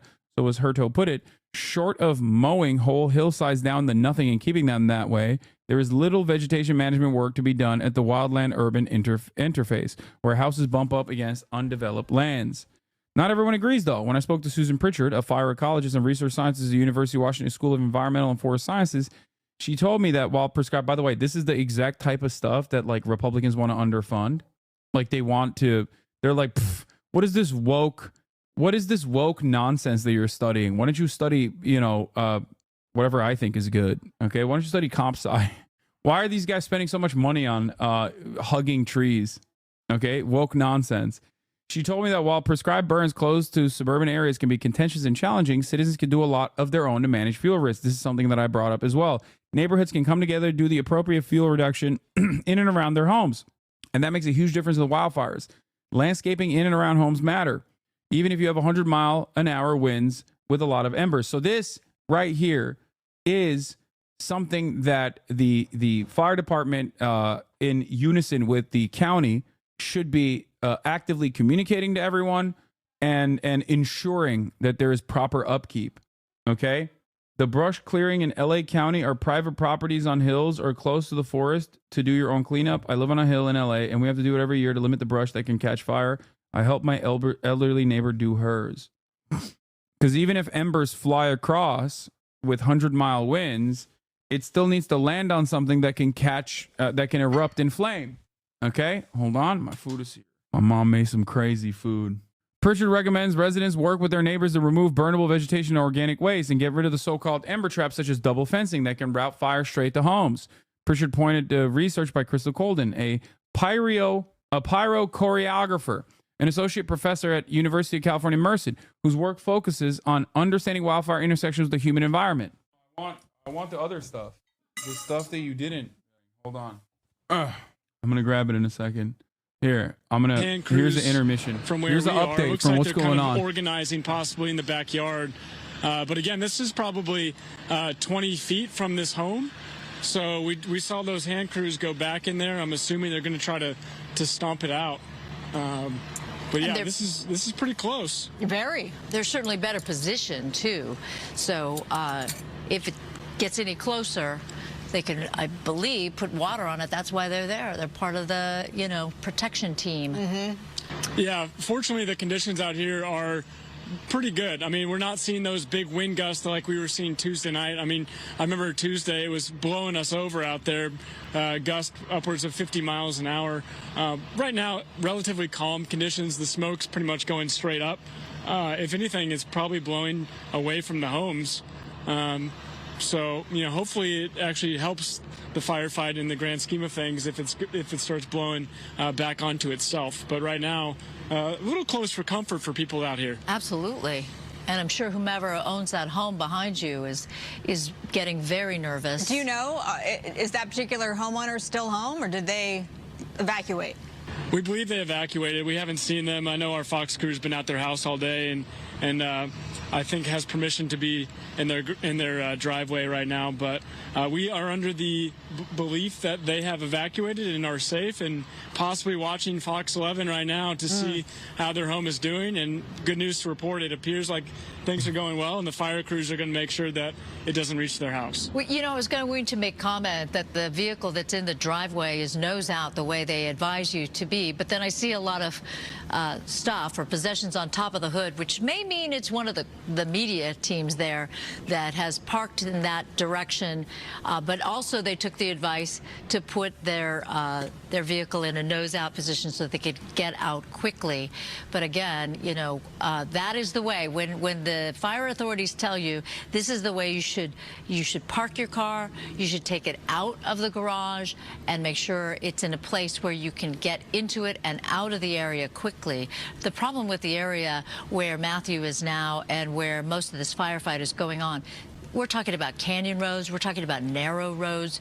That, too, is the reason why they don't want people to get back into the neighborhoods. Even if you do own a property, I'm getting text messages from someone who says, can you get me into my home, into my neighborhood? And the answer is no. The National Guard is there to keep you out, not just because of the looting concern, but also because they don't want you to get in the way of what the fire professionals have to do. What the firefighters now have they're to saying do. what the National Guard is supposed to be doing. Fire trucks are big. They're big and wide. If you add to the parking situation, that's just going to, it's not going to help. So, imagine all the people that do want to go back. They want to see what the condition of their property is. That it's very frustrating. But the answer is, nope, you cannot go back in. Not when there is such an active firefight going on, as we see yet another fire truck go by. Hey, Matthew, can you tell is that an LAFD truck that just passed you, or by chance one of the more exotic ones coming from out of area? That's from Santa Monica. So, a little bit of a drive. Not their jurisdiction, I believe, so they're definitely here helping out. And I do want to show you this, because I think this is pretty interesting. We always talk about those embers, and when you were talking, one landed right next to my foot. I don't know if you can see that. But that's, the concern. Even though what we're seeing right now is relatively small, we know that those embers can travel upwards of 2 miles. And if it lands on a piece of dry vegetation, it's still hot, can start another spot fire down the road, and that's why we have those evacuations further out than where we are right now on the edge of the fire line.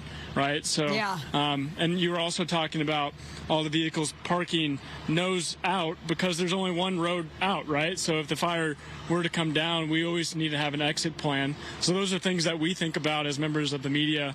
You leave your engine on and you face the way out. So if things change very quickly, you can get out of here and try to be safe. In a moment's notice.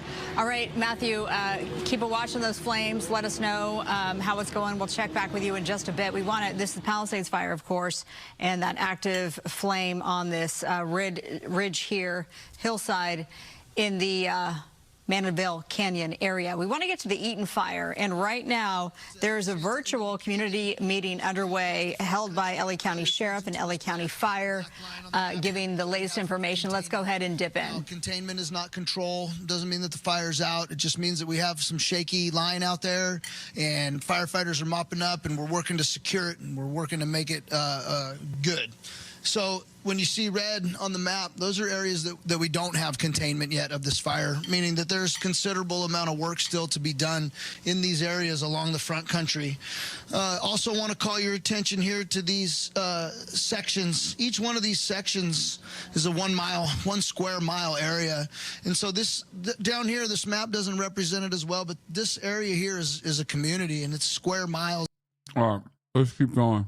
As well. They themselves know that the inmates that they're taking out there, the inmates that they're housing, they are giving back to society. These guys absolutely give back to society. And there have been more changes. AB 2187 was signed into law, allowing those that complete the program to have their records expunged, which opens the door for EMT certifications and the chance to become a municipal firefighter.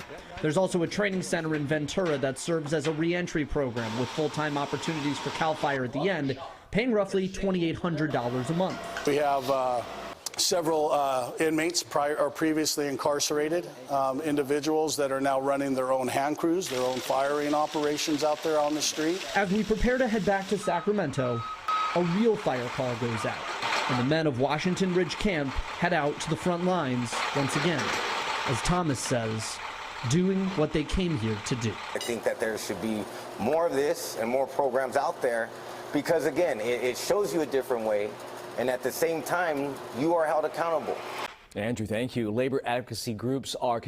We're in Santa Anita Park, and quite frankly, it resembles a refugee camp on the edge of a war zone. But this is the community's response to the emergency. It's usually a multi-million-dollar horse racing venue. Horse racing has been suspended because of the quality of the air. So they put out a call for people to bring whatever they could, and my goodness, are they responding. They're bringing water and food and pet food, nappies, books for children, and clothes in absolute abundance. And those clothes are being sorted into different piles for toddlers and children and adults so that people who've lost everything have somewhere to go. I'm going to stop for a moment and talk to Dan, who's one of the volunteers here. Dan, are you surprised by the response of the community to the call to help? I wouldn't say surprised because... Am I crazy? I feel like this dude is giving HasanAbi head vibes. It's what we do. How important is it to the community right now? It's the most important thing. Everyone here knows someone that's lost something, so, you know, we're just trying to come out here and help as much as we can. And what exactly are you asking people to do? Right now, we're just sorting. So we're, this space right here has a ton of donations, but as you can see, it's kind of chaos. So right now, we're just sorting everything and trying to make it as usable for people as possible. It feels like this is going to be needed for a long time. Yeah, I have no idea. We just showed up, so we're just helping. And thank you for what you're doing. The need certainly is significant here.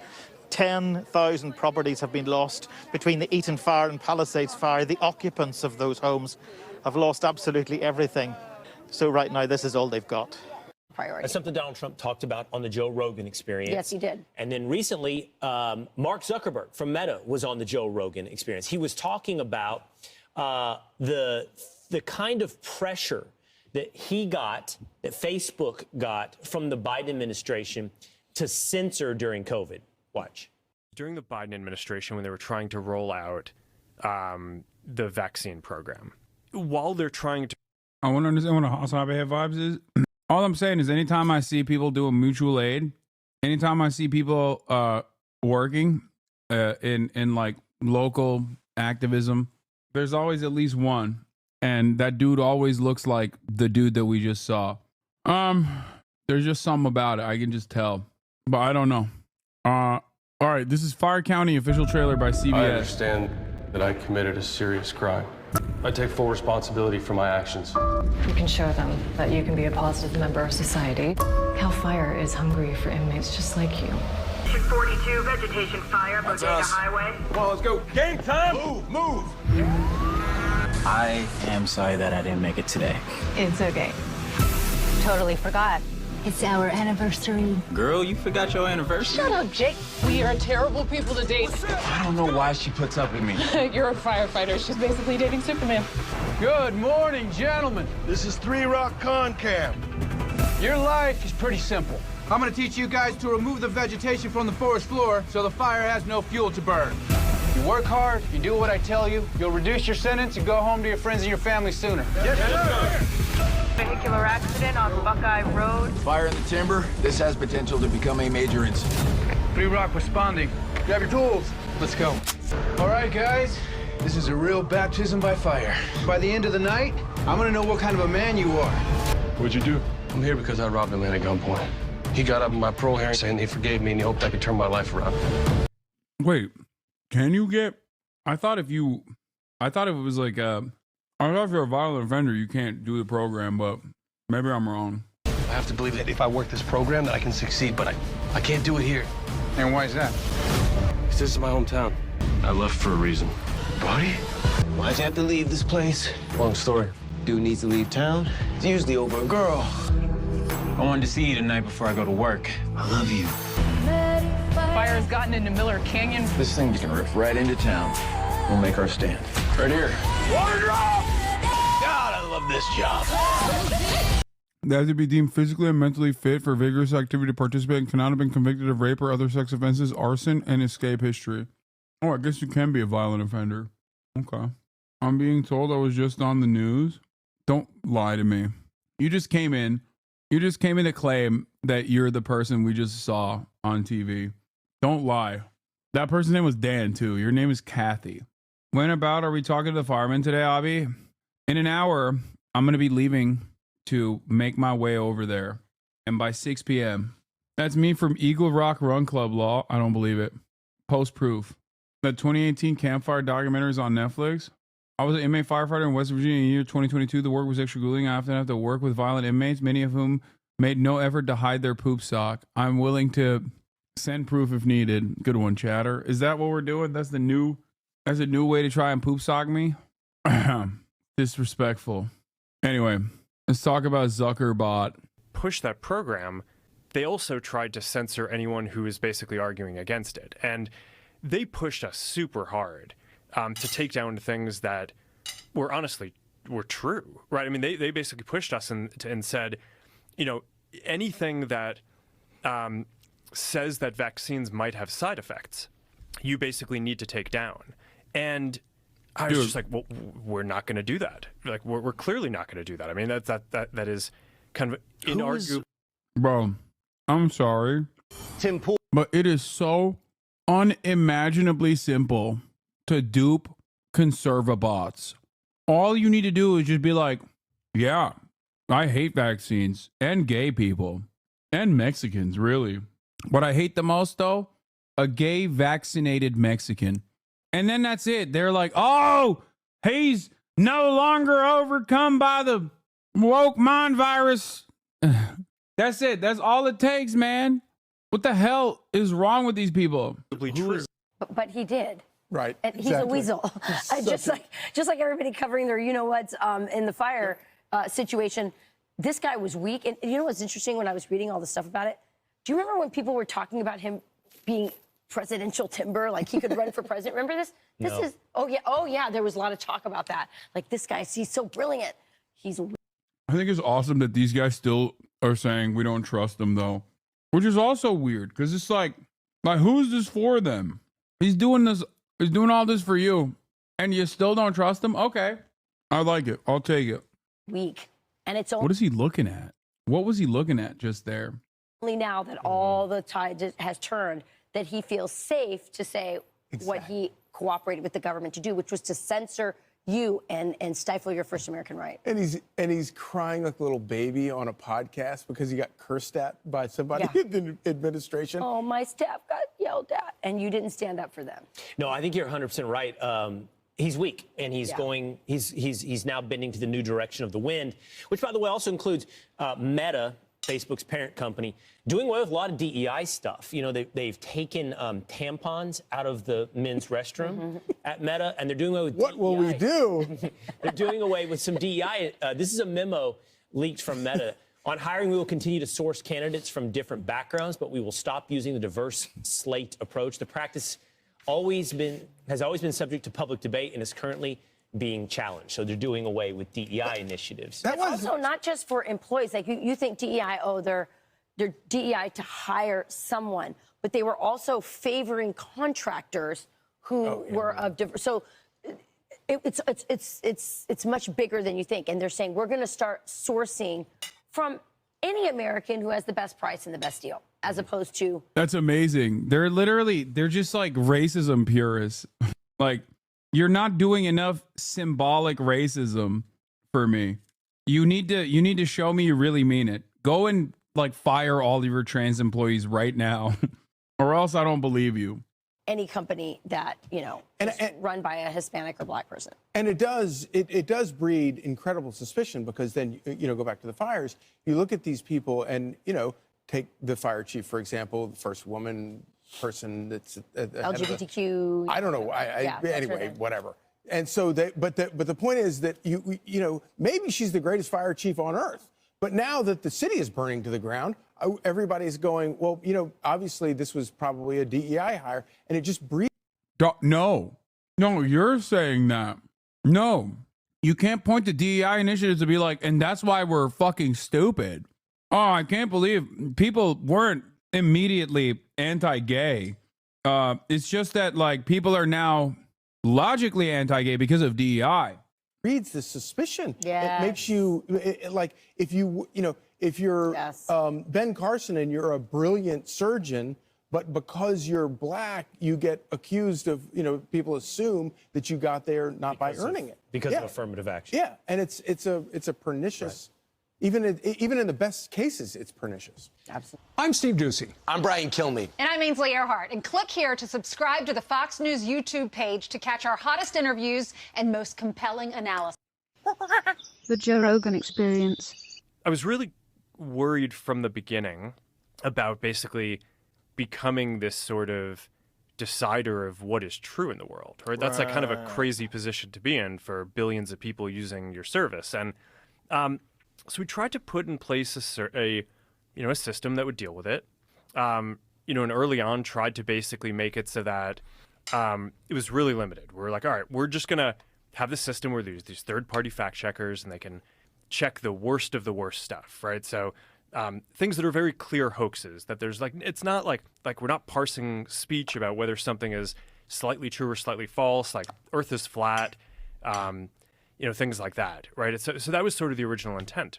We put in place the system and it just sort of veered from there. I think to some degree, it's because some of the people whose job is to do fact checking, a lot of their industry is focused on political fact checking. So they just kind of veered in that direction. And we kept on trying to basically get it to be what we had originally intended, which is just, it's not, the point isn't to like judge people's opinions. It's to provide this layer to kind of help fact check some of the stuff that seems the most extreme, but it just, it was just never accepted by people broadly. I think people just felt like the fact checkers were too biased. Mm-hmm.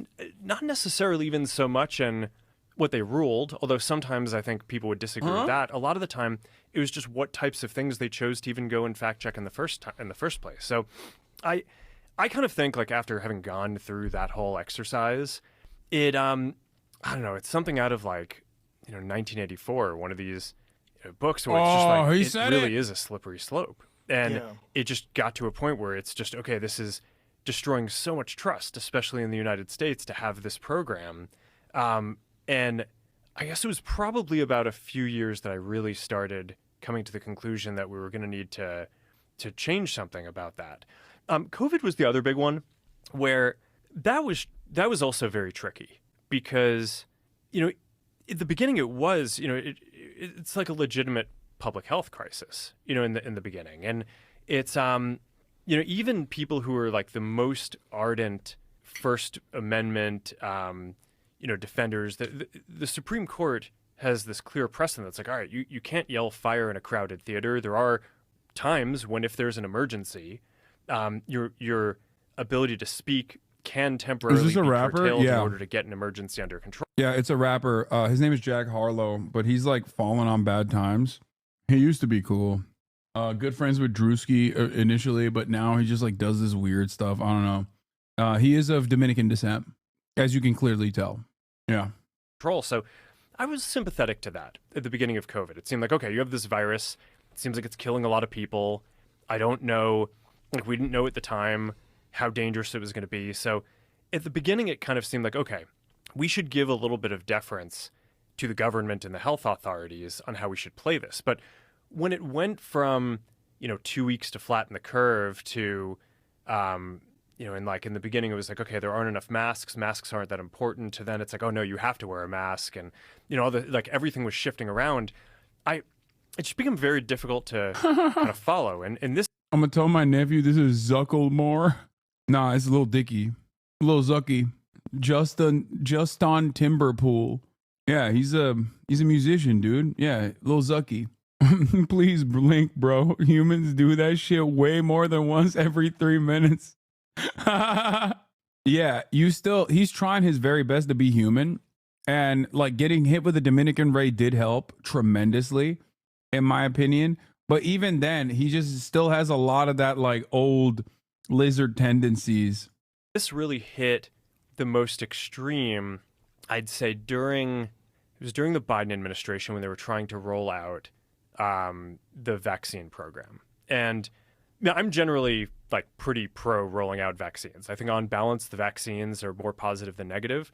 But I think that while they're trying to push that program, they also tried to censor anyone who is basically arguing against it. And they pushed us super hard to take down things that were true, right? I mean, they basically pushed us and said, anything that says that vaccines might have side effects, you basically need to take down.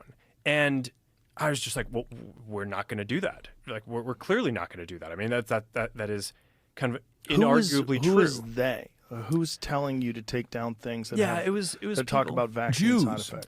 Who control the media, Joe? I'll have you know. I didn't think it was the case, but yeah, Jews. They do the vaccines and the media. They do it both. It's wild. I'm Jewish. I didn't know.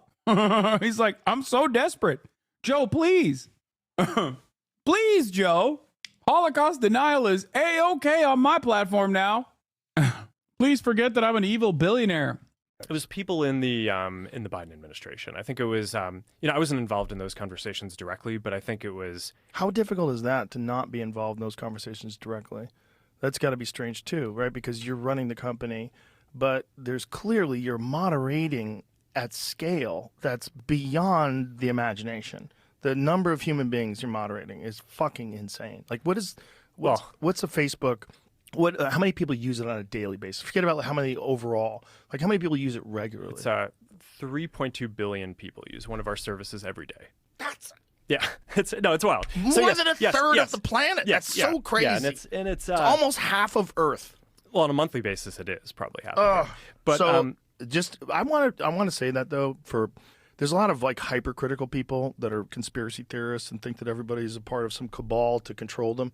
I want you to understand that whether it's YouTube or all these and whatever. He's about to say, Mark is one of the good ones. He's like, yeah, they do have a cabal, but Mark, as you can see, is one of the good ones. I mean, he hates COVID. Yeah, he hates COVID. He said it. He loves ivermectin. He's going to eat this ivermectin paste right now to show fealty. Whatever place that you think is doing something that's awful, it's good that you speak because this is how things get changed and this is how people find out that people are upset about content moderation and censorship. But moderating at scale is insane. Yeah. It's insane. Yeah. What we were talking the other day about the number of videos that go up every hour on YouTube, and it's bananas. It's bananas. It's like to try to get a human being that is reasonable, logical, and objective, that's going to analyze every video, it's virtually impossible. It's not possible. So you got to use a bunch of tools. You're going to get a bunch of things wrong. Yep. And you have also people reporting things. And how much is that going to affect things? You could have mass reporting because you have bad actors. You have some corporation that decides we're going to attack this video because it's bad for us to get it taken down. Mm-hmm. There's so much going on. I want to put that in people's heads before we go on. Yeah, his job is really the hard. Kind of numbers that we're talking about here. Now understand you have the pandemic. Yeah, moderation at that scale is really difficult, which is why it's awesome that he stopped doing it altogether as a cost-cutting operation. That's great. Zuck went from Reddit mod energy to Big Brother energy. What Big Brother? What do you mean? No, he went. He's just a BJJ guy now. That's it. He's Mr. BJJ now. And in that process of becoming Mr. BJJ, I think he got hit in the head a bunch. I don't know. And then you have the administration that's doing something where I think they crossed the line, where it gets really weird, where they're saying what you were saying. They were trying to get you to take down vaccine side effects, which is just crazy. Yeah. So, like you're saying, it's so complicated, this system, that I could spend every minute of all of my time doing this and not actually focused on building any of the things that we're trying to do. AI, glasses, like the future of social media, all that stuff. So, I get involved in this stuff, but in general, we have a policy team. There are people who I trust. They're the people who are kind of working on this on a day-to-day basis. And the interactions that I was just referring to, a lot of this is documented. Because Jim Jordan and the House had this whole investigation and committee into the kind of government censorship around stuff like this. And we produced all these documents, and it's all in the public domain. Basically, these people from the Biden administration would call up our team and scream at them and curse. And it's like, these documents it's all kind of out there. Did you record any of those phone calls? I don't think we but I think I want to listen. There are emails. the emails are published. It's all kind of out there. And they're like, and basically it just got to this point where we were like, no, we're not gonna take down things that are true. That's ridiculous. They wanted us to take down this meme of Leonardo DiCaprio looking at a TV talking about how 10 years from now or something, you're gonna see an ad that says, okay, if you took a COVID vaccine, you're eligible for, for this kind of payment, this sort of class action lawsuit type meme. And they're like, no, you have to take that down. We just said, no, we're not going to take down humor and satire. We're not going to take down things that are true.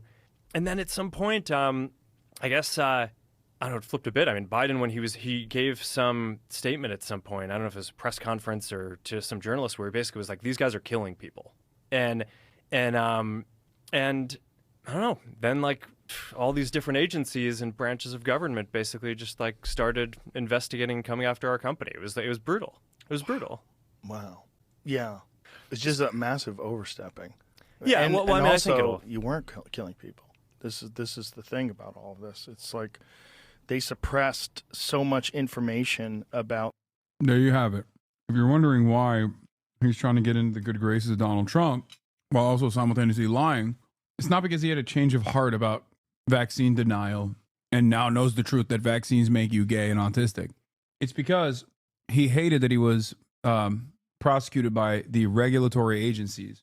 And he ties it back to COVID conspiracies and how he let COVID conspiracies run amok on the platform. But of course, that's not the reason why he was prosecuted by, or he was investigated by the FTC. He is literally lying. Dude spent 12 hours testifying to Congress while his company was embroiled in the most high-profile data privacy scandal of the 21st century. I don't know what the CFPB is or why it relates to social media companies. Wait, wasn't it the FTC too? Trump's FTC sued Facebook. On Rogan, Zuckerberg says he doesn't know what the CFPB is or why it's investigating Meta. That were looking into us that were not really involved with social media. I think the CFPB, this financial. I don't even know what it stands for. It's the financial. Oh, you do know what it stands for, bitch. Come on. Things that people should be doing, regardless of whether or not you believe in the vaccine. Regardless, put that aside. Metabolic health is of the utmost importance in your everyday life. Whether there's a pandemic or there's not, And there's a lot of things that you can do that can help you recover from illness. It prevents illnesses. It makes your body more robust and healthy. It strengthens your immune system. And they were suppressing all that information. And that's just crazy. You can't say you're one of the good guys if you're suppressing information that would help people recover from all kinds of diseases, not just COVID, the flu, common cold, all sorts of different things, high doses of vitamin C, D3 with K2 and magnesium. They were suppressing this stuff because they didn't want people to think that you could get away with not taking a vaccine, which is really crazy when you're talking about something that 99.07% of people survive. This is a crazy overstep, but scared the shit out of a lot of people. Red-pilled, as it were, a lot of people because they realized, like, oh, 1984 is like an instruction manual. I mean, it's like it shows you how things can go that way with wrong speak and with bizarre distortion of facts. And when it comes down to it, in today's day and age, the way people get information. The idea that the American government was actively suppressing people from learning the truth about working out and being healthy, being good for you in terms of, like, you know, in terms of recovering from COVID or any number of different healthcare complications is the dumbest argument you can ever make. Yeah, dude, the government was actively telling you you can't use vitamins. This is, once again, born out of, like, complete mania and a permanent seeking of victimhood, where they're like, oh yeah, the government doesn't want you to know that receiving blowjobs is awesome, dude. They hate that. They're trying to suppress the truth. The government doesn't want you to know that, you know, ice cold glass of water hits different when it's on your bedside and in the middle of the night when you wake up and you're thirsty. That's right, dude. The government is actively suppressing that, bro. I hate it. Nobody is suppressing the understandable notion of stating facts about working out. It's so stupid. Information is through your platform, through X.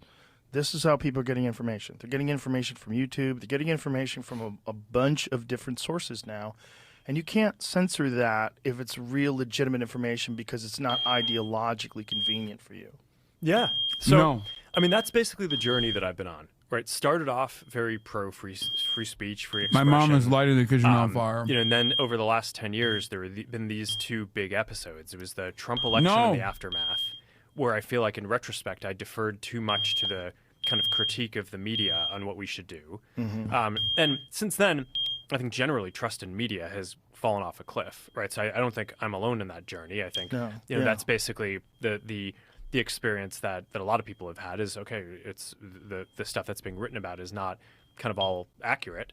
And even if the facts are right, it's kind of written from a slant a lot of the time. Of course. And then there was the government version of it, which is during COVID, which is okay, like it's like our government is telling us that we need to censor true things. It's like this is a disaster. And it's, you know, it's not just the U.S., right? I think you know, a lot of people in the U.S. focus on this as an American phenomenon, but I kind of think that the reaction to COVID probably caused a breakdown in trust in a lot of governments around the world. Because I mean, you know, 2024 was a big election. I never understood why conservatives hated this guy so much. Facebook has always been so welcoming to QAnon conspiracy theories. And they still thought that they still thought that Zuckerbot was against them. And I never understood that. Like, he's always been a friend. And even now, he's like actively trying to be like, no, guys, I love this. Like, I'm with it. Look, I do Brazilian jiu-jitsu because he's Jewish. I mean, that certainly plays a role for some people. That certainly plays a role for, like, you know, the hardline Nazis. But, you know, Ben Shapiro's Jewish. And he's broadly well received by the right-wing movement. I don't know. They told him he looks so fine with a beard and mustache. They said he looks like Jack Harlow, since then he thinks he is Jack Harlow. I don't know. I just never really understood that the broad hatred that people have for big tech. Like, I get why they had it for Google, even though Google has also been decently pro right-wing, even neo-Nazi sentiment. But like, Facebook has always been like overtly right-wing. Year around the world, and you know, there are all these countries, India, you know, just like a ton of countries that had elections, and the incumbents basically lost every single one.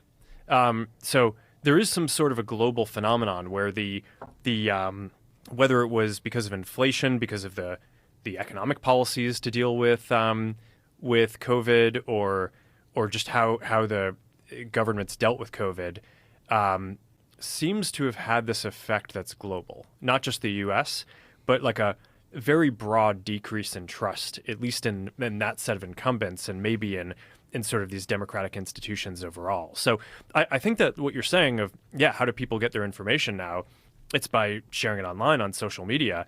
I think that that's just increasingly true. And my view at this point is like, all right, like we started off focused on free expression. We kind of had this pressure tested over the last period.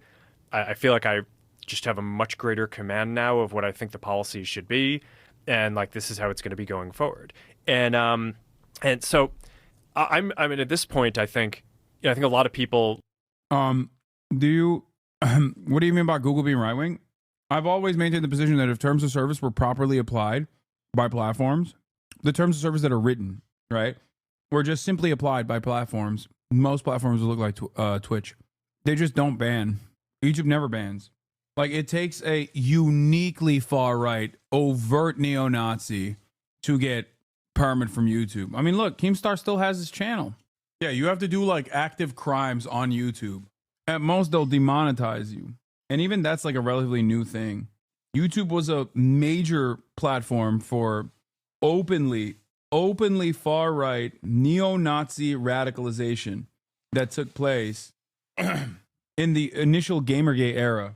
Unless you accidentally include 5 seconds of a trailer, that's the copyright system. They will nuke you from orbit. Okay, that's, they actively do work against that. That's the one thing that they do care about, because that's capitalism. Look at this as like a purely political thing. It's because they kind of look at the timing and they're like, hey, well, you're doing this right after the election. It's like, okay, I try not to like change our content rules like right in the middle of an election either, right? It's like, there's not like a great time to do this. It's right. And you want to do it a year later. Yeah, it's like there's no good time to do it. There's, right. And whatever time is going on, there's going to be, so the good thing about doing it after the election is you get to take this kind of cultural pulse as like, okay, where are people right now, and how are people thinking about it? We try to have policies that reflect, mainstream discourse. But yeah, I mean, I don't know. This is something I've been thinking about for a while. I think that this is going to be pretty durable, because at this point we've just been pressure tested on this stuff for like the last 8 to 10 years with like these huge institutions just pressuring us. And I feel like this is kind of the right place to be going forward. What was it like when they were attacking you? Like, first of all, what was the premise? Like, what were they saying was your offense? Was it that you were allowing information that was not true, that was getting out there? I know there was also, they're saying that you guys were allowing hate groups to speak. There was a lot of this. Yeah. I mean, the tough thing with politics is that there's like... Bro, Elon Musk basically destroyed this man. Ironically enough, initially he had destroyed Elon Musk by being like, all right, talk shit, get hit. And Elon was like, bet, I'm not fighting you. I'm just going to turn you into me. He is literally following the footsteps of Elon Musk. In order to win favor with the Trump administration, he's just like, yeah, I'm just like Elon. I'm just like you, Elon. I promise. Well, when you say someone's coming after you, are you referring to kind of the government and investigations and all that? I mean, so the issue is that there's people saying divorce incoming, but Zuck is a major wife guy, like major wife guy. He's already a libertarian guy with an Asian wife. So, he already, these guys either become perma divorce dads or libertarian guys with Asian wives. And Zuck is the second. Someone said passport bros. Dog. Not every single person that has an Asian wife is a passport bro. The fuck are you talking about? Didn't they meet at goddamn Stanford or some shit? Or Harvard? Some of y'all are so stupid. We're waiting on Caroline and Marcier here, and then we're going to go head to the Rose Bowl. No, we'll take the Porsche.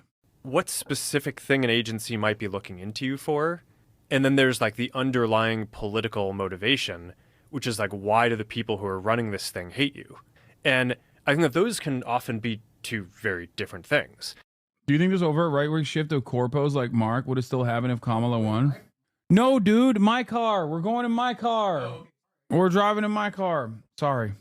Tim Pool, host of Timcast. Sorry. Are you buying the Zuckerberg transition? I'm buying that he's a fair weather friend and that this is the path of least resistance. But hey, look, we're happy Trump won. So I'll take the power if he's shifting in this direction. But I think when you look at the Joe Rogan. I love that Tim Pool acts like he is like a consequential figure in the right-wing movement. Have you guys noticed that like there are so many silly ass people that are in Trump's immediate orbit, and yet Tim Pool, not one of those guys. I feel like his vibes are so bad that even people in Trump's orbit are just like, I don't really mess with that guy. He's kind of odd. I don't really like him. Like, think about it. The Russian government has paid people that have been closer to Donald Trump than Tim Pool, like Dave Rubin, like Benny Johnson. I'm seeing a bunch of this sort of response to my mentions today, which are intense. Worst case scenario for Zuckerberg is not only does he alienate himself from Dems liberals, but conservatives find this public heel turn disingenuous. Dave, Zuckerberg is such a spineless jellyfish. Someone from Biden's team, unnamed, told his team to take stuff down, so he rolled over. Trump gets elected, and suddenly he's a new man. Meta execs anticipated this, which is why policy leader Joel Kaplan and Kevin Martin called a bunch of conservative influencers the night before their policy overhaul to start warming them up. Charlie Kirk says he and Zuckerberg spoke recently. To understand the way that right-wing independent content creators and like the right-wing establishment are basically hand in glove all the time, look no further than this example. Mark Zuckerberg calling up me, but on the Republican side by phone. Can you imagine a world where any liberal establishment wins office and then a multi-billionaire owner of a social media platform gives me a direct call to be like, hey, I'm going to do a left-wing pivot now, and I just wanted to make sure that you're cool with it. Understand the asymmetry. Understand how unbalanced the structure is. Understand how pervasive the influence of the supposed independent media figures are and how much power they hold. But are you cool with it? What do you mean? The left is fractured? They're not the left. The Democratic Party is not the left. Anyway, Mr. Zuckerberg decided to promote Mr. Kaplan's Meta's head of global public to carry out the changes and deepen Meta's ties to the incoming Trump administration, replacing Nick Clegg, a former deputy minister of Britain who had handled policy and regulatory issues globally for Meta since 2018. The night before Meta's announcement, Mr. Kaplan held individual calls with top conservative social media influencers, two people said. I guess Tim Pool didn't get that call. Rogan podcast, and he talks about, they're yelling at us and they're forcing us to do these things. This only scratches the surface. Facebook built a portal for feds to log in to their company so they could flag misinformation. It has long been known, over a decade, that the federal government, the FBI, the CIA, I think the NSA, had backdoor access to Facebook as well as many other companies. So when Zuckerberg comes out and he's all, oh man, they were yelling at us and putting this pressure. We had no choice to do it. You're only saying that now because the news and the information got leaked over a long and hard-fought battle where activists, real journalists, were exposing them for having done this. Now they're giving us the light vanilla version of they were just having us censor this COVID stuff. No. Let me ask you a question, Mark Zuckerberg. Eric Charamella, do you remember that name? Yeah. Yeah, this is one of the guys involved in whistleblowing on Donald Trump for the false impeachment against him related to Ukraine. And there was a period where if you went on... This chatter said he signed on to Google with a new account. Since you search for HasanAbi, sponsor post, the best news show on YouTube, Timcast. This is how they keep maintaining, dude. I don't do any marketing. Look at my numbers. This guy gets paid by the Russian government to the tune of $4 million, does constant marketing, and he barely has any motion. I'm not sure if he's advertising on site as a whole or in politics and gaming. I got an ad for him searching for Tarkov. That's funny. Facebook and typed that name in any context, they would delete it without notification, no warning, no rule violation. That is extreme censorship because covering up that name hid a news story of historical significance. We can talk about the laptop. That affected an election, massively important. And then Joe ended up pardoning his son for the laptop that was real that you got censored for talking about. Yep. When Joe Biden says, I could have won, how do you react to that? What was he underwater, like 14 points in the internal polling? They didn't show him that poll. It's really remarkable and scary, though. If you're a Democrat, who do they have? They don't have anybody. They've been desperate to ice. I mean, he's not even wrong. If you are a Democrat and you are used to like all of these billionaires being overtly liberal or whatever, maybe this is a scary predicament.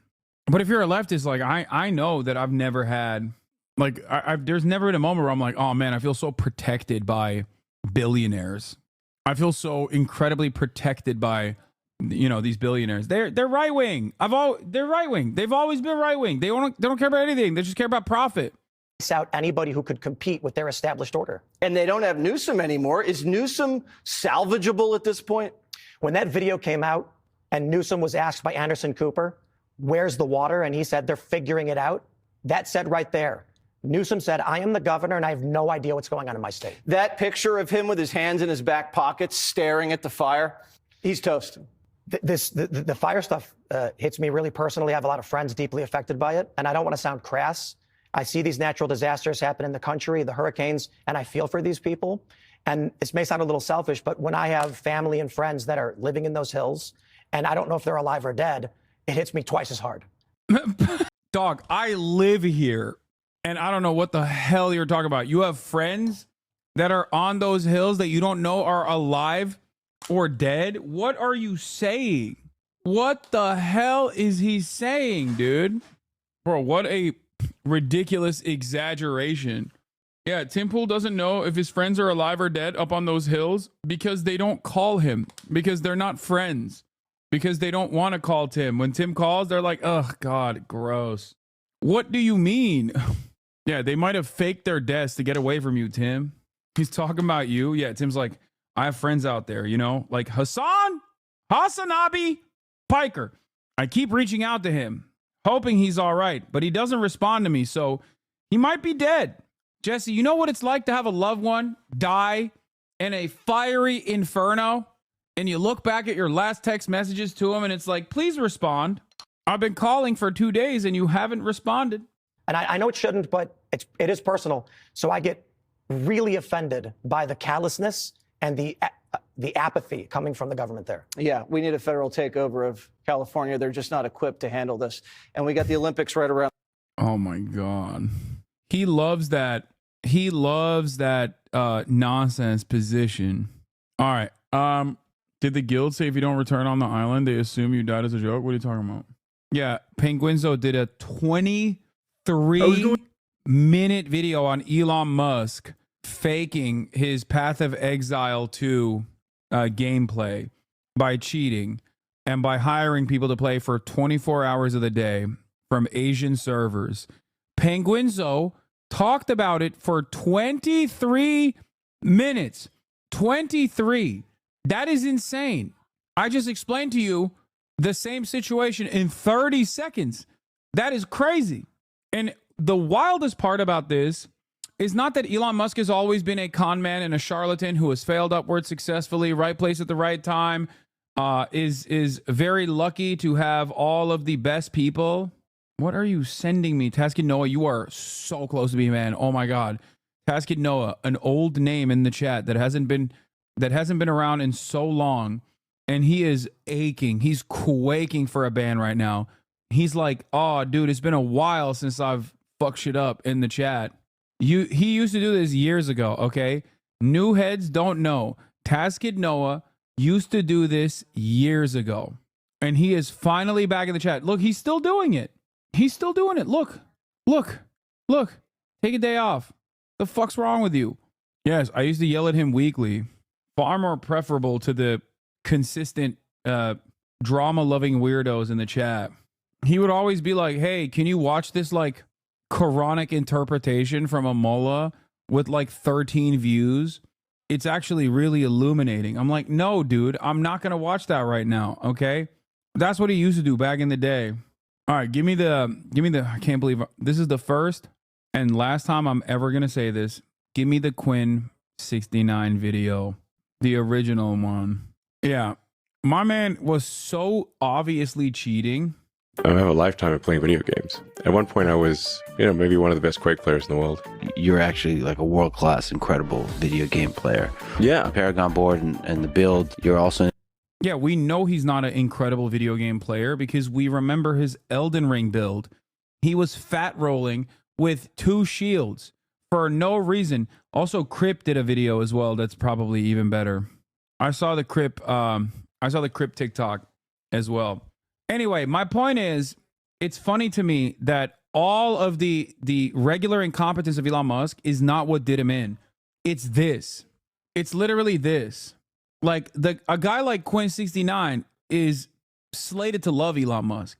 I feel like Quinn69 carries himself in a way where he is like the highest likelihood to fall victim to a crypto scheme. You know what I mean?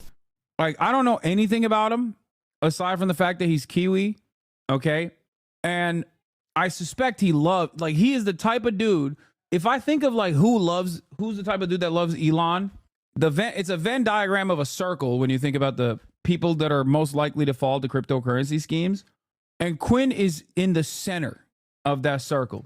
So for me, the fact that this actually got Quinn off the Elon train is hilarious. An innovator there. Yeah, I've played a lot of video games. You think about like StarCraft, any game where a lot of people are playing, to rise to the top, you have to be exceptional, period, as a human being. Yeah. There has to be something exceptional about you. Yeah. Are you in the top 20 in the world or the top 20? Wow, in Diablo. Yeah. Shooting rockets into space, making e-vehicles, starting a new department of the government. I actually let myself think maybe he actually is an alien, because there's just no way, unless he's paying people to do it for him, which obviously he's not. So let's start off with some context. Elon. Yo, I'm a 6,000 plus hour Poe player, and I watch Quinn from time to time. He used to love the dude, but the account piloting really pissed Quinn off. I love that. Elon Musk's character is currently level 97.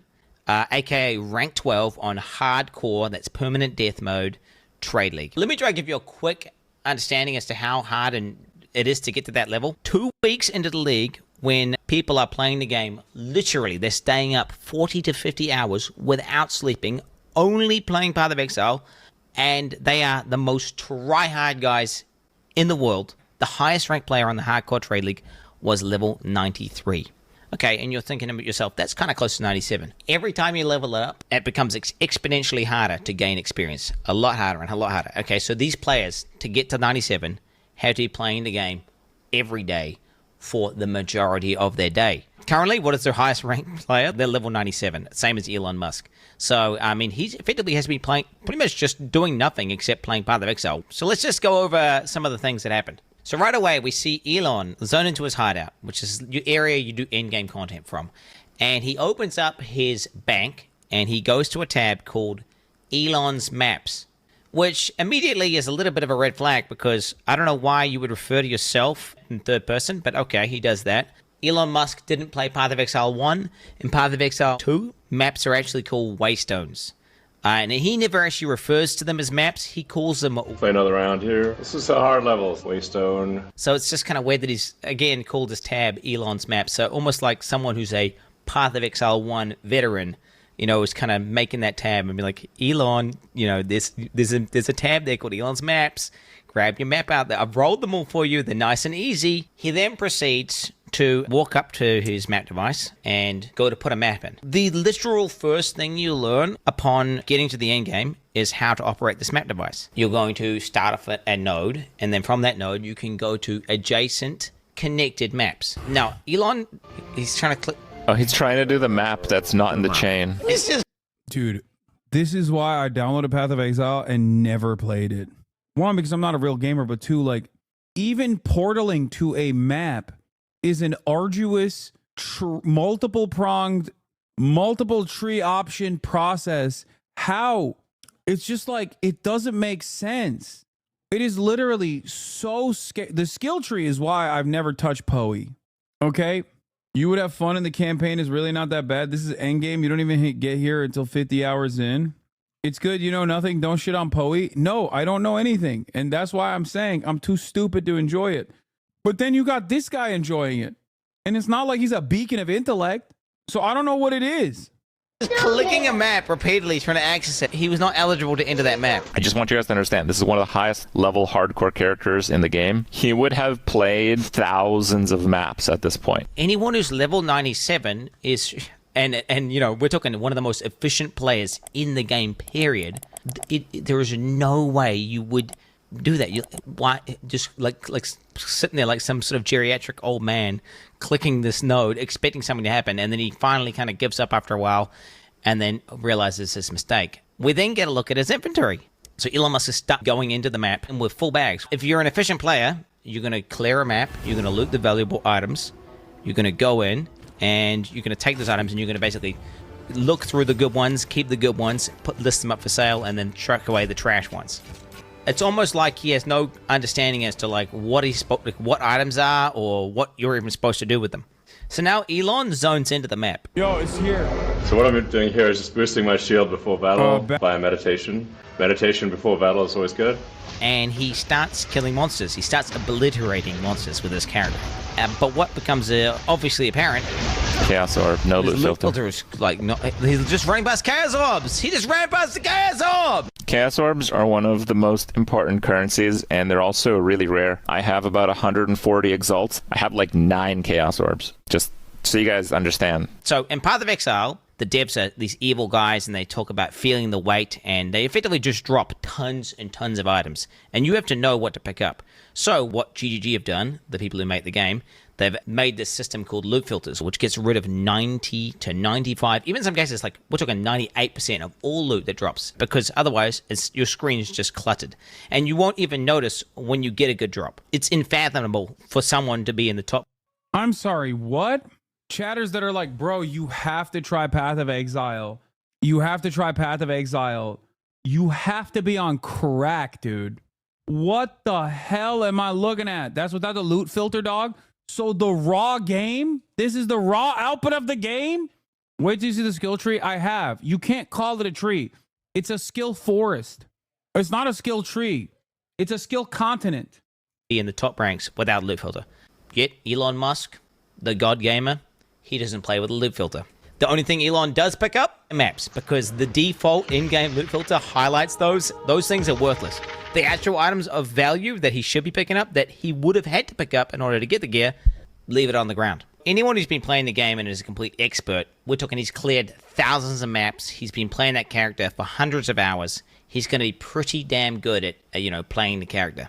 He gets to the boss, he's fighting the boss, and I want to say for about 10 seconds, he sits there and he's out of mana. Mana is a resource in this game where you need it in order to use your abilities. He just sits there, default attacking the boss without activating his mana flask. Anyone who's played the game and understands the character would understand, like, oh, I'm not doing any damage because I'm out of mana. Elon Musk takes 10 seconds. He then goes on to loot items off the ground. He starts to... Did he kill him? Did he kill him, though? I'm on Elon's side on this. Dragging them into his bag. Like, I don't even know how to describe to you how painful that is to anyone who actually plays the game. And his bags are full, and he just keeps clicking it over and over and over again.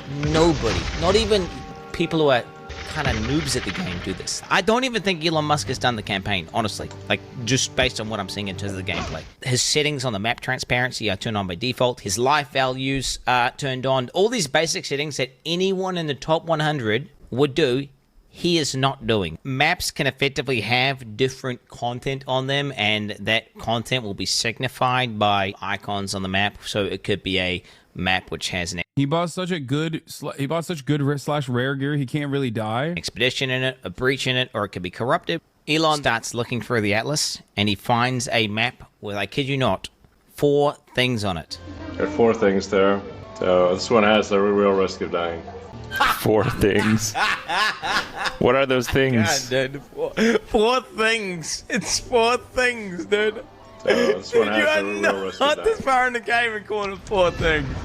Stop, bro. Dude, stop. Oh my god. His character died yesterday at rank 7. Wait, this character? Isn't this like 97? Or did they nuke his account because he was cheating? I love that these nerds... Wait, did he die on stream? Rank 7 on the ladder. Oh, on the leaderboard. Wait, did he die on stream? Wait, so he died off stream? He probably executed the bot farm in China. He probably flew out to China and individually killed every single person that caused his booster, that caused his account to die. I wonder how much money he spent. Because, like, these aren't regular boosters. Like, these guys are... They have to be cracked, right? Or is it multiple, you think? And they're running, like, 8-hour shifts so that he can always be on. Because I know he was on 24 hours pretty much. Like, you would have to get multiple pros. You'd have to get multiple pros to be able to boost like that. He was rank 7 on the ladder. The character died. Assumed Elon logged in and killed the character. I feel bad for the Chinese guy that invested hundreds of hours. Nah, they probably got paid, dude. In the game, you can just stand there while people kill. Surely can't. He then goes on. The account died while Elon was giving a speech in Germany. Oh my God, the account died while he was literally talking to the AfD Nazi, talking about how Hitler is actually secretly a communist. Is that when the character died? Because that's so poetic. That's so funny. What a dipshit. On to say, I kid you. This is max difficulty on hardcore. If there's a way to get higher difficulty, I don't know what it is, but this is everything maxed out. Path of Exile has boss fights and end-game bosses, which are quote-unquote difficult battles, which Elon actually did do in one of his streams, where he just went into the end-game boss and died repeatedly to it.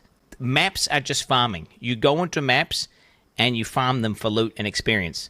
They're not the most difficult battles, and I don't... Wait, so when you die, you can still resurrect? Like, you don't lose your character in hardcore? How does that work? I don't know if he's trying to deceive people watching a stream into thinking that he's doing some insanely hard thing, whenever he's literally doing something you do to effectively grind or farm. And if you thought this was bad, I did not even get to the worst part. In Path of Exile, gear has requirements to equip it, but that has nothing to do necessarily with how good it is. For example, one of the most powerful and best items in the game is a level 1 required to equip staff, which is maybe, I think, even the most meta build in the game right now. It's super, super broken, insane damage.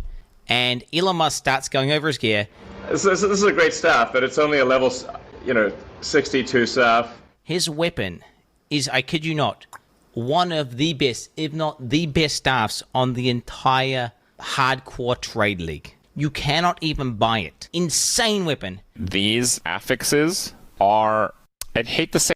Elon has admitted he takes the NSAM patch. It's the same ADD medication that SBF took. I don't think Elon sleeps at all. If you think Elon played any part of this game aside from when he was streaming it, you are the funniest person on the planet. No, dog. He did not spend 24 hours. Crip explains this very well, where there are API tools out there where you can literally know whenever any particular character is logged on. And obviously, considering that he's rank 7 on the planet, there were a lot of people, once they figured out this was Elon's character, that were literally constantly tracking his character. He was on in Asian servers virtually every single moment of the day. So no, I don't think Elon was constantly flying to Asia or using a VPN to log in through Asian servers. VPN, bro. Okay, dude, you're delusional if you think that he was doing that. And it's not just like a simple way to get a bunch of dumb nerds to believe him until, these nerds were like, dude, there's no way you are, you've achieved this level of success. Tracking his PoE character did more damage than his PJ flights on Twitter, Lamau. Say perfect, but they might be perfect. Just the PvP. Have you seen his Elden Ring build? That's not him. Exactly. I believe he actually played Elden Ring because his build was trash. But he also was not like putting out impressive stuff on Elden Ring. Here's the ladder. Top PoE players the top PoE players who sleep 3 hours a day haven't even reached 100. There's no way Elon himself would level 90 plus by himself. I'm telling you, dude, he just wanted to show off. He wanted to make it seem as though he was this like cool ass nerd, That's it. Yeah, also a VPN from Asia to the United States is also stupid as hell. He wanted the extra ping. PS criteria on trade. We can see there's literally one staff in existence on the entire market. Not only does Elon have a staff that you can't even buy, but it's so good that second best one, which is missing 2 of what makes a staff so powerful for an invoker, which is the crit and crit bonus, is still 20 divines, and that's obviously very expensive. Here I am, like level 95. My staff is only level 62. my helmet is level 56. Int, lightning, and chaos resist. Okay, it's only 56. Amulet level 61. Ring is only level 48, 49. At least a level 75 jacket. It's a jacket with 6 things. Yeah, tell us how bad the item that only drops from the highest difficulty of the hardest boss. Just tell us that it's only level 52. Did you find this at level 52? That's impressive. Level 52 here. They can only ever be level 52. Bro, Elon Musk is a fucking fraud, bro. Pretty low level compared to my character level, but it seems to work pretty well. In softcore, you can get much better equipment. In order for him to have insane gear, he has to understand how the economy works. He has to be basically trading. Anyone who's played Path of Exile to the end game in a trade league knows that you have to trade in order to obtain what looks like some of the best gear pieces in the entire game. If we look at some of these player accounts, we can see what they have for trade. You know, 700 plus items for sale, multiple divine items. You can see hundreds of divines worth of listed items. This is also someone from the top 10, rank number 4. Focus here worth 50. There's nothing funnier to me than this being what destroyed Elon's reputation with Quinn. Like, Crip is smart, right? I'm sure he wasn't like a big fan of Elon to begin with, but Quinn is exactly the type of dude who loves Elon. Asman too. Wait, what is? Yeah, Crip and Quinn are basically on the two separate parts of the spectrum of people who play Path of Exile. Like you. Quinn is also smart when it comes to this game. Yeah, he just maxed out on being smart in this game, and it took away from all of the other aspects of his life where he's also supposed to be smart. Asman knows about it, and Asman is shitting on him too. Oh, that's so funny. I love that all of the nerds are turning on him. 50 divines alone. This is the number 1 guy. You can see hundreds of divines, again, worth of items, multiple mirrors, all these players. If we go to... Normie viewer here, what's the aim of him pretending to know a video game so much? It's to get, like, sweaty nerds to be... sweaty nerds... Like, Elon loves presenting himself as this, like, deity of all nerds, like the patron saint of nerds. So this gives him, in his mind, nerd cred. Okay? Street cred. Nerd clout. Oh, he's such a big gamer. He loves Diablo. He was so good at Diablo. He's so good at Path of Exile. It's even a harder game than Diablo. And it's just like he's just an insecure man. And everything that he does is to serve that insecurity. And once you recognize that, a lot of the puzzle pieces fall right into place. Elon's account, he's got only 21 items for sale, and they're all absolute garbage. It's clear he's really not making much money, or any money at all. So something I did notice last week, I did the same search because I was curious what he might have been selling, and I grabbed the screenshot which I shared to my Discord, and it's this really crappy crossbow for 18 divines. So why is it listed for 18 divines, and where did it go? Is it possible he vendored it? Yes. Why was it listed for 18 divines? I don't really know. I don't want to fuel any conspiracy theories, but I have been made aware that RMT, typically they use legitimate listings that are far overpriced, and that is how they mask the transaction as legitimate. So if he were to buy 18 divines for, you know, $100 US or whatever, he could have done so through this listing. And if you needed any more proof that Elon is 100% boosted, he was playing the game today inside of maps, blasting. RMT is real money trading. He's using real money to purchase in-game weapons, which is a big no-no because it's pay to win. While simultaneously on a X space talking to like some far right-wing part of some German government, I don't know, some political bullshit. Okay, I guess he's just that much of a god gamer. RIP Elon F. Elon, no, that's Elon Lamau. Back to the beach, bozo. RIP Bozo F. Get fucked, Elon slave. Yeah. You think Elon killed the booster? I hope not. I hope he didn't kill his booster. Anyway, thank you, Rashawn, I'm gonna run the Santa Anita updates on local news. We are heading over to link up with the incarcerated firefighters right now. I am joined, of course, by Caroline Kwan, my brother Marat, and also March. We'll be driving over there right now. It's like a minute-by-minute switch. But you can watch this in the interim period for a little bit, and I'll turn on the camera in a second when we get in the car. All right, peace. Closer look at the conditions and what they're really up against tonight, Jen. Yeah, when I spoke with officials earlier, they said that they weren't anticipating the winds to peak like they have tonight. I mean, look at my gear. It is so windy out here, and we've been feeling gusts that are literally moving us forward. We have a lot of smoke out there still in the distance, and we have a couple of flare-ups. We have, however, seen a lot of aerosol. We've seen multiple helicopters show up, so that is going to help throughout the night, and many of these helicopters will fly throughout the night unless the winds get too dangerous. Now, down below, it's hard to see, but there are multiple hand crews down there, and they're making sure that the line holds. You see the fire retardant line, that's the line that they want to hold so the fire doesn't continue to go down into the canyon. All day long, we have had firefighters come out here and look over the ridge. This is a concern because what you don't see is behind us is an entire community, a couple hundred homes. And if that fire picks up and this wind goes, it's going to blow straight into this community. So this is one major concern that they want to make sure that they get a handle on and that they protect. I spoke with a firefighter earlier today, and this is what he had to say. Our number one focus is life safety. So we want to make sure that everyone stays safe. As firefighters, we always want to save lives, and so that's why we do the early notification, the evacuation notices to get people out. We did see somebody was right in the middle of all the brush with a garden hose as the active fire is raging up. So we don't want people doing that because he was hundreds of feet in on his own hose line, surrounded by brush, not visible. And right when we saw him, there was a wall of flame came through, and now we're having to divert firefighters to tell people to leave instead of fighting fires. So fortunately, that person was able to, that they backed out, and we were able to still save a house.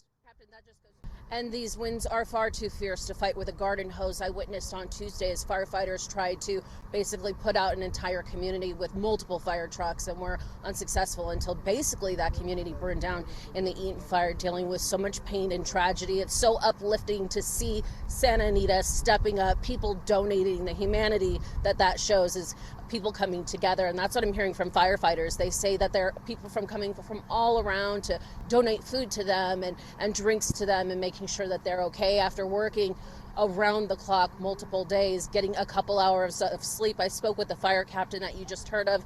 His home was also evacuated. So they're dealing with their personal concern and also dealing with having a job that takes care of this community. So the wind tonight, again, this gusty wind up on the ridge is going to be a major concern.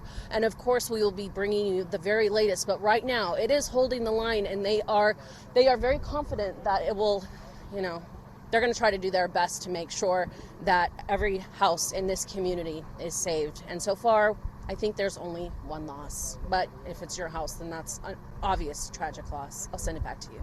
Jen, we can't say enough about our heroic firefighters, all that they've been doing for the past several days, working nonstop. Didn't even get a break today, right, with the challenges ahead earlier. They'll be working into the night. We're in those critical hours right now, though, Kai, where, the winds are going to determine the course of action. We heard that captain say earlier today, if it hits wind gusts of 35 to 40 miles per hour, that flight operations can be halted. It really does come down to the pilot's decision, but how do those conditions look tonight? Yeah, and it's always safety first and foremost. And conditions, unfortunately, are going to get worse, because what we're going to see is the wind advisory turning to a high wind warning, and that is because we've monitored gusts of up to 35 and 45 miles per hour throughout the afternoon, and now we're going to begin to see gusts of up to 55 and 65 miles per hour through the night. On the right-hand side of your screen, downtown Los Angeles, where you could see out to the Santa Monica Bay and look at that smoke, it is now more horizontal, which again shows that the offshore flow is beginning to strengthen. And unfortunately, we've got a red flag warning in place for all of Southern California, the exceptions being the LA Basin, the San Gabriel Valley, the Orange County coastline, portions of the LA County coastline, and not just through the night tonight, but through Sunday, Monday, Tuesday, as well as Wednesday of next week, because we have an additional Santa Ana wind event coming to Southern California. Right now, we're taking a little bit of a break, and these winds, especially through the Santa Monica Mountains, they are quite erratic. They will be gusting off and on, and you saw Jen McGraw's live shot. She could barely stand up, but up there on the sustained wind boards, it just does not show that. Nonetheless, though, the winds are going to continue to get stronger through the night tonight, and not just in LA County, but look at San Bernardino right now. They're seeing gusts of up to 20 and 25 miles per hour. So our friends in the Inland Empire in Orange County, we want to continue to keep you in the know and continue to let you know that you must be just as alert as everybody else here in Southern California, and that includes, of course, LA, Ventura, Santa Barbara County. You're included in some of these dangerous conditions as well. As we look at the high wind warning, there it is. It's in place until tomorrow afternoon for the mountains of Los Angeles County, some of the foothill areas above the San Gabriel Valley, the San Fernando Valley, the west section of the Santa Monica Mountain Range, and also just above the Moore Park and the Simi Valley areas as you make your way through the Santa Susana Pass along the 118, the Ronald Reagan Freeway. Let's go through the night tonight. On the right, once again, your wind futurecast, and you can see those winds getting stronger just past the midnight hour tonight, and that includes the Inland Empire, Orange County. These northeasterly winds, they'll be making their way through some of these areas, sustained gusts up to about 45, 55, and once again 65 miles per hour. Those winds will greet the day for tomorrow morning, but good news, by tomorrow afternoon and evening, well, a bit of an onshore flow returns to Southern California, and those Santa Ana winds shut down in anticipation of the next big Santa Ana wind event coming to Southern California. That'll take place Monday late in the afternoon through Monday night and into Tuesday. You can see again these winds once again as we take a look at that timestamp through the 8, 9 o'clock hours on Monday night, coming through the Santa Clarita Valley, the San Fernando Valley, the Simi Valleys, areas like Moore Park all the way to Camarillo and Oxnard. They'll pick up some strong gusty winds. Also once again through the Cajon Pass into San Bernardino, Riverside, and the Orange County communities. And by Tuesday afternoon, well, those winds start to get a little bit stronger as you could see them reaching the coastal communities by that time. Winds by Tuesday night continue to be a little bit more isolated to those funnel zones. And once we make our way into Wednesday morning, we'll see those winds a little bit more isolated to strictly LA, Ventura, Santa Barbara County. We'll see some breezy conditions through communities like Temecula, Paris, Lake Elsinore. Those communities could pick up some gusts of up to 30, 35 miles per hour by the time we head towards Wednesday night. So again, the next 3 to 5 days are going to continue to stay dangerous for folks here in Southern California. And of course, we're going to continue to take a look at these very low relative humidity values, which stand right now for areas like Van Nuys and the San Fernando Valley at about 10 to 12%. And unfortunately, Rick and Karine, you could see that smoke continuing to push into the atmosphere. And that is why we have such poor air quality here in Southern California. And we'll continue to see that air quality alert sticking around much of Southern California as the area of high pressure off the shoreline, the trough of low pressure throughout the Four Corners and the Great Basin continues to compress the atmosphere for much of Southern California through the next few days. It's going to be a long night, huh? Yes, it is. Long night. We want to welcome you now to the KTLA 5 News at 5:30. I'm Rick Chambers. And I'm Karine Winter. We've had reporters on the ground all day, all evening long, bringing you the best perspective, not only the situation on the ground with fires, but what residents are dealing with in all of those impacted communities. Their stories have been heartbreaking, but we also have reporters who've been bringing us so much hope. We want to go now to Sarah Walsh. She's on the edge of Mandeville Canyon in Brentwood. Sarah, what are you seeing behind you? We see those fire trucks in place. What's the tone there tonight? I've been watching firefighters do what they do, and they've been beating back the flames behind these houses along the ridge here at Mandeville Canyon. You know, darkness has set in here, day 5 of this fire, and if you look up the road here, you can see all the structure protection that's here. We're along West Ridge Road here in Brentwood at the top of the road, and again, you can see all these trucks, the fire trucks. They have their hoses all set up. They were out behind these homes a short time ago in the last hour. Let's show you some video that we shot. One of the biggest challenges taking place behind this house below in the canyon has been some flare-ups. And as we're showing you now, if we can show that video, there was some flame in the last hour. But again, these trucks, they're set up with their hoses. Firefighters on the other side of the house, they were watering down and spraying down that. They were able to get those flames out behind that house and knock out the flames. So that's a good thing up here because there are so many trucks here from all over the Southland here to defend this neighborhood. Because again, as Kai has been saying, if we look up and go live, you can see some of the trees here swaying back and forth. We have really felt the winds pick up here in the last hour or so, those dangerous and destructive Santa Ana winds that we've been talking about. So that's going to be one of the biggest challenges here for firefighters. You know, as I said, we're here along West Ridge Road, but we did drive around, and I can tell you that along Kenter, just above Sunset, I mean, there are engines parked all the way up and down these streets, engines from all over, Manhattan Beach, Long Beach, Riverside, El Segundo. They are here and they are in place because, again, they know with these winds, anything can change here tonight. But right now, they've got a handle on what's going on in the canyon, at least behind these houses. And just below, also, I want to mention, there are the roadblocks set up. We've got that. We've got the 6 p.m. to 6 a.m. kicking in soon. We saw the National Guard down at some of these roadblocks. We saw people at the local fire station along Sunset just waiting and wondering what might happen next. But right now up here, they were able, Rick and Karine, to get that flare-up that was happening behind this house under control. Yeah, Sarah, before you go, I got a question for you. We may lose some of the air assets tonight because of the winds, the sun setting at this point. Are you still hearing that buzz over your head, or has that diminished a little bit? I haven't seen any air support from where we are right now. We were being escorted out behind by the public information officers. We're bringing reporters to the back. Right now, I don't see any in the air. There's a few planes, so I think possibly yes. We're going to get some more information and bring that to you, but let's hope the winds don't pick up, because we know that the air support is so crucial tonight to keep these flames down. Yeah, good point. All right, maintain that position. We'll get back to you later on tonight. You know, we've been spending so much time talking about the Palisades fire that we haven't dealt. And I'm swabbing. March, can you check the ingest, see what we're at? We're at 5K, 4.92. Is that good or bad? Not the best. You want high or you want low? No, we want higher. We should have higher. I don't know why it's at 5K only. But if we have 5K here, that means the old backpack might have had even lower here. Yeah, actually, I think I remember this being a dead zone option. Yeah. All right, is this thing live? Yeah, it's live. It's on your belly right now. Well, you can swap it. All right, am I showing the guys in the back? You didn't wear your fire gear? No, not really. I thought you would have. I thought you would have worn your fire gear. You guys can turn on the lights in the back if you want.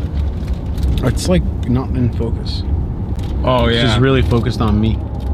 Okay. Well. Rob, show the people what they're here for anyway. You. There we go. All right. So everybody. Also, yeah. Make sure that it's not super high. Is it? I Is have it to check looking the at mirror you? sometimes. Also, no, you can show me if you want. That's fine. Also, the mic might not be on. All right. It's a red light. Here, Turn around and give it to Mark. No, it's on. Oh, it is? Okay, we're good then. Here, look at the. Is there no audio? No, there is. I just wasn't sure if it was the onboard mic. Marsh, can you see the lights, LEDs? In the mirror? Are you trying to show me in the mirror? Yeah, bro. Turn it around. You can just turn it around. I can't, but I believe Murat, you. Just turn it around. If there's turn the LEDs, camera around so we can see the back. No. Turn it around to me so I can see it. No, Murat. Yes, the mic is on. Why are you so difficult? I don't know what the rules of engagement are with this camera. Leave him alone. He's also zoomed in, I think. Oh, Let there him- we go. let Murat Oh, in. that makes way more sense. Thank you, Marsh. Good. This man builds. He's talented in other ways. This man builds rocket ships. It's just my pretty looks. That's my number one talent. All right. Just not capitalizing on them. That's how we rose through the ranks. All right. Here, flip it to me. It's on you. All right, ladies and gentlemen, we are on our way to the Rose Bowl right now, where we are going to be linking up with a new friend of the show. His name is Scott. He's a producer, and he's also a recidivism activist. And we're going to be linking up with him because he is going to be feeding some of the firefighters that have been working tirelessly around the clock in combating all the wildfires that have been taking place in Los Angeles. So far, the last death toll that I saw was around 10, with more than 10,000 structures that have been burned to the ground. Obviously, this is one of the most impactful wildfires, certainly the most devastating wildfire in California history. And one of the lesser known aspects of combating wildfires in the state of California is the fact that the California state relies sometimes upwards of 30% of the firefighting force at any given point during wildfire season. California state relies on inmates, incarcerated firefighters. And some of these incarcerated firefighters make $5 to $10 a day, according to, according to, I guess, publicly available data. Some of them makes upwards of $26 a day. Now, obviously, these numbers are incredibly low. They are incarcerated. It's a valuable training program, and until recently, they had no opportunity to join a full-time, staffed, employed fire department. Since, I believe, 2022, there have been initiatives to, I guess, expunge their record if they have any drug offenses, or if they have any sort of, if they have a felony on their record, they're incarcerated. They must have it expunged in order to be able to join, in order to be able to get EMT training, which is a requirement to become a California firefighter. Before 2022, the gainful employment opportunities for a lot of these incarcerated firefighters was very limited, only part-time jobs at best if they were really lucky. They still, as far as I understand, cannot join municipalities unless it's like a super rare instance. We're gonna be talking to these guys. They're still technically in prison, but for the time being, they're out of prison and at the Rose Bowl in the staging area, you know, after a long day, sometimes 12-hour shifts or even longer of combating wildfires, clearing out brush, and numerous other things that you have to do, they're gonna be eating. So we're going to go talk to them about their experiences and what their day-to-day looks like, and hopefully help people understand that the incarcerated population are human too. Now, of course, this sounds really silly when I say it, but unfortunately, it's something that must be said.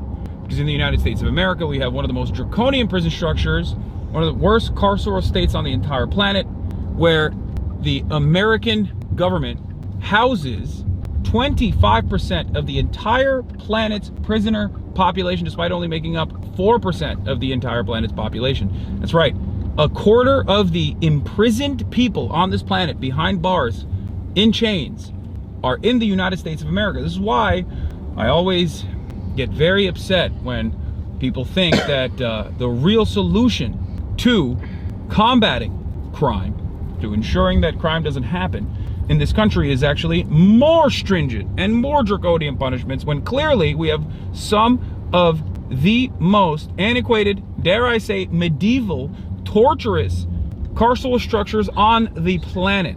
And yet, seemingly, that does not solve the issue at all. Seemingly, this kind of deterrence mechanism is not actually successful at lowering the number of the incarcerated population in this country. What actually has worked so far, successful initiatives like training programs and reintegration programs, a focus on rehabilitation rather than incarceration, has actually been successful at combating the likelihood of reoffending. Having said that, however, even in one of the, on paper, most successful reintegration initiatives, this is a very valuable training structure, and allowing prisoners to experience dignity and actually give back to their communities in this way, in this very meaningful way. It still seemingly is used as a way to basically have a servile, indentured servant population. Slavery, as you know, is constitutionally protected under the 13th Amendment. Slavery as a mechanism of punishment is perfectly permissible, allowed, and still exists in the United States of America, in many states, including California. California, as a matter of fact, had a ballot initiative in the last election, in the general election that we just had, where they overwhelmingly voted to preserve slavery as a form of punishment in the state constitution. This is one of the awful outcomes of said reality. I'm joined, of course, by Caroline Kwan, Marchie Poo, and also my very own volunteer firefighter, engineer extraordinaire, Marat Piker, on this wonderful journey. Thank you guys so much for coming. Thank you for that speech. I'm gonna cut in and just add one thing. Okay. So the Anti-Recidivism Coalition, that's a group that works with these incarcerated firefighters who we are going to go talk to. They currently have a fundraiser to raise funds for these firefighters after they are released from prison.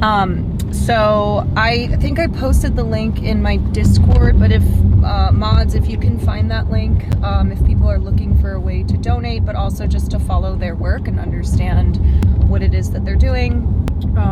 That's the first thing I want to mention. The second thing I want to mention is that the way firefighting works, not even just during times of crisis like this, is that they're 24 hours on, 24 hours off. So we're going to be talking to a group of people who are on the 24 hours off, but obviously they're exhausted, and it's a lot what they're doing right now, but that's how it is. So they work for 24 hours straight, and then they have 24 hours off. God damn. Yeah, 24 hours seems like a lot. I was also talking about the truck that's behind us. Holy moly, those headlights, dude. Chat can see it. Should be illegal. I can see my future. That's how bright it is. Yeah. Yeah, 24 hours does seem like a lot. I mean, the way you'd get tired. No, you're doing physical labor. No, I know. In like it's really, it's not effective. And really warm and really hot conditions. So, which causes more dehydration than usual. But what I was going to say is the way this is going to work is that first we're going to go over there. Some of you guys are going to stay in the car while I go and talk to the people there. Scott wanted me to, just like have a little bit of time off camera with them before we go in with the camera. We've gotten prior authorization, prior clearance as well. Even apparently. So are we going into like a makeshift prison? No, so they have like these giant trailers where I think it's like 3 levels of bunks that they sleep in, and this is where they stay in these camps. I think some of them stay in hotels too, even like they put them in hotels or trailers. I think there's up to 1,000 incarcerated firefighters who are currently fighting the blazes. Yeah. So over the week it has tripled. Yeah, and we're going to be going to the staging area where a lot of, I believe there's other EMTs there as well, like other emergency services there as well. I don't know if it's just the incarcerated firefighters, but we'll find out when we get there. Unless you know, Caroline, do you know? Sorry, what was that? Are there just incarcerated firefighters at the place we're going to? I think it's just the staging area. Or is it just like a staging area? This, from my understanding, this camp is where their base camp is.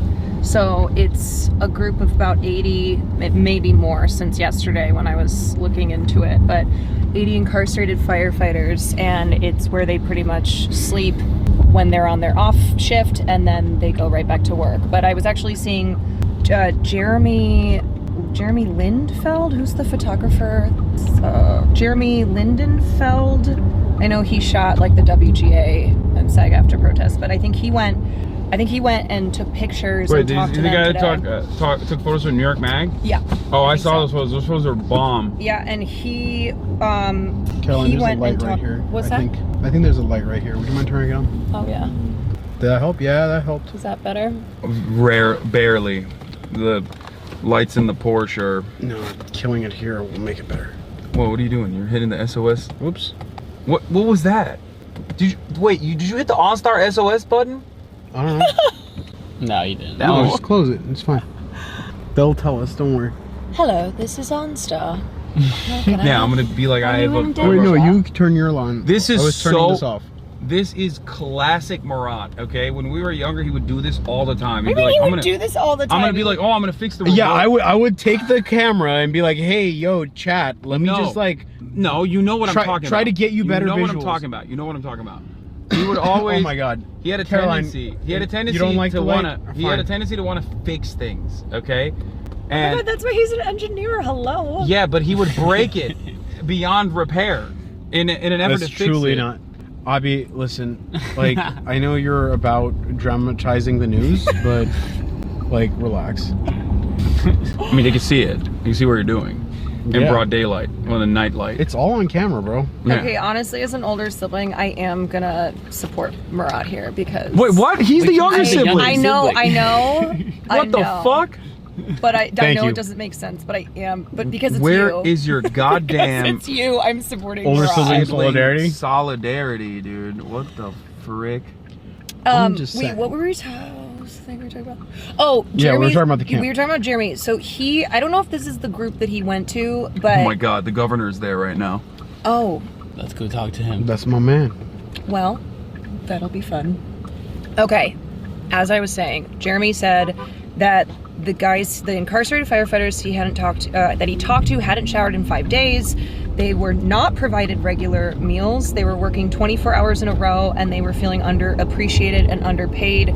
But they felt they felt like they really wanted to be there still to help their city. So I don't know if this is the group, because I know they have bases, in different areas. But I think that's why it is good to go and bring attention to these incarcerated firefighters and let them. I tell their stories. I talked to Scott ahead of time, and I was very demanding in that I wanted to, no matter what, I wanted to bring something for these guys. But he was like, "No, I'm already bringing the food. What you're doing in terms of sharing their stories and talking to them and sharing what they're doing out here and showcasing their humanity is infinitely more valuable." I still wanted to, bring something, but gotta bring those pizzas. But no, it's not a classic point of activism unless I have boxes and boxes of pieces that I'm delivering. But this time around, no pizza. But he has a taco truck that he is feeding them with. So, nice. And I believe he set that up already, and it'll be completely set up by the time we get there. So yeah, that's the situation. That's the short and sweet of it. We're there almost. In 10 minutes we'll get there. Hopefully there won't be any problems getting in and out. We're going to a specific lot, and I don't know what we're gonna do afterwards, but you guys might have to sit in the car for a little bit while I go. It's okay, we can be entertaining. we can van. I'm gonna go talk it up a little bit. I'll hang out with Gavin, it's fine. Man, that's why I'm actually not bringing in the camera, because I want to hang out with my boy Gavin in secret. Ask him how his hair is like that. Uh-oh. Is this the... Nope, that's the wrong way. Why does this do... Oh my God, Google Maps. That's fine. I've done this. This is the third time I've been in this area in this past month. And every single time, instead of going... Oh, because I took Mom to the hospital. Every single time, instead of going on the Glendale Freeway, I end up going on... continuing on Glendale Boulevard. Every single time. It's very confusing. How long have you lived in LA? 12 years. Only 12 years. Yeah. It's a big city. Yeah. It's hard it is. It's huge. It's hard to keep track of all of the things that are going on. Yeah. This is also a different city. It's a different state. Yeah, basically, for those of you who are oblivious, Los Angeles is massive, and it's very expansive, and it over-encompasses a massive swath of land with numerous little cities inside of LA County. And, depending on where you live, you might never actually encounter certain parts of Los Angeles ever. I think part of that is also... a lot of Angelinos literally have never been to the ocean. I mean, living here for 12 years, I've been to the ocean a total, Okay, but you choose not to go. Are you scared of the ocean? Okay, well, he's worried about the... Sharks? Yeah. And the octopus! People always discount that the octopus are terrifying, and they're intelligent, and they can kill you, and they can suck you into the water. Have I told you about the squid run? What is that?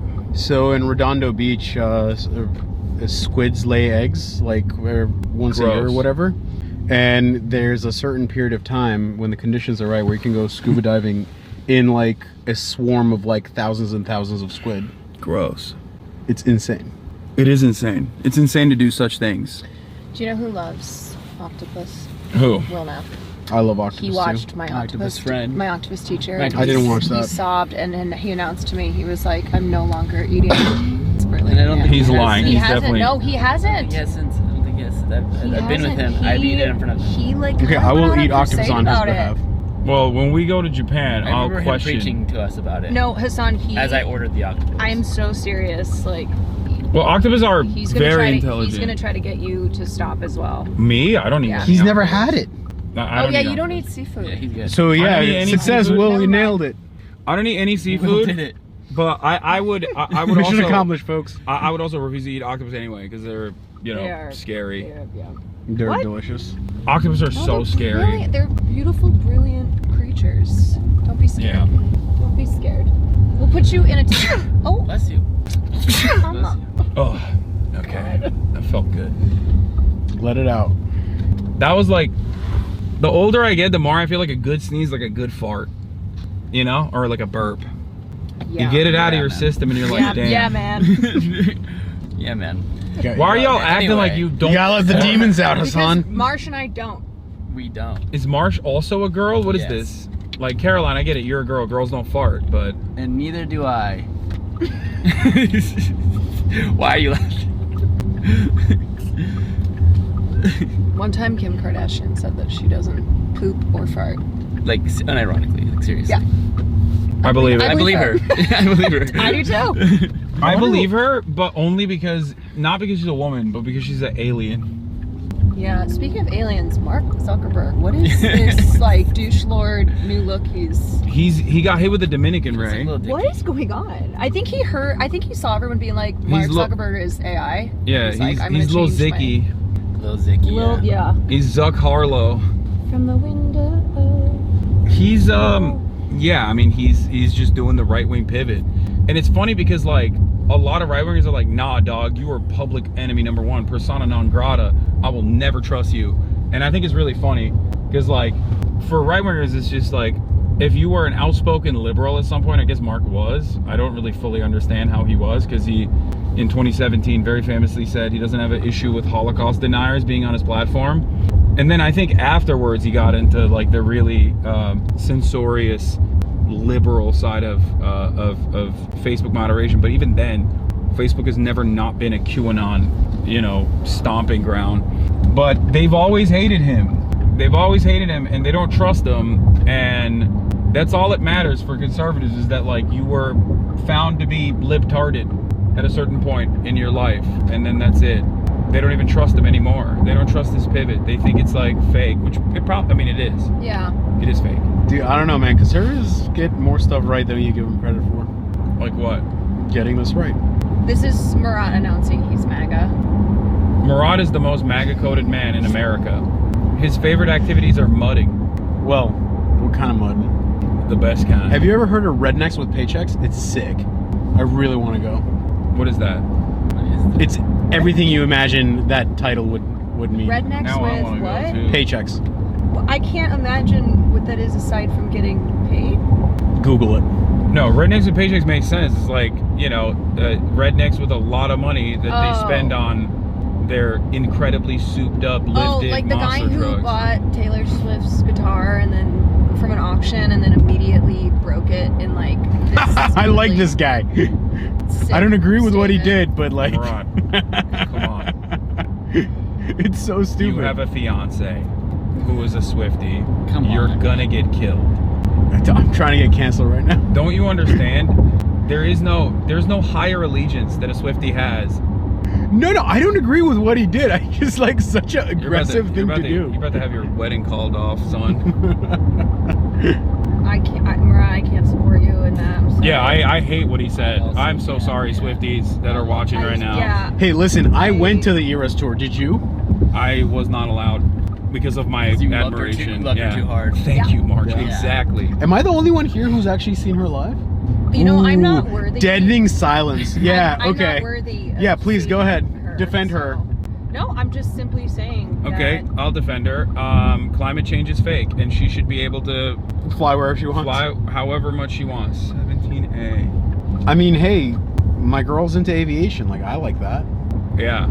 Yeah, you're in the lab cooking up new ways for her to pollute the planet. I mean, like, kind of. Okay. We're near. We're like 5 minutes out. Also, did you fart earlier when you burped? No. When I sneezed? Or when you sneezed? No. I don't know, I can't not keep straight whatever's happening. No. I just sneezed. Wait, why? Did it smell like- Somebody farted.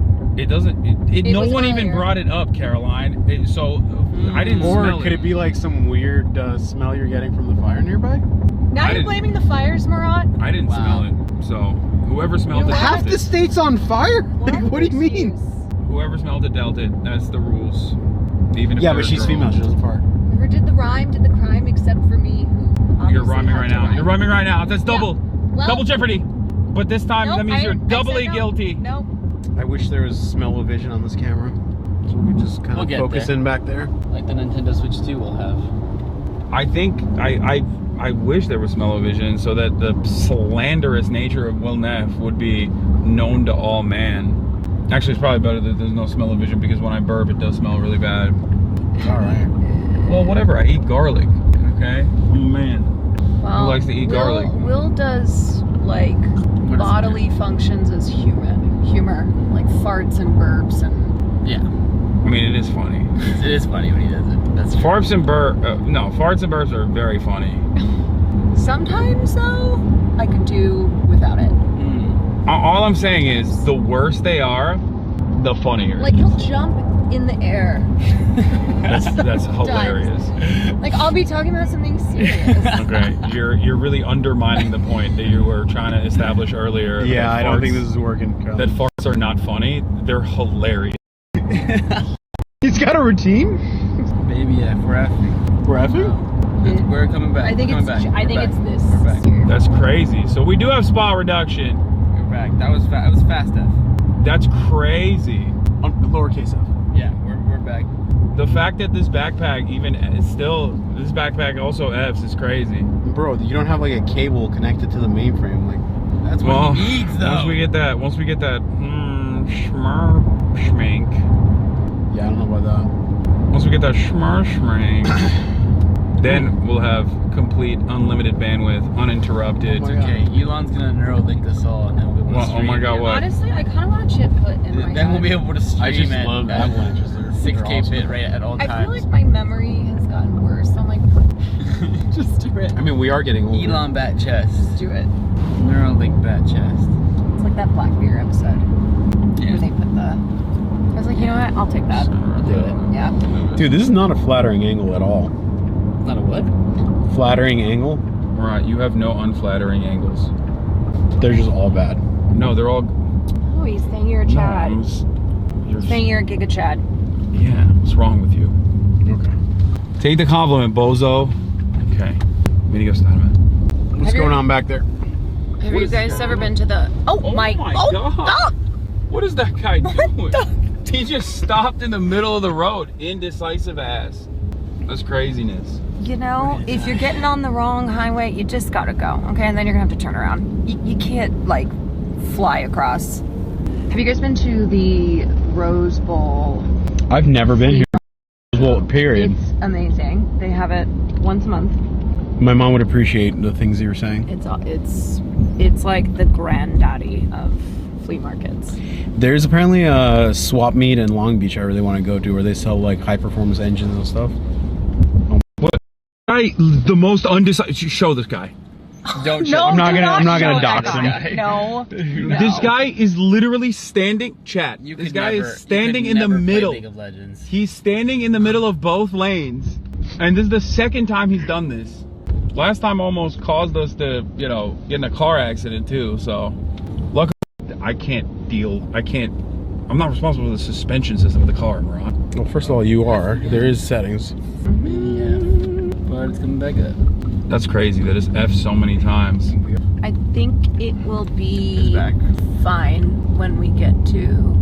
It bounces back super Yeah, I think fast it's really just the hills. compared to the other one. There she is. Is that it? Incident base. Chad is saying it's great. It just refreshes instantly. All right, Glaze. Ground support supply fuel. Oh my God, this guy's the worst, dude. I mean, he's. Well, it turns out he's a volunteer firefighter, Yeah. like trying to save lives. Yeah. And you're like, this guy sucks. Yeah, just learn how to drive, asshole. How about you volunteer to learn how to drive? Okay, let's not, you know, have road rage. You wouldn't last a day on the Rift. Wait, why are you saying that? Oh, did you see those tents? You can't control your anger. Your jungler would kill into your lane, and you would just lose it. You'd throw your keyboard through your monitor. Yeah, well, I'm never gonna. Yeah, this place is huge. This is way more than 80 people. Yeah, no, that's what I thought. It's a staging area for numerous different firefighters, numerous different brigades, probably EMTs as well. They got cranes? Gotta lift things up. This is pretty cool. I'm not gonna lie. We're very fortunate to be able to have this opportunity. Well, I mean, I wish this base camp wasn't here because we didn't have fires, but yes. Yeah, no shit. I think that's established. Bulldozer! I'm gonna come and go stand home on the shade. Yeah, I got it. I got really excited about bulldozers. I got it. Merhaba. I learned Turkish. Oh. Merhaba. And to you as well. Oh, I see. I was watching, I can't remember what I was watching. It would be like a film or a show. They said merhaba. I was like, oh my god. It was probably a Turkish soap opera. I might have passed it. Try entering here. One of these places. Wait. No, that's it. Go on. No, I don't think I can go through the gate. Okay, go that way. Yeah. Here, let me give this to you guys for a second. Sure. And please don't show the front. Yeah. Oh yeah. This camp. Yeah. No, Hi, you gotta Cat. open it. This is it. See the group of them. Oh, whoa, there's stage right there. They're chilling. Anywho, I'm gonna go to bed. I'll see you tomorrow. Haas, I brought you a mask. Am I even supposed to be? Oh, was that you? No. No? Am I not allowed to park here? I don't know. Cop came up. Wait, there's cars over there. I think I'm gonna park next to the civilian vehicles and not the. And not next to the, Not next to the fire fire trucks. crew. I see orange jumpsuits. Yeah, the orange jumpsuit guys are the inmate. Yeah. Mm-hmm. Figured. All right, I'm gonna go and talk to him real quick. All right. Stay Talk to him. Oh my god. Turn off. Sorry, see you guys. I just made a Haley Welch joke that you guys didn't catch like 30 seconds wait, ago. What'd you say? I'm so sorry. I'm so sorry, Mr. Well, I said, anywho, I'm gonna go to bed. Oh! Which is the last thing she said, and then disappeared for Dude, 3 I weeks. didn't even realize that you were doing a Haley Welch. So, Is she it's still called a singing? callback, Caroline. Yeah. I mean, In comedy, we call those a callback. you know what? Since I have no humor. I'm sorry. Anyway, welcome to the Martin Caroline Power Hour. Yo, finally. Finally, we should start a podcast. Finally. We should just... I can't move, guys. Can you show them my You guys, legs? I just have to tell you too. This is how I wrote. Okay. Look at Marsh. Okay, Look at hold his on. legs. I need to shine Let's a see light if on you this. can- Okay. Okay, see this? So we were like, Hasan, can you pull up a couple inches? Oh yeah, this is after he pulled This up. is after he pulls up, and then he's like, yeah, can I go back now? You're like, yeah, we'll just cut Marsh's legs off. Don't worry. So anyway, I can't really move. Look at your poor legs. I'm just getting my shoes all over his leather in the Porsche, and I don't care. Do you, yeah, no. He can get those Fuck it replaced. up. Do you wanna, sit in his... In the this driver's seat. there? I Oh, think- that's so yeah, smart. 'cause You're I don't so know smart. how long it's gonna be. Let's move. Yeah, I'm gonna do that. Okay. Can you walk? Can you even walk still? How are the legs getting out of the car? Oh, hell yeah. That's way better. Okay, I'm gonna give that to you, and I'm gonna move up here. Yeah, we can do that. That's smart. Okay. Oh my god. I could take his car. I won't, but I Yeah, could. you can really smell the smoke. Anyway, hi y'all. What's up? Hey, y'all. Hey y'all. I'm so sorry I missed your Haley Welch joke. It's okay. It was chat. See, it's not for you. It's for them. It's for them. And they caught it, so that's all that matters. I'm a man You know of what? the people. That People is, say, you can always count on chat to catch something. right, out of like If everyone 20,000 else misses people, it. like one will get Someone's got to know. it. And it's like if they're the one that gets it, notice it's like it feels more special. Sometimes I like if I make a film reference in a group of streamers who they do not watch movies, I'm always so grateful to the in the chat, to the one person guy in the chat who's like, I got you. yeah. Man, how are you feeling? In general, Yeah. fine. I mean, the world's on fire, so you know. I think I'm just like so numb to everything at this point. I don't know if you feel the same way, but I have felt like a particular love for LA this week that Oh, for sure. I don't know. I mean, this has been my home for almost 10 years. Yeah, I mean, I grew up here. Like, Yeah. I've been seeing wildfires my entire life. Obviously not to this degree. This is fucking crazy. But it's just like, yeah, it's just so sad. I mean, man, I'm sure you know a lot of people too who've lost homes or have had to evacuate. Yeah, definitely. Like, but this is just like, I've never seen anything just like this. No. And I feel like that's kind of the sentiment shared across a lot of people who've been for a while. It's like, never seen it be this bad. And the thing is, like, I feel like it's only gonna get worse. I mean, yeah, like, I mean, the winds are it's not even to fire season. Right. Like, it's January. The Santa Ana winds are expected to like pick up again Yeah. into next week, which could undo a lot of the work that the firefighting crews have done. Yeah. 'Cause it just carries like the embers, and so it's fucking scary for sure. It is. Thankfully, I was not in a zone that was like mandatory evac. Dude, but Will brought his Pokemon cards. And I respect that. No, dude. Did you think I was gonna be on your side about that? I was pulling packs with him at karaoke at like 3 in the morning. We pulled the Venusaur together. Okay, you know what? You're the wrong. I shouldn't have brought that up with you. I should have known. I should have known. Yeah. You'd be like, yeah, no, I get it. Yeah. I told him though. I said, Will. That's the when the house burns down. That's how he's gonna pay for the next one. Do you know he's told me before too? He's like, if anything happens to me, like one day he Save brought the me. cards? One day he brought me over, and he's like, hey, if anything ever happens to me, I'm like. What? What are you trying to say? Because if I, if something bad happens to me, I want you to know where the Pokemon cards are. Oh, and he has them like in a Like safe. he had, no, it's not in a safe. It's in a box. It's in a box, and he's like, I want between you. 2 saves and a hidden trap door. It's like, I want you to have these. He's like, it's worth at least, at the time it was like $1,000 worth of Pokemon cards. Okay, not a lot. I was like, not as much as I thought. I was like, for the way he was talking about it. That you have. This is. I was like, okay. He goes, so if anything happens Some people to have me, like priceless family heirlooms or just like a bunch of guns. No, man, it was these Pokemon cards. And he was so serious. He was so serious when he's like, if anything happens to me, he was like, this will keep you and Farley going for a little while. That's awesome. Great.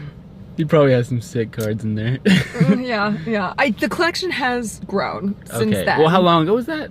I think that was before he really hit big. Okay. So he's been adding to it. He's been adding to it. Oh, you're sitting on a gold mine character. You shouldn't have said that on street. You should have said that. Yeah, it's still probably worth millions now. Yeah, it's worth more than this Porsche. No, it's not. But yeah, I said to him, I was like, okay, if we have to evacuate again, we need to be better. This is the test run. Yeah. And mistakes were made. And he's like, what? We did a great job. I was like, no, we took too long. We took too long. For sure. Yeah. Because what I was afraid of happened, which is that we got gridlocked. Like we could not. The reality of like LA streets too is like they're gridlocked normally. Normally, I know. If you panic everybody and tell everybody to get out at the exact same time, it's like nothing is moving. Yeah, I was telling people yesterday, I was like, the warnings happen and then you might get an order within a minute. Right. You gotta, there's hardly any time. And so if you are in the LA area, it is not being overly dramatic or fear-mongering to say have stuff prepared. For sure. Because it does happen really fast. But dude, we got lucky. Yes, I know. We got lucky that I know where you are, and it was. Yeah. I immediately, when that one sparked up, I was like, oh, fuck. I know. Yeah. If the winds had been worse, I don't know, if they hadn't been able to do the airdrops, then that's what happened Tuesday night, is they couldn't. Because it was too windy. They were grounded. Yeah, they were grounded because the winds were hurricane so level. crazy. And so all you have then are the crews on the ground, and there's really not much that they can do. Yeah. I think Palisades right now is at 11% contained, but the fear is that's crazy. If the winds are, if they're bad again, then it might undo a lot of what they've done. I'm so I mean, fascinated is the wrong word, but just like, I can't even like wrap my head around like how those fires are still burning. Cause I see the images of Palisades, right? And it's like wiped off the map. And then it's like, oh, it's only 11% contained. It's like, what is still burning? Like, is it just like continuing outward? Like, what is happening? Oh, well, I think we're getting the... Oh, good. Hello. Yeah, you guys are good. Okay. Okay. Okay. I'm gonna grab I would suggest wearing that mask. Yeah, I'm gonna. I just gotta get them out, get the kids out of the car real quick. Get them out of the high chair. It's not. No. Okay. You got the keys? Yeah. Please hold, chat. Bear with me as the camera is shaky as I'm putting you on my back. Got this backpack. Oh, okay. Okay. I put this backpack on wrong. Hold on. It's a new bag, chat. It's a new bag. Hold on. Caroline, I need your help. Oh, I'm good. I got it. You sure? Yeah. I'm gonna point at the ground until I get the clearance, chat, okay? I'm pointing at the floor. Can I? You can. The only. Yeah. There were 7,000 firefighters. There's now 14,000. He's doubled everything. So yeah. He has crushed it as a governor. In this one issue, yeah, he has crushed it. Oh yeah. No, I yeah. Whatever Trump has to say. No, I don't care about that. I know you don't. I'm just like. Just. As long as we don't get into homelessness. It's fine. Oh, his homelessness deputy is right. Where is the homelessness deputy? Gavin is right behind us right now. Big Gav, gruesome Governor Gavin Newsom, California. I've never met him. California Oblast, ruling with an iron fist. But we just talked. What do you want to tell the camera about yourself? Scott Budnick, movie producer, spent 14 years making The Hangover and Project X and a bunch of stupid shit. Went into juvenile hall, met a bunch of incarcerated kids, and started doing this.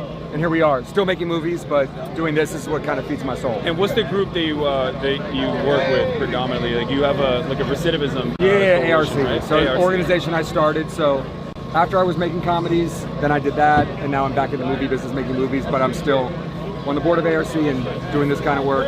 We were supposed to have a meeting on Friday, and I got evacuated. That was like not. I didn't even realize that you were doing this thing. We were supposed to have this meeting, and I thought it was like a regular. Sometimes producers and stuff like that hit me up, and then Caroline was like, "Oh, I was doing some research on like incarcerated firefighters, like where to donate and whatnot, because it's something that we talk about quite a bit." Yeah. And he was like, "Oh, there's this guy, Scott Budnick," and I was like, "I know this name. Where do I know it?" It's like, "Oh my God, it's Wait, you figured this out?" Yeah, she's the one. Yeah. I'm like, wait a second, that's crazy that these two things intersected. We actually have a mutual. What's going on? Kimbo, nice to meet you. Yeah. So I was like, oh, this guy. Okay, I think we gotta connect with them. That's crazy. Yeah. Meet Big Kimbo right here. All right, yeah, let's do it. Kimbo, you're on Twitch. What's up with it? How's it going? So, from what we understand, Scott was telling us, Scott was giving us the lay of the land here. Okay. So you're originally from Juvie, right? Or, nah, I'm a youth offender. You're a youth offender. I offender. caught my case at 18. So yeah, all the red caps here in particular, if you can show right there, they're all from. Are you guys all from the same correctional facility? Yeah, we're all from Growlersburg Fire Camp. Okay. We're the Wild Peak Crews. Okay. So crews here right now. These guys went in as juvenile offenders. From what I understand, there's also there's a lot of restrictions in terms of who can do this kind of firefighting as an incarcerated individual. But for you guys, there's a additional opportunity, right? Like even if you went in as a violent offender, if you went into a juvenile facility, you still have the ability to come and get training. What are the benefits of doing something like this? Okay, we got violent crimes, so we got sentenced to a longer time. Yeah. And we're supposed to go to high level security yards, real serious stuff going down, real dangerous yards. But with this opportunity with Scott Budnick, he let the guys that got caught up at 18 not have to go do time with like OG lifers and all that. So we got an opportunity to come to fire camp and we get time cuts, so time off our sentence, a bunch of time off our sentence. We're like the highest paid inmates in the whole system. What's the pay though? It's still pretty low, right? Yeah, it's still low. It's low. I think I get like $180 a month. That's crazy. They give you extra when it's during a crisis, right? Nah, we don't get no extra during no crisis. Not for us. Maybe the free firefighters, but we don't get no extra during the crisis. But there's supposed to be a pay increase in the future. We're supposed to get $5 an hour. But that's still low for like people on the street. But for us, we're like, that make us like we'll be doing real well. Yeah, but you're doing crazy work. You're out here. You said 24 hours in, 24 hours out, right? And then sometimes they do 12 hours in, 12 off. But I mean, it's what are some of the things that you do on a day-to-day basis out here? All right. We go into. In terms of lighting, do you want to just move this way? That way? Yeah, let's do it like this. Yeah. All right. Yeah, that's probably better. Yeah. Well, we're the hand crews, so we go in with our tools. We hike a bunch of miles. We're on the mountain. Then we grab. We work with our hand tools. You feel me? Yeah. So it's like the hardest job in the firefighting for the wildland. Period. It's like we're like infantry. We're the foot soldiers. Yeah. So we're cutting line. We're scraping brush. We're using chainsaws. Scraping brush. We're making a path between the fire and the rest of the fuel, the community, the brush. So we make that barrier. We create that barrier with our hand tools. But it takes a long time. It takes hours and hours. And we go where the bulldozers can't get to. You feel me? So we go in tight spaces, real steep, where a bulldozer would like fall if it would try to go up there. It's crazy. So yeah, it's crazy stuff. We sleep out there. We get our rest when we can out there on the mountain. It's crazy. Yeah. It gets dangerous too, right? It's dangerous. Yeah. It's dangerous. I have to dodge rocks sometimes coming down. Dodge them. You feel me? I swear to God, my mama. We got this is crazy, bro. It's crazy. This is dangerous work. Will you like it? Yeah. Do you feel like it's almost like a respite from being? Is it better than being in prison or no? It's way better because I was in a prison yard. I'm seeing guys get stabbed, get jumped, get beat up. The cops treat us like shit. But here, we get better treatment, right? They talk to us like humans. They talk to us like humans. We got a job. We're underpaid, but we got a job. Yeah. You feel me? And then the community comes out and shows us all kinds of love. We never received that growing up. We never received that kind of love, that kind of recognition for anything we've done. So now, doing this kind of stuff and all this love coming, that's life-changing for a lot of guys, because that's all they be needing is a little bit of recognition. With this, it's life-changing, and we get opportunities at careers. How long was your sentence? You don't mind me asking? 17 years. 17 years? Yep. God damn. They're going to shave it off. Yeah. They're gonna shave it off now. They're gonna shave it off. They shaving something off. They better shave it off. But you feel me? We ain't breaking. You know what I mean? We ain't folding. You feel me? 17 years, but now I'm at camp. I got about 2 years left. 2 years left. I had to work a bunch of time off with schooling and graduating high school. How old are you now? I'm 25 now. You're forgetting. I've been down for a minute. I feel you. I started at 18. I'm 25 now. And you got linked up with this program how many years ago? I got to fire camp last year in November. That was the first time any person like with my kind of case, violent crime, was allowed to go to fire camp last year in November. So we're the start of it. What about for adult offenders? Do you think that it's a good program overall, right? It's like. Even if it wasn't fighting wildfires, do you feel like these kinds of initiatives? You talked about feeling like a human, right? Feeling like a sense of dignity from other people. Do you feel like these kinds of programs, reintegration programs like that, would be successful overall? Like in terms of giving you proper training and giving you tools to one, lower your sentence, give back to the community somehow. And then when you go out, you have, I'm not entirely sure about the wildfire programs in general, but in general, it's good to have that kind of work experience so you don't feel like your life is lost.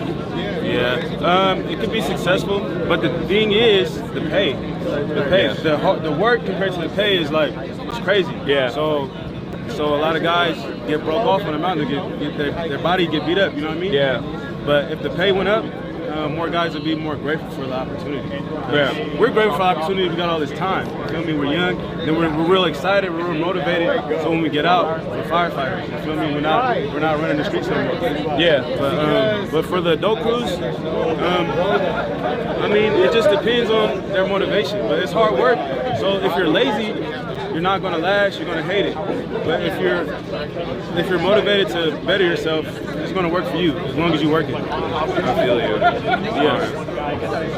It's nice to hear from you, man. I don't want to keep you from eating your food. It's all good, man. It's good, man. It's cold. my 24 down. I appreciate you guys for coming out. Yeah, nice to meet you, bro. Nice to meet you too, bro. Anybody else want to come on?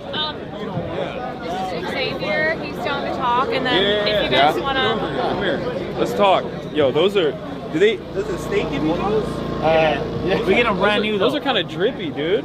Just a little bit. You know, so you look fly on the mountain. It's something nice. Yeah. Do you get to keep it? Do you get to keep the hats? Yeah. Oh, you get to bring it back? Well, everything, they give us everything. Everything's kind of state issue when you get there. They kind of prepare you for the fires. So that way when you get out there, do what you gotta do. I'm saying, like, when you go back, do you get to keep them? I don't think so. It's crazy. It's considered an antique. I don't think he wants to keep that either. I'm not gonna I'm gonna cop his shoe. You're like, hey, can I get this? No, but I did see some jackets there. They're pretty sweet. All right, bro, chill. We're not gonna take their clothes off their back, bro. They're fucking fighting wildfires out there. Look, we'll give it to you, man. We'll give it to you. It's a donation. All right. So, how are you guys feeling? Is the tacos good? We're blessed. We're blessed. Yeah? I haven't even tried them yet. I'm not gonna lie to you. Do you want to eat first? No, I'm good. I just ate. No, I'm good, thank you too. While you eat, you talk. How about that? And then swap it out. So again, Xavier and Angel for those who you don't want to eat on camera? Huh? Nah, I gotta go wait. There's hella ladies watching right now.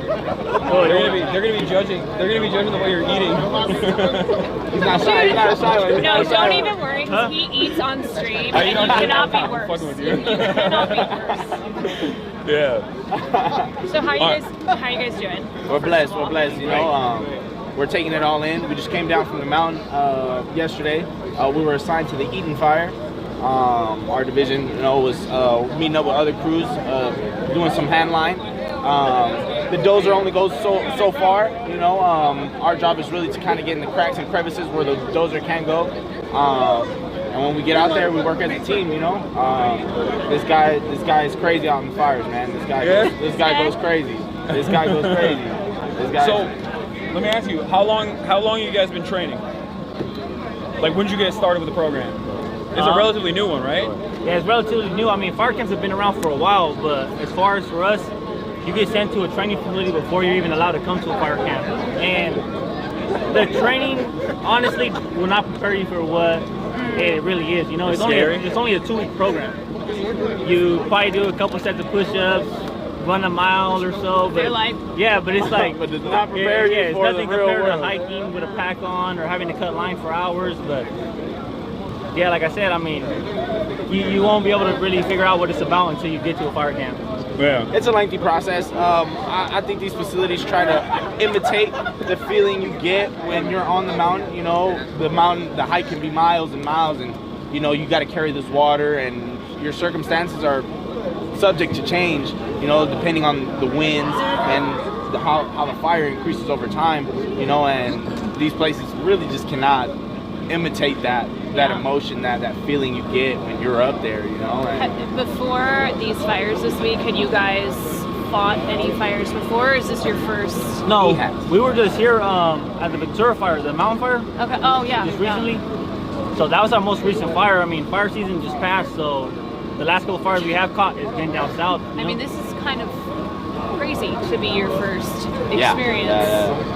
But you know, it feels good to be able to, you know, show the community that we're out there. You know, we're trying to help the community. You know, it's a hard time for everybody. You know, God bless those people that were affected in these fires. You know, that coming back and your house is burned down. It's very crazy. You know, it's a very crazy time. But you know, it feels good to be able to help these people in some type of way. Yeah, we were talking earlier about how I don't think a lot of people know that historically 1/3 of California's firefighting force is made up of incarcerated folks, and I think right now it's like 40-something% because of we're the backbone of the operation. How drastic this is. Yeah, there's a lot of you motherfuckers out here. It's the backbone of the operation, and you know, Cal Fire is kind of just to cover up for it, you know, and we get out there and we do the hard work, you know. But shout out to those people do work too, you know, but we get the rough and tough end of the stick. Yeah. You guys, like, what do you want people to know about either this program or about just being an incarcerated firefighter in general? Like, is there any, you know, PSA that you want to make? Like, What's something that people probably don't know, considering that a lot of people don't even know that you guys are out here fighting these fires? I mean, one thing I would want the public to know is just that we're taking advantage of the second chance that we're being given, you know? And this is the opportunity to change our lives, you know, the trajectory of our lives, to be able to get a career once we leave, you know, once we hit the streets. And we're blessed to be in this position, you know? And like you said, a lot of people may not know about it, but we're putting the work in to try to not only better ourselves, but better our communities. Bro, don't hype it up too much. They're not gonna give you more. They're not gonna give you more money. It's crazy. They get paid $5 a day. It's out there bullshit. getting it. No, I know, getting it. Out there but getting it. it's fires goals what we're working for, you know? So much larger if they weren't out here. They need to get paid an adequate wage. Right? Yeah, no, that's true. I mean, we get paid $5, $5.80 an hour. You're over here like, oh, it's no, great. not even. We get paid. I love being in the fire. $1 an hour. Actually. That was a mistake on my part. You're gonna get a pay cut after this. You oversold. Yeah, we get paid $24 a day. So I mean, $24 a day. Let me tell you this. When we're on a fire. Talk to me. Did you guys know that you got the normal, like, the rest of the firefighters, right? They're also in the staging area over there somewhere. Right, yeah.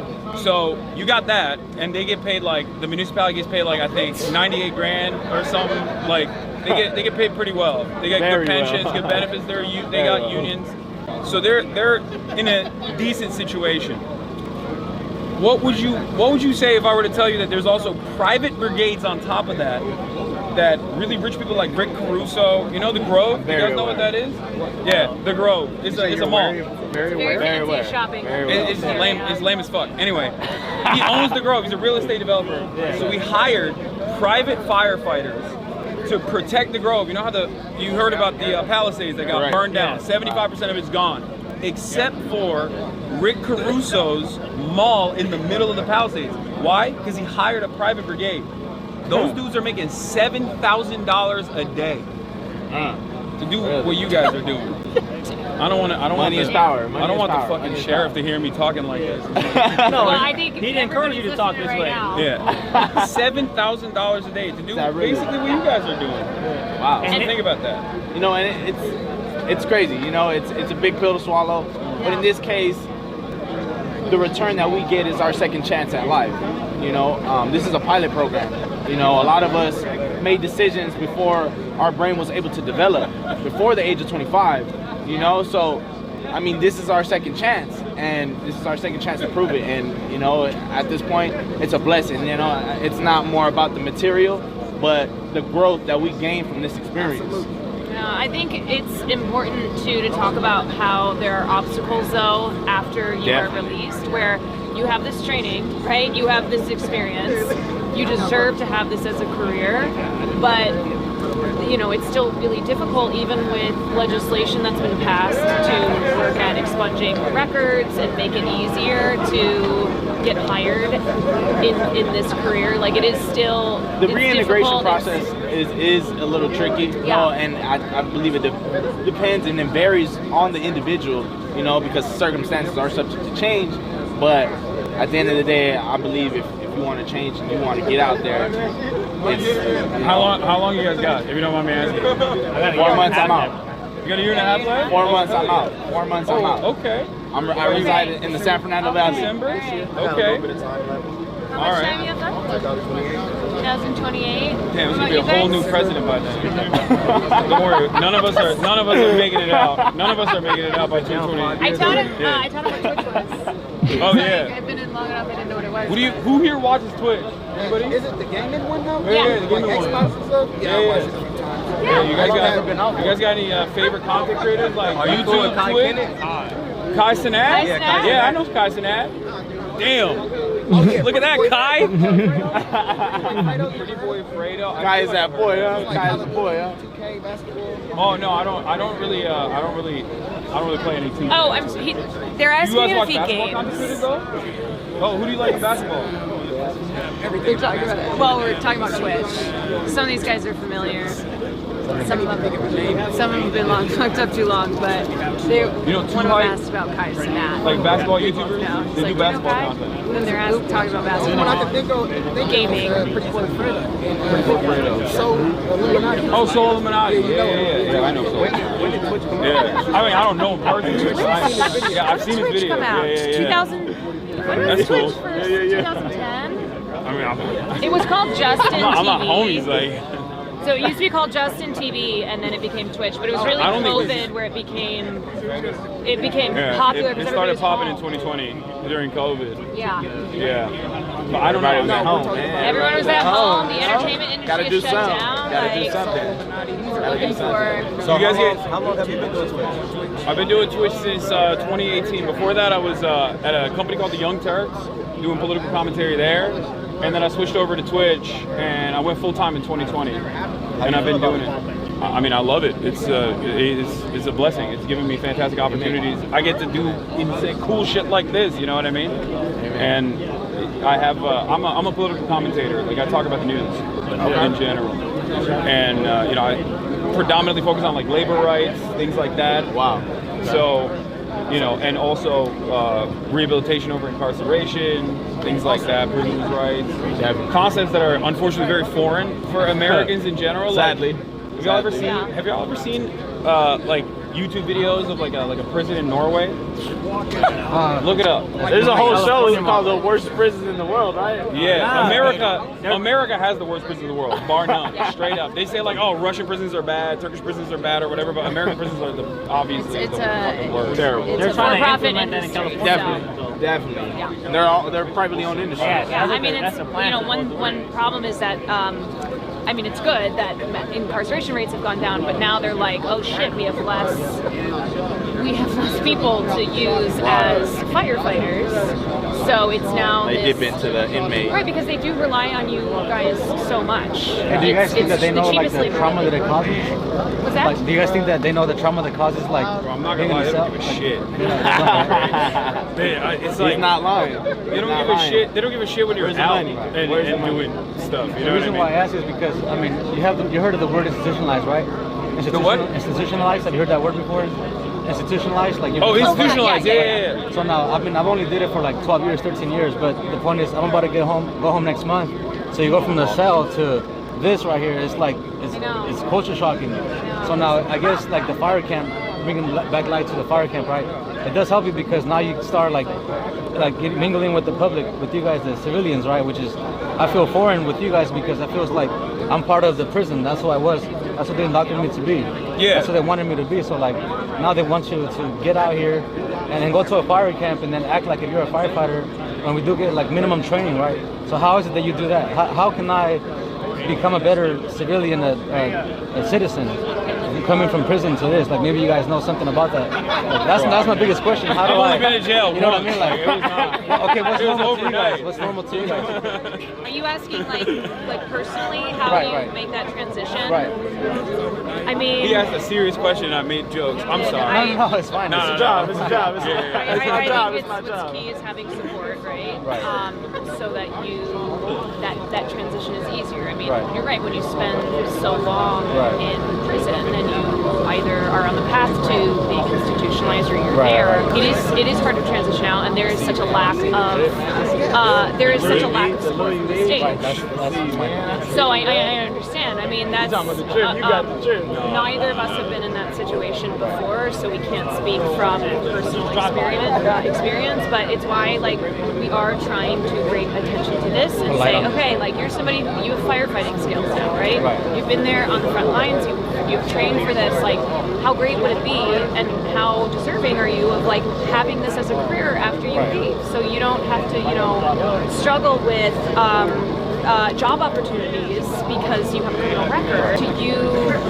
What kind of service do they have inside for like when you're about to leave, right? When you're about to get out? Do they have like retraining services or anything like that? Like connect you with job providers? Right. So in camp, it's kind of minimal. Like they really don't. If it's it seems to me like if it's just Cal Fire, if it's not Cal Fire related, like you're just not what they're looking for. They're not going to put much effort into it. Now, you do have those individuals that do want to help you, right? But that's more because they're personalized with you and you kind of grow a bond with them over time. But as far as them like providing something for us, specifically for not Cal Fire, there's really none. So that's like the thing. So California State doesn't have any sort of like reintegration program. California has MCRP program, and thank God for Scott Budnick, he's trying to integrate his ARC program. So MCRP is the reintegration program from being incarcerated to being on the outside. It's limited, but it's offering you a way to try to deinstitutionalize, but in a sense, it's kind of just keeping you on a leash. Sadly to say, but that's what it is. They do offer some programs, but they're very limited because they're usually private-owned companies. And they most likely have you do it yourself. Like when you finish parole, they have you do your own parole. It feels like out of 10, only 3 go. I feel so what like, about the rest? I feel like if you had a job coming out, if you had something lined up, kind of like this program, if it was Cal Fire or if it was anything else, you're not gonna fuck around. You're not gonna want to lose that job. You're not gonna want to fuck over. You're not gonna fuck around with your parole. You have something to lose. It's a tie down. Yeah, that's what is so frustrating about stuff like this. Is that, I mean, it's just so dispensable, like expendable. They just discard you. They're like, all right, fuck off. You know, all right, you did your time. Fuck off. Just another number. Yeah. And it's very frustrating. So you said you kind of do political organization, like since you've been kind of shining the light on some of the other spaces, have you seen any like progress being made or kind of any like development within that field? I mean, yes and no. I feel like people are very resistant. They're very resilient. They don't want to see the humanity of other people, and it's pretty dog eat dog out there. I mean, you know this, right? Like, obviously, everyone has like a fuck you, I want to get mine mentality. So they don't have any time for anybody else. But overall, there are communities out there that obviously guys like Scott have the kindness of their heart. You know, people that try to extend a helping hand to those who you know, just need just a little bit of a leg up to be able to reintegrate, to be able to become valuable members of society. There's great examples of that too. There's plenty of convicts that, like, you know, ex-cons that you know, made some of themselves after Big places. Yeah, big blazes. Made it big places. Oh, made it big blazes. Yeah. It's like I have seen so much news coverage about incarcerated firefighters, and I've seen people sharing stuff.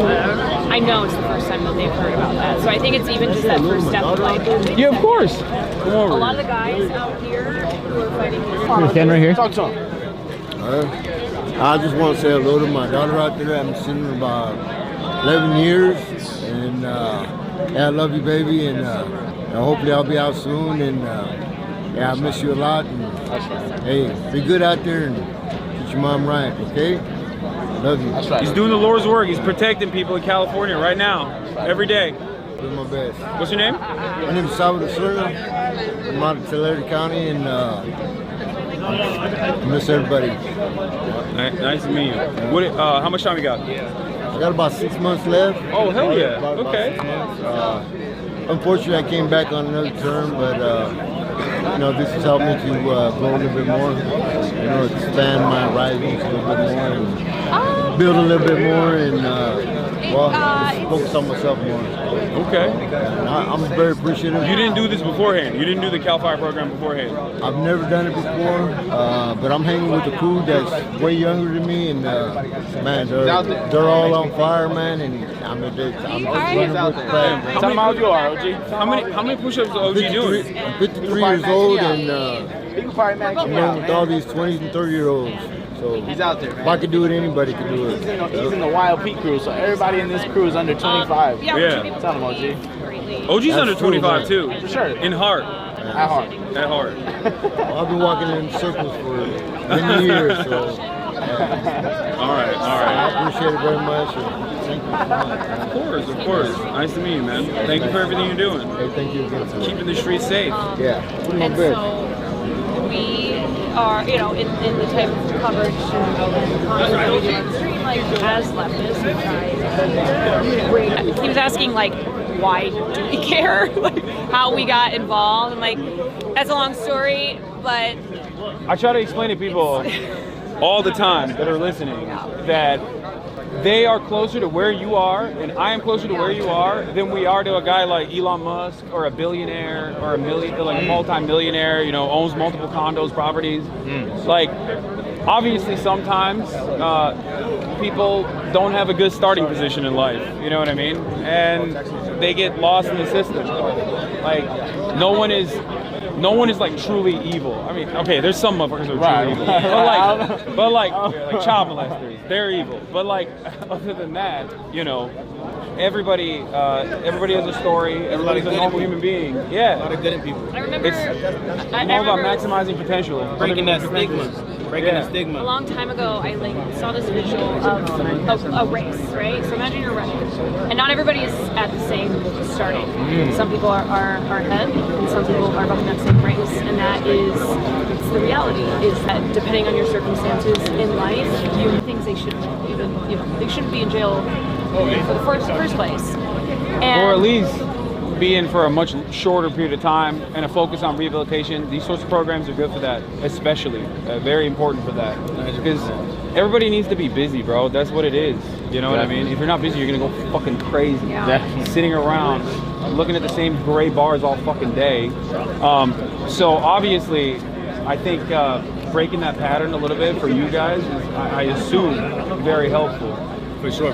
Yeah, bro, you have the Luffy scar. You know what that is? One Piece. It's an anime. Always great. It's a very famous anime, and the main character has the exact same scar that you have. Yeah, probably. you bring up that anime at any. I mean, yeah. You spoke about like the rogue, like individualism, right? And I think we got to get kind of to like the collective identity or the collective mindset. And you spoke of like the race, and so my question is, how do we like bridge that gap to where we kind of like bring the people more together for that collective identity? I think it's a matter of recognizing. I think it's a matter of recognizing. For you guys, it's a little bit different, obviously, because you're in prison. So obviously, there's like there's a very rigid structure to your life, and I think a lot of that is. Like, you see collectivization in like the worst aspects of it, maybe like in the same way that the military does it, where they break you down and reduce you to a number. But I think overall, people should recognize that they have the exact same interests in life. Like, that's my principle, at least. I believe that everybody wants a hot meal, a roof over their head, you know what I mean, and a decent job, and maybe to get pussy on the weekends and watch some fucking anime, play some video games. Yeah. So shit you can say on Twitch, huh? Yeah, I can say that. Yeah, you can say whatever you want. Now you know what Twitch is like. Okay? Like serious topics, and then also. But that's what everybody wants. Yeah, realism. And I think it's always the limitations of the system that cause people to not be able to achieve that in the most successful way. There is virtually nothing different between any of you guys and someone like myself, except for like I'm willing to bet that my beginning point is more affluent, more privileged. You know what I mean? That's it. Definitely. Like, I fucked up. I fucked up when I was a kid. I fucked up when I was a young adult. I mean, I got arrested. You know what I mean? Like, but the difference is, well, I mean, I was broke when I got arrested, so that's not the best example. But like, but still, like, I had a network to be able to rely on, to fall back to, and if that's taken from underneath you, if you don't have that support system, then some people end up falling through the cracks, you know? Also, that's Nick Cannon. That's oh, nice. Yeah. Let this radicalize you towards believing that people like you guys, you know, deserve equal pay when you're here doing this. All of this begins with Nick Cannon. Don't worry about it. No. Don't worry about it. Don't worry about it, bro. Come on, it's Nick Cannon. Who's the most famous? Nick Cage, or did I say it? I thought you said Nick Cannon. She was thinking about Nicolas Cage. I swear. Nicolas Cage? I didn't say. You thought everybody was going crazy for Nicolas Cage? No, I'm like. National Treasure. Just trying to take it out. Another National Treasure. Number 2. Ghost Rider. Ghost Rider. What kind of the first shit? One, man. What kind of shit are you guys watching? Don't listen to him because he it's doesn't limited, watch. man. He doesn't watch gotta anything, be under PG-13. They're not showing that shit. You've probably seen more than you have. That's probably true. I watch more anime, but I feel like I nobody. watch Naruto. You watch Naruto? Okay, that's good. You watch it? What? Inuyasha? I wasn't really. Also, just an air quality update. 'Cause, I've been checking the air, and I was talking to one of the fire chiefs. Because the winds are blowing that way, this area is like fine. So Doesn't seem too bad right now. I always say that you can't go off a smell test. You can't go. You got to be like checking the quality. But Nick Cannon is getting so much play out here, dude. This is crazy. This is not the place you want to get play at, though, man. What do you mean? Who gives a shit? What's up, man? What camp are you from? Washington Ridge? Oh yeah. So you guys are from different facilities? Definitely. Okay. Definitely. There's multiple camps around California. What part are you fighting at right now? You're on Twitch, by the way. Do you know what that is? No, it's an online streaming service. It's live. But so where are you fighting at right now? Eden? Okay. You guys are originally juvie offenders, right? Like you came in from. You considered youth. Yeah, youth offenders initially, but you're adult. Prison. Yeah. You're in prison. Well, I mean, I guess you're in prison now. What it is they combined YA and people who are under the age of 25 for the specific reason that the prefrontal cortex is not fully developed. The prefrontal cortex is what's developed in charge of decision making and whatever the case may be, you know. So I mean that's why it's true. It's true. It is also true. How old are you? I'm 26. I'll be 27 next month. You're about to be 27 next month? Okay, happy early birthday. Thank you. I'm 33. That's crazy. I'm older than all. I'm old as like 27. You thought it was 27? Thank you. What's your name? Talib? Yeah. Hassan. Nice to meet you, Talib. Nice to you. Yeah. No, he's not. He really thought I was 27. Shut up, Caroline. You have a salt and pepper beer. No. My friend. He didn't. He thinks that I look 27. Can we just? It's fine. That's what he thought. It's all good. Just take it as a compliment. Yeah, I'm taking it. Take it as a compliment. Soon this one I have 50 days left. Oh, you have 50 days left? Nice.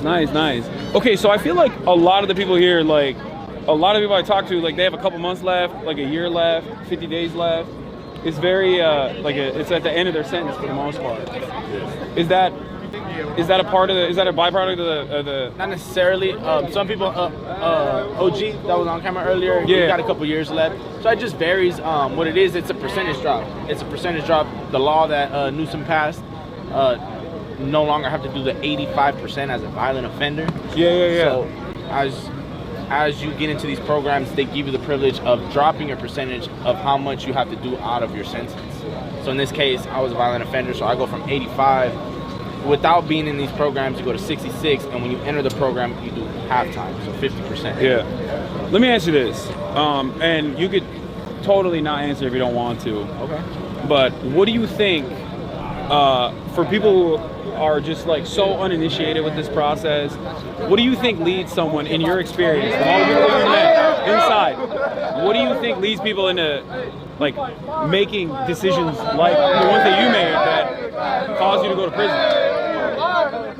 Being conformed to where you're at. What? Being conformed to where you're at. You know, conformism. Being okay, content with what your surroundings are. You know, some people don't know no better. You know, some people are born under certain circumstances, like you said, or like the young lady said, some people start ahead in the race. Young lady. And Caroline's also 33. That's still young, man. Come on, man. So some people's circumstances are a little different, and some people get trapped in a box, and they no longer can see through that. It's a smoke screen, you know, and that's all they know. Sometimes that's all they know, and you can't blame them for it because, like you said, they get lost in the system. So, I mean, it becomes habitual when they get out and they come back because there's no backing to whatever it is that they want to pursue.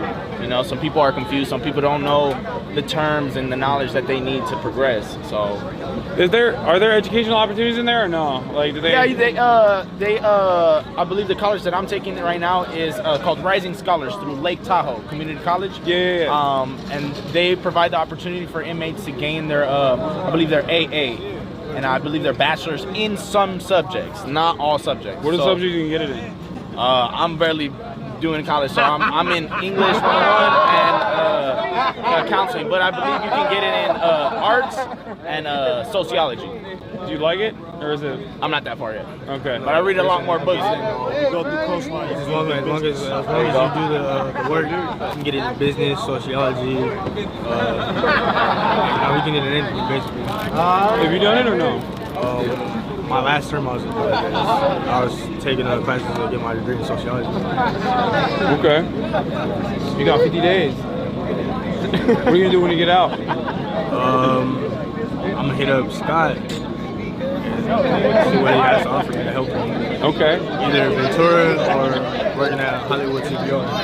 Okay. So, from what I understand, you can get your record expunged to get an EMT certification. Because otherwise, like in California, you can't be a firefighter. But that's a complicated process. But I feel like that's something that's very helpful, right? I mean, there's obviously need for more emergency service personnel, more firefighters, you know. So, good luck. Yeah. Why are you laughing? Why are you laughing? That was very stale, man. I mean, I'm a little autistic. Okay, give me a break. Slightly. I'm a little bit. Give me a break. Oh, goddamn. What's up? I'm just a Twitch streamer. I'm just a Twitch streamer. Okay. So I'm just streaming on Twitch. You want to say hi? Oh hell yeah, let's do it. Baker. What's going on, Baker? Williams, Hassan. Nice to meet you. Hassan, nice to meet you Just guys. asking like what we're doing, So why we're at here. Finger Canyon? All right, where are you guys fighting right now? I'm at the Eastern Fire right here past there. Right here. Oh yeah. How many tours have you done so far? How many seasons? This is my third season. Third season. Fourth season. Okay. God damn. Is this the worst that you've ever seen?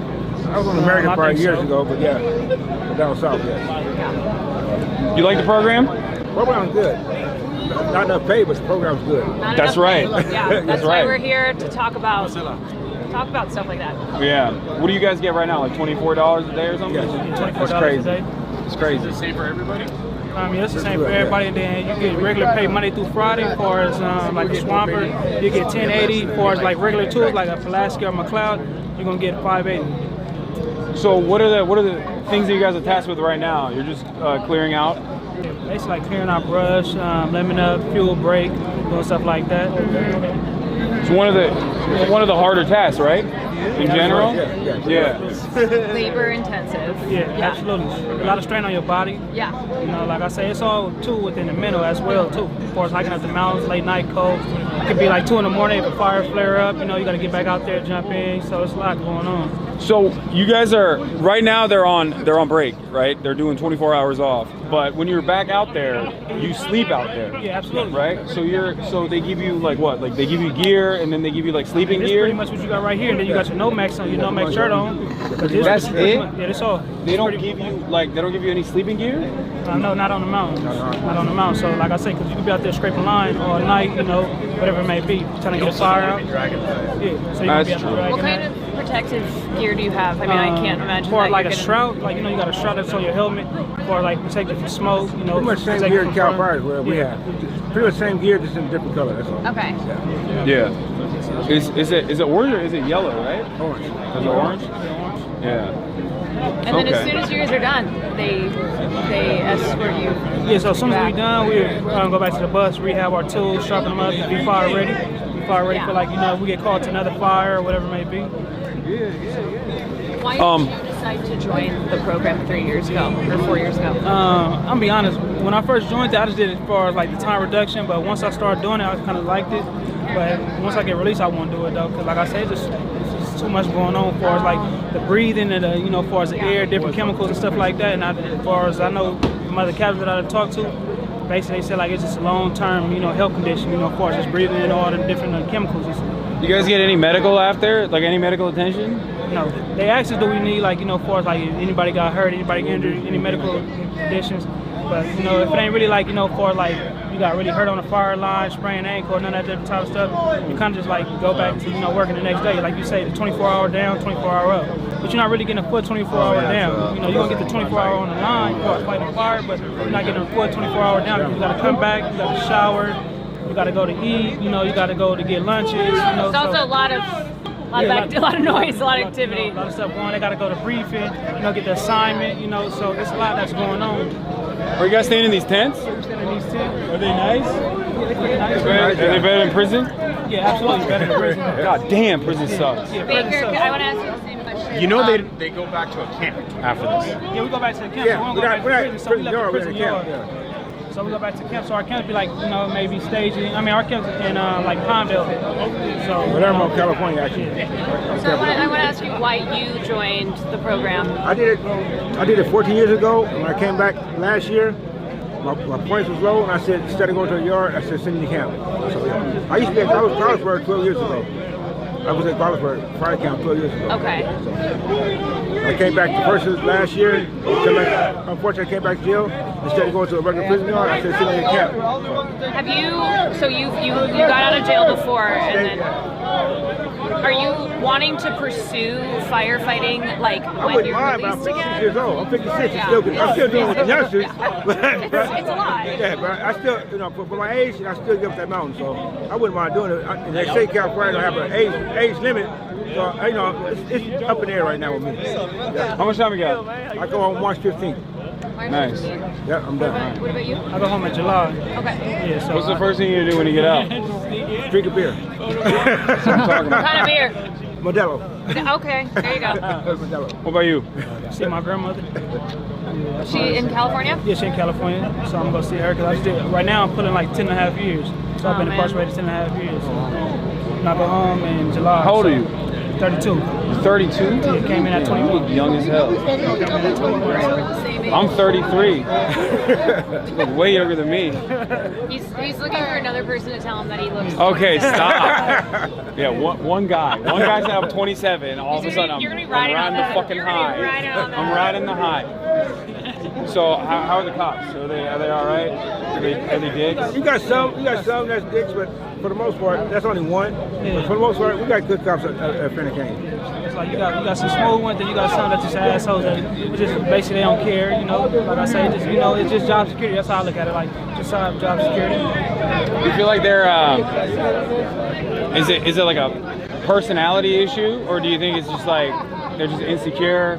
I think it's all of them. I think it's a personality. I think it's like insecure. And I think also some of these cops that you look at you down far as like just animals. They look at you like animals. Some of them look at you like. But like I say, a lot of people in here, got good hearts. Some of us made mistakes. And just looking for a second chance. Everybody in here is not a bad person. They go through life. As far as a lot of in prison, a lot of rehabilitation going on. So like I said, a lot of people rehabilitating themselves and just looking for a better chance at life.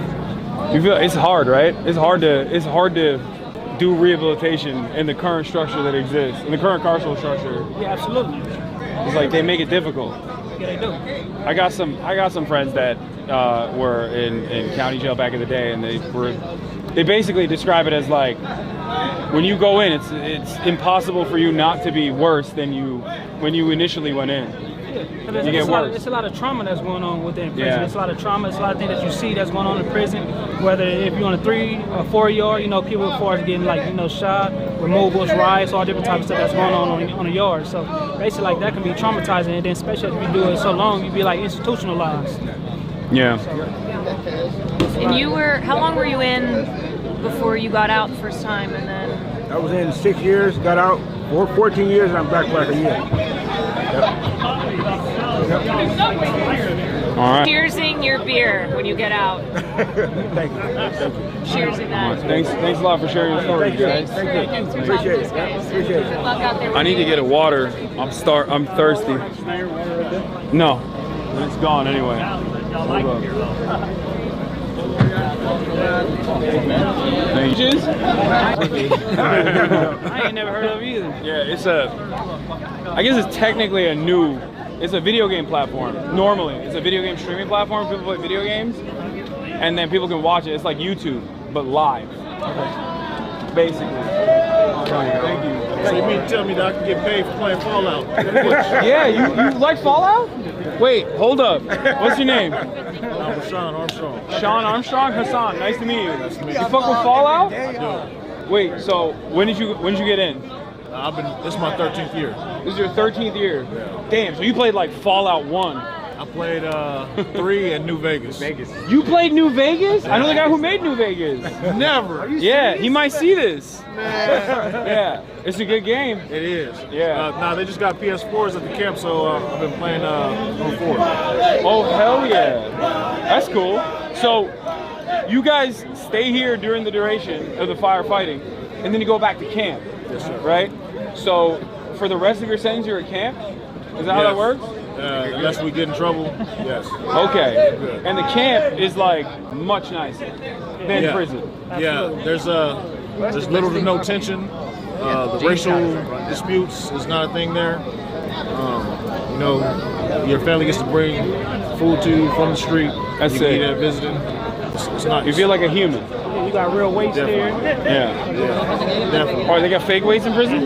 No weights. They don't have weights in prison? No, Arnold Schwarzenegger took him out. He took him out? Yeah. Why did he do that? I don't know. He didn't want nobody else to be brolic like him. I heard that's what it was. Yeah, he got jealous. That's what I heard. What it You was. know, I don't know how true was it is. Was it Kali Muscle that got jacked in prison? I think that's what it is. I heard of something like that though. Yeah, he got jealous. Fucking Arnold. Yeah. When he was the governor. Exactly. That's crazy. Yeah. Hopefully they come back. They've been giving us like resistant bands and agility ladders. That's still good though. You can do Cali for sure. The CLC we got like long wind. We might not be as strong as we was, but we got a lot of wind. Yeah. You got good cardio out here. You have to. Yeah, good burpees. Yeah. How long you got? I got a year left. Okay. This is actually my last year. I get out around December. What are you gonna do when you get out? First thing I'm gonna do is I'm gonna go back to work as stagehand.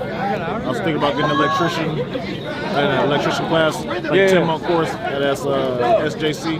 But I'm also thinking about going to Ventura. So I'm trying to buy me a quadplex. What? Quadplex? What's that? 4-unit apartment complex. Oh, I've seen one in Bakersfield for like $300,000. That's what I say. Any friend of Butt nigga, friend of mine. Okay. Use my money to make money. Okay. In prison. All right. Oh, yeah, you too. That's fair. What about you? How much time you got? I got about 2.5 years left. 2.5 years left? All right. What do you, I don't know. I mean, honestly, this place took off like 14 months of my sentence. Like, from going from 80 to 50, or 66 to 50, it took off 14 months, and that was cool. Yeah, it took 22 a month. Yeah. So I was stoked whenever I seen that. It went from I'm sure you guys. February 2028 to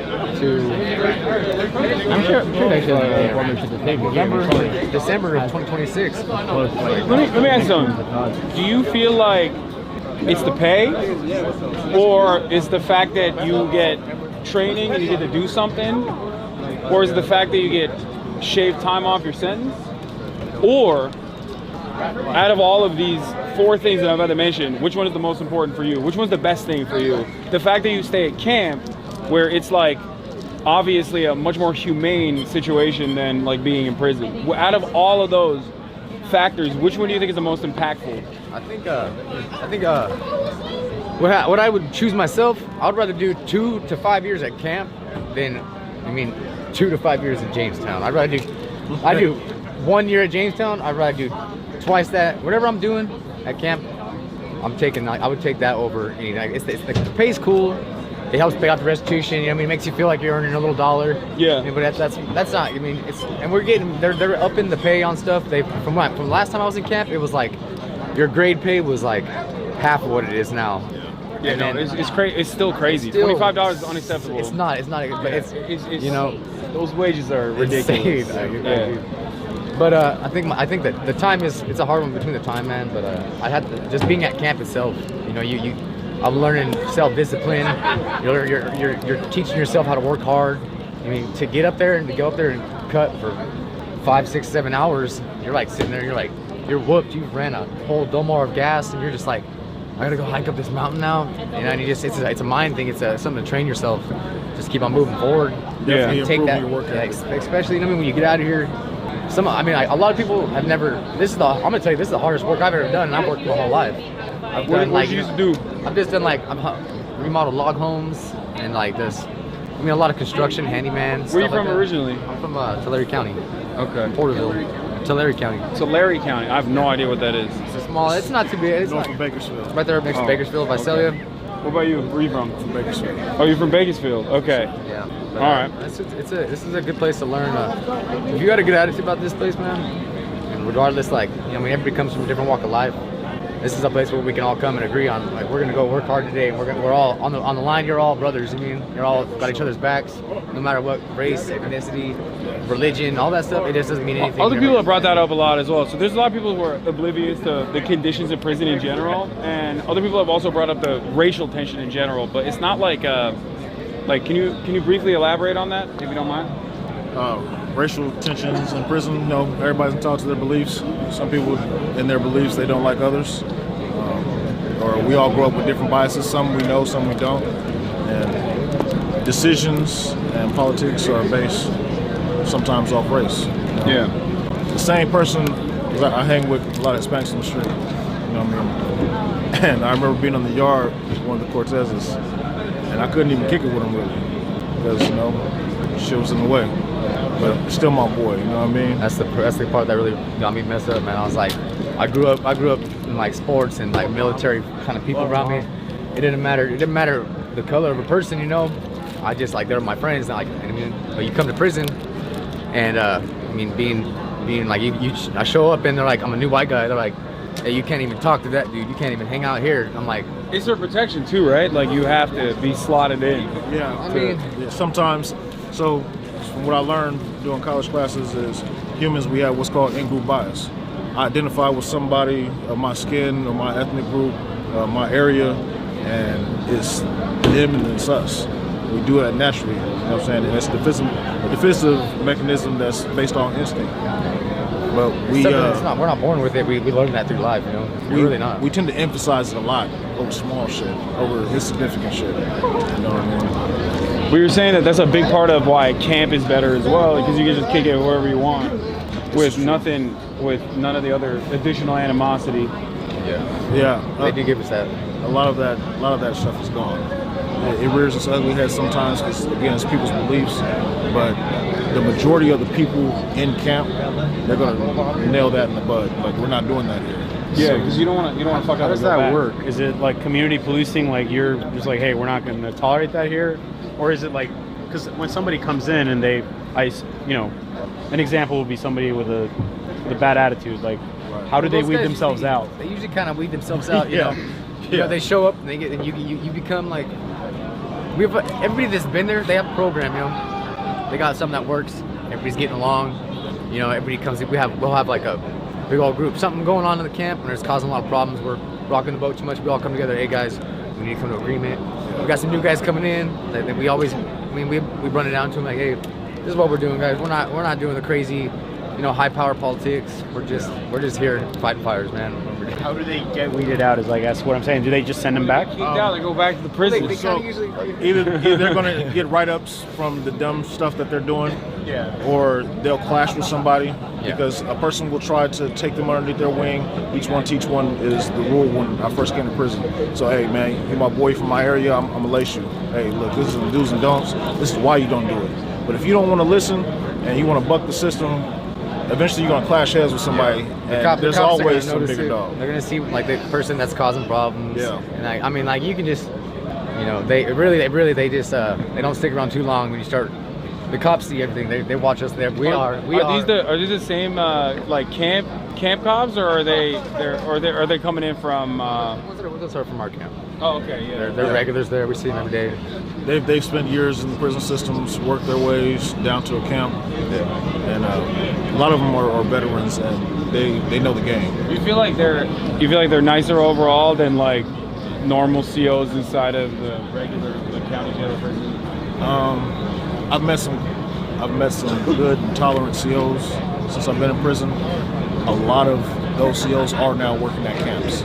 So okay. Yes. Yeah, these guys that are here, they realize that, like, you know. Yeah. It's just like it's good for us to be down here, you know what I'm saying? It's cool, it's where we want to be. It's the same thing for them. I mean, they've been surprisingly chill. I feel like normally, under normal circumstances, they'd be like a lot. I mean, regular fucking beat cops are more annoying than the guys. You have some, but they. It's really even just their coworkers. Everywhere's gonna have their assholes and their hard asses. Yeah. You know, and like the people that are kind of like still in that 4 yard. Yeah. And like, you know. I want to ask you guys, have you been in the shower? Yes. Yeah, it was. Apparently, they haven't been able to shower in 5 days. Yeah, when we showed up, there was only. They was out there beating that ground. I know why y'all ain't got to be able to shower. Yeah, I mean, he was saying that Scott is bringing in. He got Coachella to donate some like mobile showers for these guys because they haven't been able to shower in 5 days. Yeah, they just really showed up today. The mobile showers just got here today. Yeah. It was a situation that they had told us. Somebody on the Cal Fire said that they don't want no inmates using their showers. That's why we had to walk all the way around, and then we just got turned around. And we was just finna go shower. We still ain't showered yet. Oh, in that one shower unit way over there? Yeah. Wow. They took our unit. Remember, it was right here. Yeah, they took our unit and then told us that they don't want no inmates in their showers. So we still haven't showered yet. So those guys messed up. Got Coachella to donate us our own mobile shower unit. That way we don't have to go through this. I'm off of 24 just from yesterday. Still ain't showered or been to sleep today. Yeah. Sure, man. That's crazy. But then when I bring up situations, we know. When I bring up situations like this and then it gets seen by the higher ups, I get kicked out of camp. No, for sure. This is going to be retaliation for speaking up. Sure. And I know I got that coming. Yeah. No good deed goes unpunished, for sure. Hey, we know what you guys were doing last night. You guys were cutting towards us last night. That was a rough cut. How long have you been in and out? Like how long have you been going into the fight? We do 24 up, 24 down. So just like yesterday, we spent the whole 24 hours on the fire line. We're supposed to have 24 hours the rest today.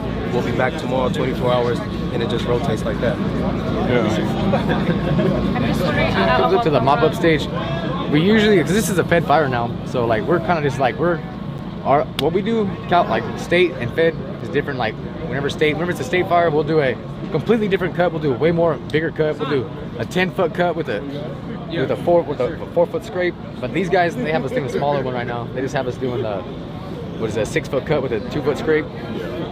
Yeah. So yesterday we went in with an 8-foot cut and a 4-foot scrape. Yeah. It depends on which fire you're at and where you're at. You guys on the eat right now? You gotta ask him. Hey, we're told to follow the Fed's rules because they run a little different right now. We were on the spot where the dozer line, where the fire blew over. That's where we were. You guys were coming towards us. We were going up. Finner Canyon was meeting you guys. That was rough last night, bro. They had us trenching the whole way up, the whole way, and I'm second Pulaski. Yeah. I'm swinging my arms all day. Oh man. I'm on the saw, bro, and I've never cut that much in my life, bro. Oh my god. So what they doing about your showers? It's already here or what?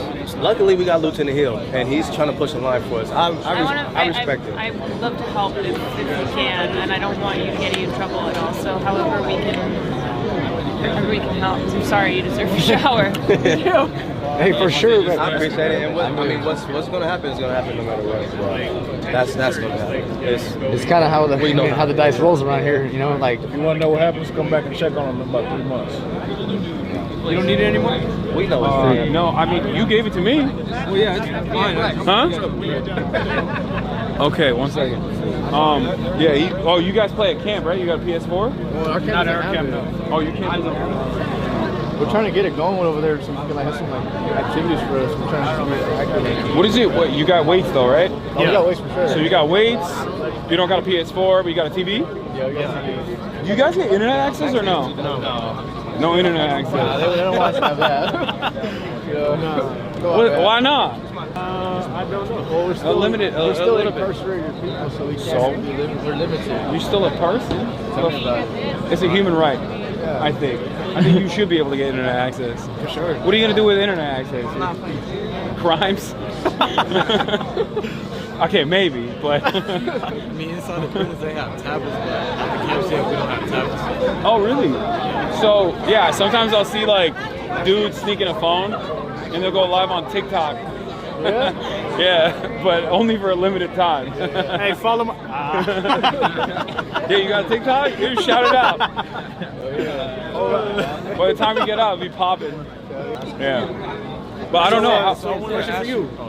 What's up? So, what made you come here? What made you come here and interviews? I talk about rehabilitation a lot. Like I cover primarily labor-related issues, politics in general, and one of the things I talk about quite a bit is how dog shit the American prison system is. For sure. And how prisoners demand more rights So one of the things that we have been talking about with the wildfires is you guys, incarcerated wildfighters. There's actually a lot of people, there's a lot of news coverage around what you guys do, as a matter of fact. And I hit up Scott, and we were supposed to link up for something totally different, but one of my friends told me that he does this program, and I thought it would be an amazing opportunity to come talk to you guys and to, you know, show people outside that you're just normal dudes, you know? What do you think now? What do you think now about us since you haven't met us? Like? Y'all suck. No, I mean, nothing really changed from my perspective. Like, I don't know. It's just, yeah, you guys are just regular dudes, you know? But I think the way that a lot of people approach it, they think like, oh, someone has done a crime, they're evil, they're automatically bad, they're scary. And I want to break that stigma a little bit, you know? And show people that that's not the case. And I feel like if they recognize your humanity a little bit, then they'll be more open-minded to initiatives that, you know, initiatives that are helpful with reintegration, initiatives that are helpful with like hiring, you know, former inmates. You know, for sure. Trying my best. And we appreciate you for that. We got to get you to our camp, Growlersburg. I'm down. Yeah, MTV Cribs. Coming soon. No, I would love to do that for sure. Coming I'll talk to Scott. If we can make something like that happen, that would be great. Oh yes. Yeah. Let's do it. Come check out my bunk. We'll make you a little spread. You eat real quick. Yeah. You know? We'll go on Twitch. You know. No, there's like Twitch Cribs. There we go. There's actually a thing like there's a thing on TikTok with like prison food, where they show like different things that people make in prison. So we could do something like that, like a little cooking segment. You gotta make it though. You gotta make it. I'll make it. Yeah. We'll tell you how to do it. You do it. The only thing I know how to make is chicken. That's all I know how to make. So I don't know. We're gonna do something with that. Yeah. We're gonna do something. What do you guys make? What do you guys cook? You cook your own food? We make everything. Rice bowls, burritos, nachos. That's it. Sushi, tamales. Okay. We cook everything out of what we got though. Like. Yeah. Soups. So how does that work in how's that work in camp? Like it's not, because in prison it's like you got a chef, or not a chef, but like you got someone working the kitchen, and yeah, it's like not a chef for sure. Yeah. You got someone. Yeah, You got someone over there. Yeah, I don't know what he's doing. Just sitting there just whipping stuff up. But like in camp, you make your own food. Like is that so it's kind of the same thing. We have someone that cooks for us, but we can also buy our own food from commissary. Yeah. So we buy our own food. We make it. What do they have in commissary? Hot Cheetos, sausages. How much is the hot Cheetos in the commissary? Like $2.65. Oh, okay, so it's like normal price. It's not, because I know phone calls are like, I don't know how it is in California. It's free now. Yeah, it used to be a big ass fucking problem. It used to be a lot. That shit was awful. So the phone calls are free now. So everyone that left, come back. I could call you now. Wait, tell them what it used to be like. So it used to be a lot, like 33 cents a minute. 33 cents a minute. 33 cents a minute. Like $1 phone call. We just spend like $100 a week. Yeah. So that's why we're all single now. Am I right? Oh no, just me. Man. Wait, okay, so how does that, like, why is that important? Why is it important that you have access to the outside world like that? Well, just because we're not trying to get institutionalized. Like, we're not trying to get stuck in here, because we're still people, like you said. Yeah. We're still people, and we're still trying to strive, and we're still trying to grow and get out of what we're in. Don't get me wrong, like what we're in, it's a great environment with the people that we surround ourselves with. These men right here, I'm with them every day, and they're helping me grow every single day. They're helping challenge me. Whenever I come home, I'm able to talk to my family. Not only does it motivate me, but it keeps me updated with the streets. Hey, this is going on, crypto. Hey, you need to get your bank account up. You need to, like, all these information they're giving me that he can't give me because he didn't experience that. Or he didn't experience crypto? Don't do crypto, bro. You're gonna lose all your money. We'll see. Oh my God, bro! Don't do it. I promise. Don't do it. It's not a good idea. All right, you guys put me up on game one that day. Okay. Yeah. Don't do that. Get into the sports betting. Oh my God. No. No. So what would you suggest to get into? No. Don't gamble, bro. Don't gamble. What I suggest. Unless you're going for the 49ers, then gamble. Hell no. Go ahead, though. Anyway. No. What I would suggest is you know, trying to get a decent wage job, and you know, work a job, pay rent, live a decent life. There's a lot of there's a lot of people who don't go to prison who are also lose a shit ton of money doing crypto and gambling and all this stuff. It's bad. It's not good. We see, so without connection to the world, I wouldn't know this. So now I'm just thinking I'm going right into crypto, but look, we need more connection with the world now. No, you need less connection with the world. You're trying to make crypto puts. You're trying to make calls. How's the crypto doing? Hey, so what's going on over there? Like, what you mean Allah? What?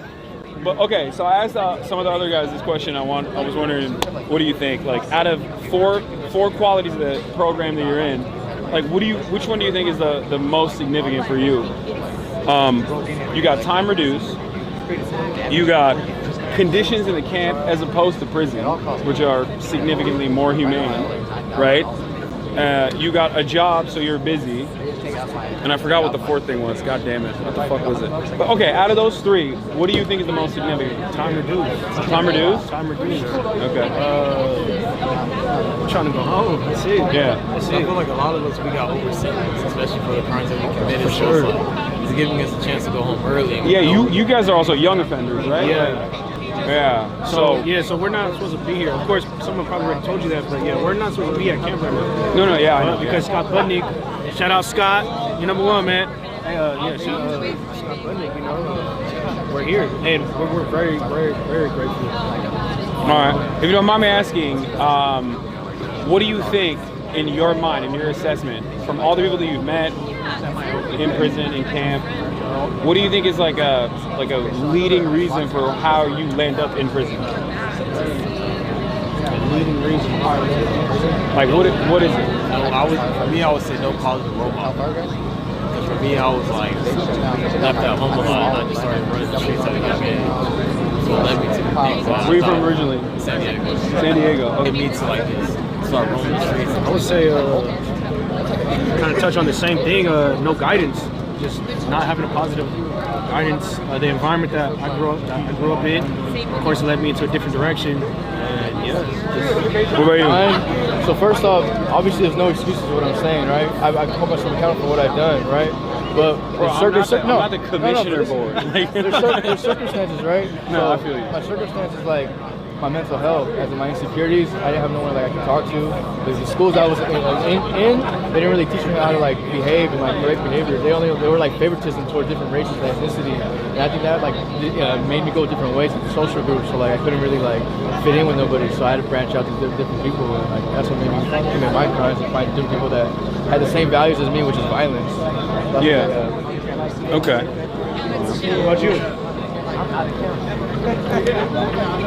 What about you? What got you locked up? Situation, a messed up situation, but part of it, but just, I would say the way I was living really is what led me here, like trying to find was I wasn't at home, and once I fell back into my bad habits again, guns again, and to do dumb things. My out date's August 2026.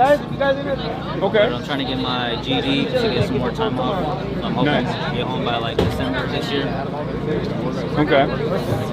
What would you say is, how do you like camp as opposed to prison? Camp compared to prison? Yeah. I love camp. I'll take camp over prison any day. Yeah. Tell me about your first hike. So my second day we went out to work, like cutting trees and stuff. And then Wednesday, the next day after that, we did this hike called Rocket Ship. They say it's like one of the worst hikes. And bro, you just. Why do they call it Rocket Ship? I don't know. It's straight down. But you start off and you go straight down with all this gear and everything. By the time I got to the bottom, like I couldn't even walk. Like, my legs were buckling in every step. Ooh. And I was like, "There's no way I'm gonna make it back up." It took me like 2 hours, 45 minutes to get back up. That was long to get back up. But hey, that same day we got back to camp. I took a shower. And then we came out to Ventura to a fire, and we were out for a week. I couldn't even walk, bro. Are you guys exhausted? Yeah. Are you all going back out in the morning? Yeah. That's the rapper Peso? Is that what it is? Yeah. I'm gonna check his music out after this. Oh, you're gonna actually listen to music? I'm not gonna listen. I don't listen to no music. He doesn't listen to music. No. Nah, just podcasts. Just podcasts? I only listen to the news. I'm boring as fuck. So you don't have a favorite Working rapper? out, Not really. he'll listen No, to I guess- podcasts I don't know, about maybe politics. Working out. I know. Vince It's Staples? insane. Who's your favorite rapper? Myself. Okay. Okay. Some shit that don't make sense. Don't put him on. There's people watching. Who do you guys That's listen crazy. to, music-wise? I listen to like underground rappers, like not really famous people. Yeah, I don't listen to them. Okay. Like, are you east? Bro, he can hear are you you. east, west coast? I just listen to like Texas. local rappers by like my little brother raps, so like I listen to him and like listen to me? stuff. Yeah, us on the bus, like freestyles on the bus. Yeah. But I don't listen to nobody make sure. I'm coming harder than Drake. Let's just say that. Yeah, okay. All right. You know what I'm saying? I believe you. I don't freestyle. You want- I don't freestyle. Yeah, that's right, Drake. It's coming for you. Coming for you, But Drake. like, not in a But I'm weird Team way. OVO though. Not in a weird way. You know what I'm saying? Yeah. What's up, man? What's going on? Oh, really? I'm not in me. Nice to meet you. Get in the No, I business. don't I'm think not you're in me for real. I didn't think. Nah, look at me crazy. Like, No, I'm just confused if someone here recognized me. That's why. Yeah. Oh, yeah. Hell yeah, We bro. got 5 minutes, bro. Yeah.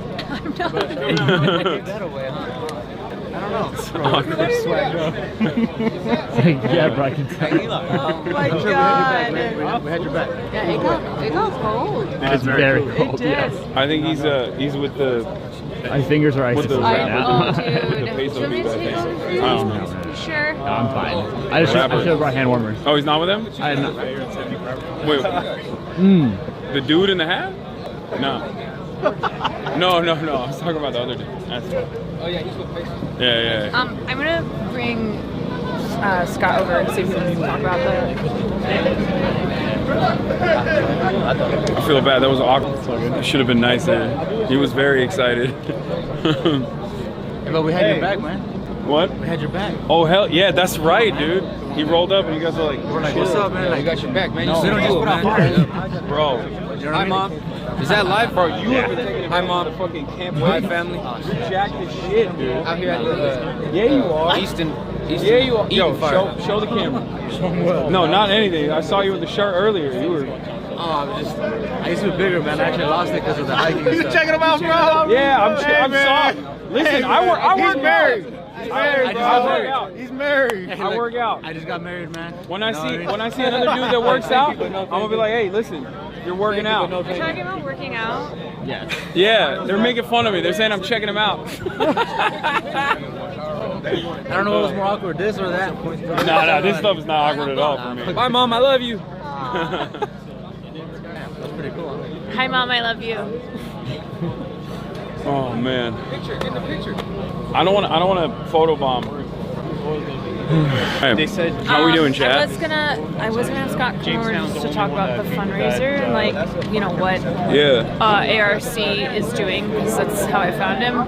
He said he had like one thing he had to do, and then we're gonna come over. He's like, I just have been leaving you guys be. Is it good? I was like, you can get. No, it's been great. It's been great. It's up to you. Chad, do you guys enjoy it? Are you guys enjoying this?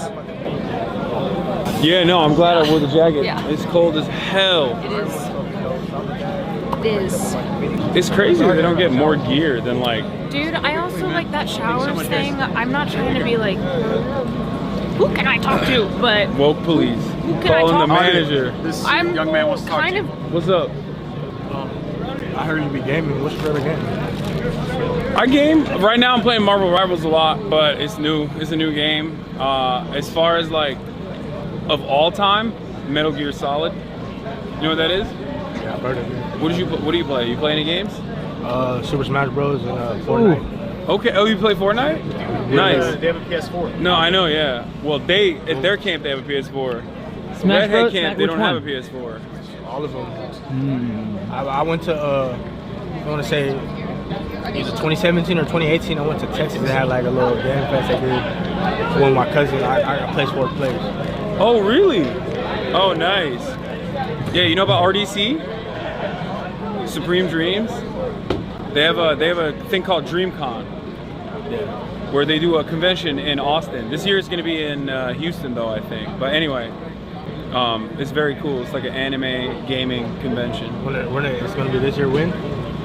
This year's going to be in Houston, I believe. But I don't know when. I think it's in the summer, maybe. Chat, when is DreamCon? Yes, it is. July. Oh, I'm there for sure. What? I'm there for sure. Yeah, you're out in what, 50 days, you said? Yeah. March 9th. Yeah, all right, man. I'll see you there. If you go to DreamCon, we're gonna link up. Yep. All right. All right, play me Fortnite too. I'm really good. I suck at Fortnite. You beat my ass. You got a lot more time to play Fortnite than I do. Well, at our camp we don't have internet, so like we play. Like right now I'm playing Dream Hunter. I'm playing Monster Hunter Ice World Reborn. Oh, there's a lot of good single player games out there though. That's a real good game. How does that work? Can people just like buy you guys games or no? I think so. We can get games sent in. I think we can. Okay. As long as they're pre-approved by our lieutenant. Wait, what? Oh, so the lieutenant's like, this is too violent. Like, I mean, we have Mortal Kombat. We have. Oh, okay. Then never mind. Yeah, That's not a problem. Okay. All right, that's good to know. It's a Washington Bridge camp, right? All right. That's sick.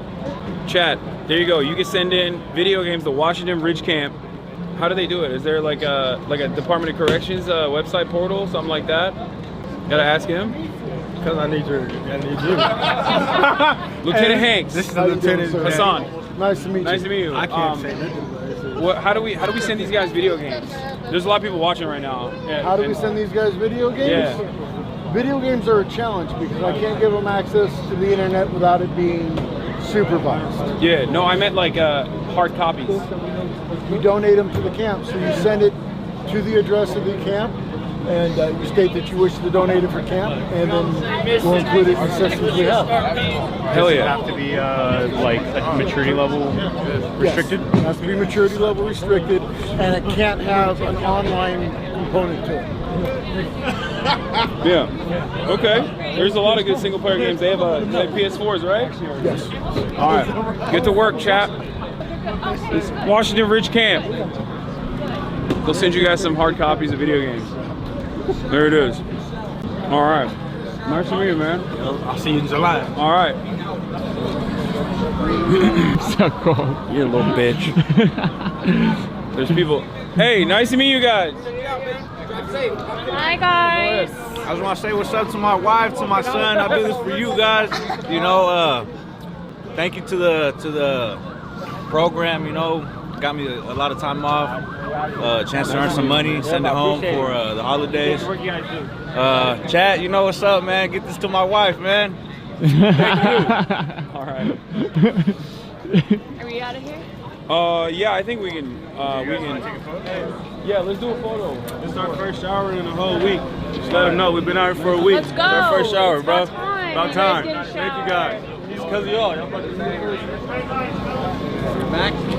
Scott, look at How do you that. feel? How do you feel? That was fantastic. I want That was amazing. I want you to talk about the fundraiser.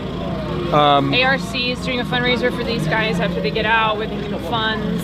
Yeah, I think there's a lot of things that we need. We can talk to this guy right here too. Like everyone wants to give right now that they're on the fire line. Yeah. There's not so much to give right now, right? They're fairly good right now. It's when they get back to camp, right? There's not a TV that's working in some places, right? Yeah. There's the boots are all fucked up and they need better boots. Like there's just things that are not so sexy, but that they need. You never think this, but we're getting a shower truck dropped off. No, I know what you're talking about. Yeah. By the way, you God had to bless. reach out to Coachella. God bless the dudes at Coachella. Dude. They got a shower truck coming in. These guys haven't showered in like 4 days. I know. So just stuff like that. And then I think also when they get out, if they want to work for CAL FIRE, as soon as they get out, how are they going to pay rent to wherever they're getting hired? How are they going to pay utilities? What about a car to get to and from work? Right? Those sort of things. So we're setting up a scholarship fund to help them when they get out. A lot of people have talked about how, reintegration, like one of the biggest problems is like getting a job in general and, keeping up with parole. Yeah. And from what I've heard, it's just like having something that keeps them grounded and busy and look forward to is like a major impact, I feel like. I think you nailed it. And it's like, what, like, the work ethic this gives them too. Like, these guys are fucking beasts, right? Yeah. Animals. Dude, we were hearing stories about, and they were all swapping stories too. What they are doing out here is, it's so physically demanding and how hard They're going to run working. circles, whatever job they get out here, if they don't do fire, they're going to run circles around everyone. The work ethic's insane, right? Yeah. So, like, these guys are insanely hireable. And now, because of a bill we worked, ARC did, they can now expunge the record. So they don't have to check the I'm a felon box. They're no longer a felon because they risked their life to save our state, which they did last night and they'll be doing tomorrow night. So while we're sleeping in our bed, they're up all night long on the mountain. Yeah, and they were saying they pretty much just have what is on them. Like there's nothing. That's it. And by the way, those Subway sandwiches and stuff that we just delivered, I'm sure they'll be sneaking those in their pack. So at 3 in the morning after they've been working for 20 hours, they can sneak a bite. Yeah. But dude, how did you get involved? How long have you been involved? I was just like, I was doing Old School. Do you remember that one? We're too young for Old School. Old School? Will Ferrell running Oh, streaking. yeah, of course. Yeah. I was doing Old School and I met a guy that said, come down to Juvenile Hall in the San Fernando Valley and come be in this creative writing program. And I went down and the first kid I met, no exaggeration, I'm like, how was your day? He said it was a really tough day. I just got 300 years to life in prison. And I looked at him, he was little with a little mohawk on his head. And he said, I'm 15 years old. And he got 300 years to life in prison. And I'm like, what did you do? In my mind, I'm thinking, like, is this kid like Charles Manson? Like, Right, what must did he have murdered, do? 100 people. Yeah. He's like, I stood next to my homie who shot the victim in the butt. The victim was in and out of the hospital in a day. And for standing next to the guy with the gun and never touching the gun, I got 300 years to life. And in my mind, I'm like, okay, maybe there's some punishment for that, right? But I don't think any of us would say 300 years to life is This is a proportionate 15-year-old. for a 15-year-old, right? Yeah. Like I did a lot of dumb shit when I was in my early 20s. And if that was my kid, A, he'd be out on bail, right? He wouldn't be sitting in that juvenile hall. And B, he'd have the best lawyer in LA. And for not shooting somebody, he would probably get probation. Because he's my kid. He looks like me, has my money, has a good lawyer. Like he's fine. Yeah, resources fine. But David is going to prison for 300 years to life. And so like that got me, I started getting into it, learned how to pass laws in Sacramento, ended up passing a law called Senate Bill 260 that let any kid under the age of 18 who got a life sentence go to the parole board at 15, 20, or 25 years. So David got reduced from 300 to life to 25 to life, got his college degree, mentored people, and then the governor commuted his sentence, and he's home now, and raising That's 2 amazing. twin daughters. Yeah, and I mean, it's awesome. But it's like, in our business, like, in what I do, I meet so many people that are just like so selfish, self-centered and narcissistic, and being around people like this, who like all they want to do is give back and they want to kind of redeem themselves from what got them here is, you know, I find it very beautiful. I think like even just asking, you asking that kid, David, how are you? How's your day? You know, Yeah. it's like just starting there and caring, right? Showing that you see this person as a human being. Yeah. And the conversations that I was having with all these guys is they kept being like, I don't mean this the wrong way, but like, why do you guys care? Why are you here? Yeah, They like, keep why saying, are you like, here? why do you care what are you about guys us? doing here? Why do you care about us? Isn't that sad? They don't think people care. Yeah. Yeah, and Until I they think, see a night like tonight. I know, and I think right now, with disasters like this, it's a huge moment to raise awareness, right? Because people are like, okay, I want to help. I want to feel collective action. I want to be in solidarity, and it's like, let this moment radicalize you in a good way, right? Don't fall prey to like misinformation, to individualism. Let this, It's like, to me, it's like the misinformation piece of it. Yeah. It's just like people like using this for like political hits and shit like that. When like you guys are showing up and like showing love and being here for these guys, and other people just want to use it. But that is radical, like that for a lot of people. That is, radical empathy. It's like radical sounds so intense, right? It's like an intense word, but it is truly seeing these people as human beings, right? There's fundamentally no difference between any of the dudes I just met today and myself, with the most important exception. I come from a more affluent background. Yep. And therefore, when I fucked up, I had a support network to rely on. Yep. I had my Me family too. that could set me straight. And I always recognize that privilege that I have. And I try to explain to other people that, like, you know, other people that are watching, that like these guys are, yeah, maybe some of them did some stuff that you would consider to be ridiculous or crazy or whatever, but it doesn't matter. Like, everyone has the capacity to rehabilitate. Yeah. Everyone has the capacity to become a better, more productive member of society. And that's what these guys are doing, right? Yeah. Like, the thing I love the most about this is you go from like the pariah of the community. Yeah. Like, we want to separate you because you're too dangerous and get out of our community. And now all of a sudden you're a first responder, you're a hero. People are baking you brownies and cookies. Yeah. Because you're going up in a mountain and fighting a fire so it doesn't kill our. I think it's but I think yeah, you're right. The dignity aspect. The dignity aspect of it is huge, and I feel like that's another thing I want to do if we can do this, because they were talking about like going back to camp. Yeah. If we could potentially film the camp at some point. No, we go. Because as soon as they're back, let's go. Okay, that's a great idea. I want to do that 100% because I think from what I see, this is like one of the closest aspects to a more rehabilitative approach. Yeah. In like the American carceral structure. 100%. Because like one of the things that everybody talked about, and across age groups from different camps, everyone was like, there's no racialized, like there's no race stuff. Everyone is the same.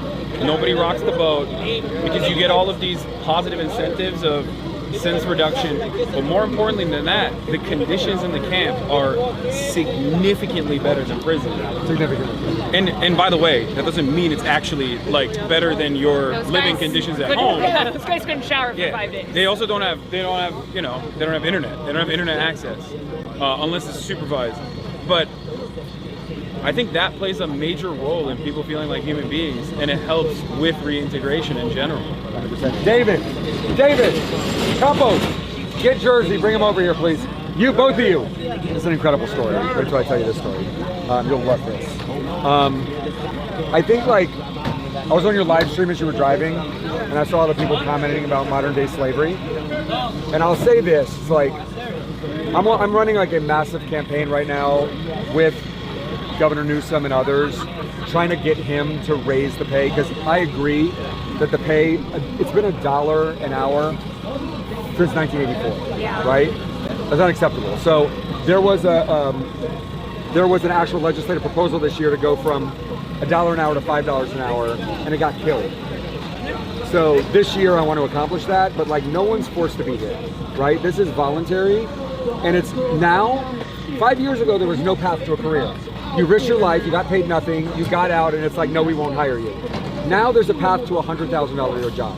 And I tell these guys, like, who cares what you get paid? Volunteer to get out of a prison cell, save people's life, make amends, redeem yourself for the shit you've done. Even if you're volunteering, you get paid nothing. And I'm going to do everything I can to make sure you have a career where you can make $100,000, $150,000, $200,000 so your kids never have to go through what you went through, and then go to a great private school and a great college, right? And so, like, I really love it. 5 years ago, maybe it was more like that. Today, not so much. Yeah, go on. Oh, I was just going to say, can you give any update on where a bill like that is? You said you were working with I think it's gonna be more like, you can go a bill route or you can go a budget route.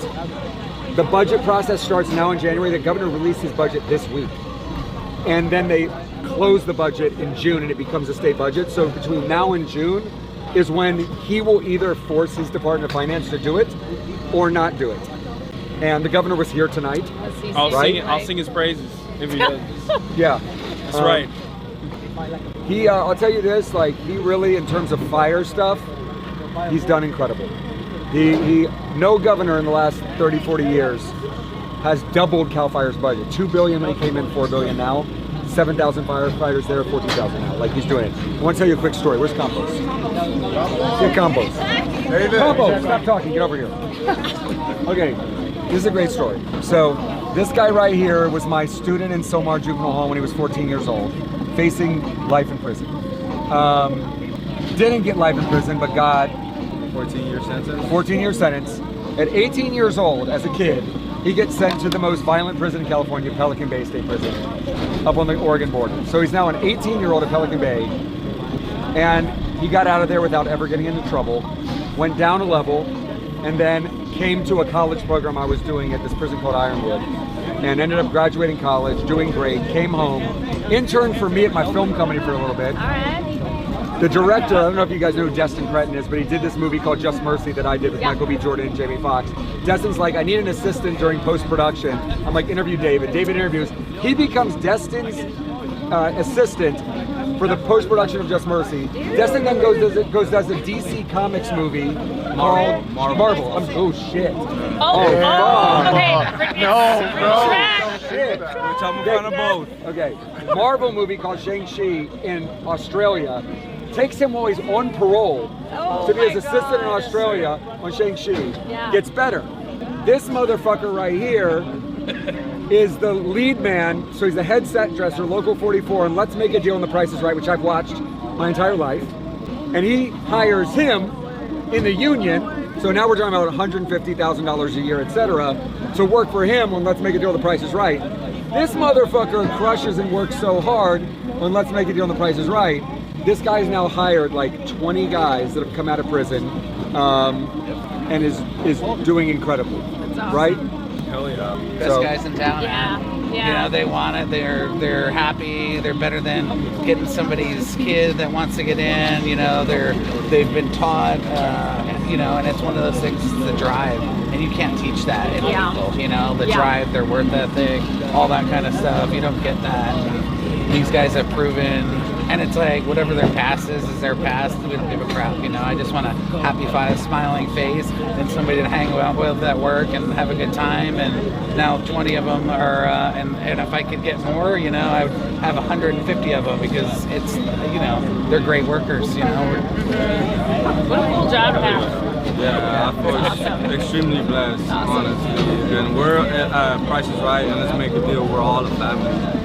So it doesn't feel like work. You know, I look forward to going there and being with my friends. And yeah, we work, but it's a great time. You know, we all get along really well. And it's a great opportunity.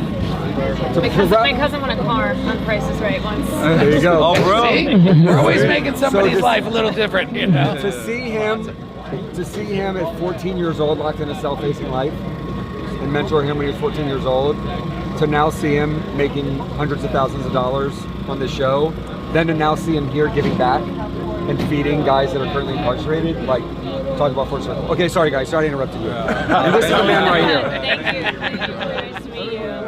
I think we're about to head out. Yeah, Are we nice heading to out? meet you guys. Thanks for sharing your story. Oh, sure. Thank you, appreciate you.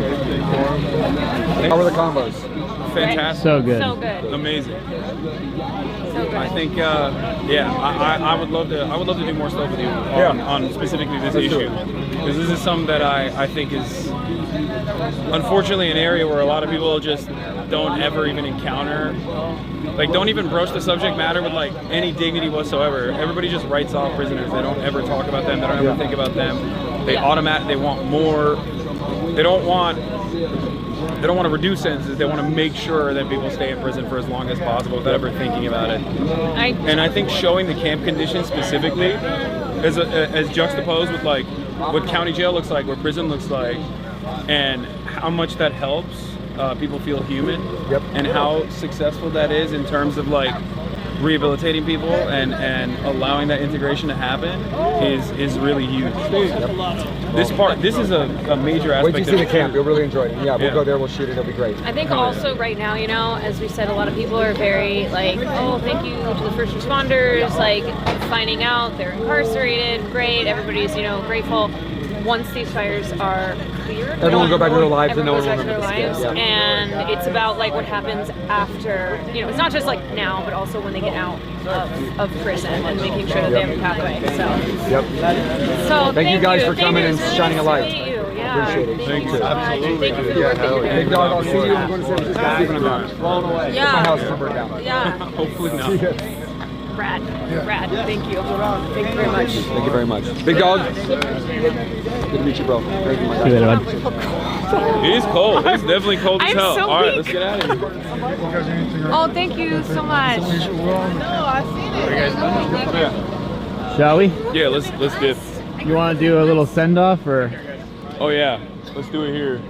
All right, everybody. This was a wonderful experience overall. Thank you so much, Caroline. Thank you, Scott Budnick, as always. Thank you, Murat, for showing up as well. You know, this was a wonderful experience. And I'll, of course, be live tomorrow.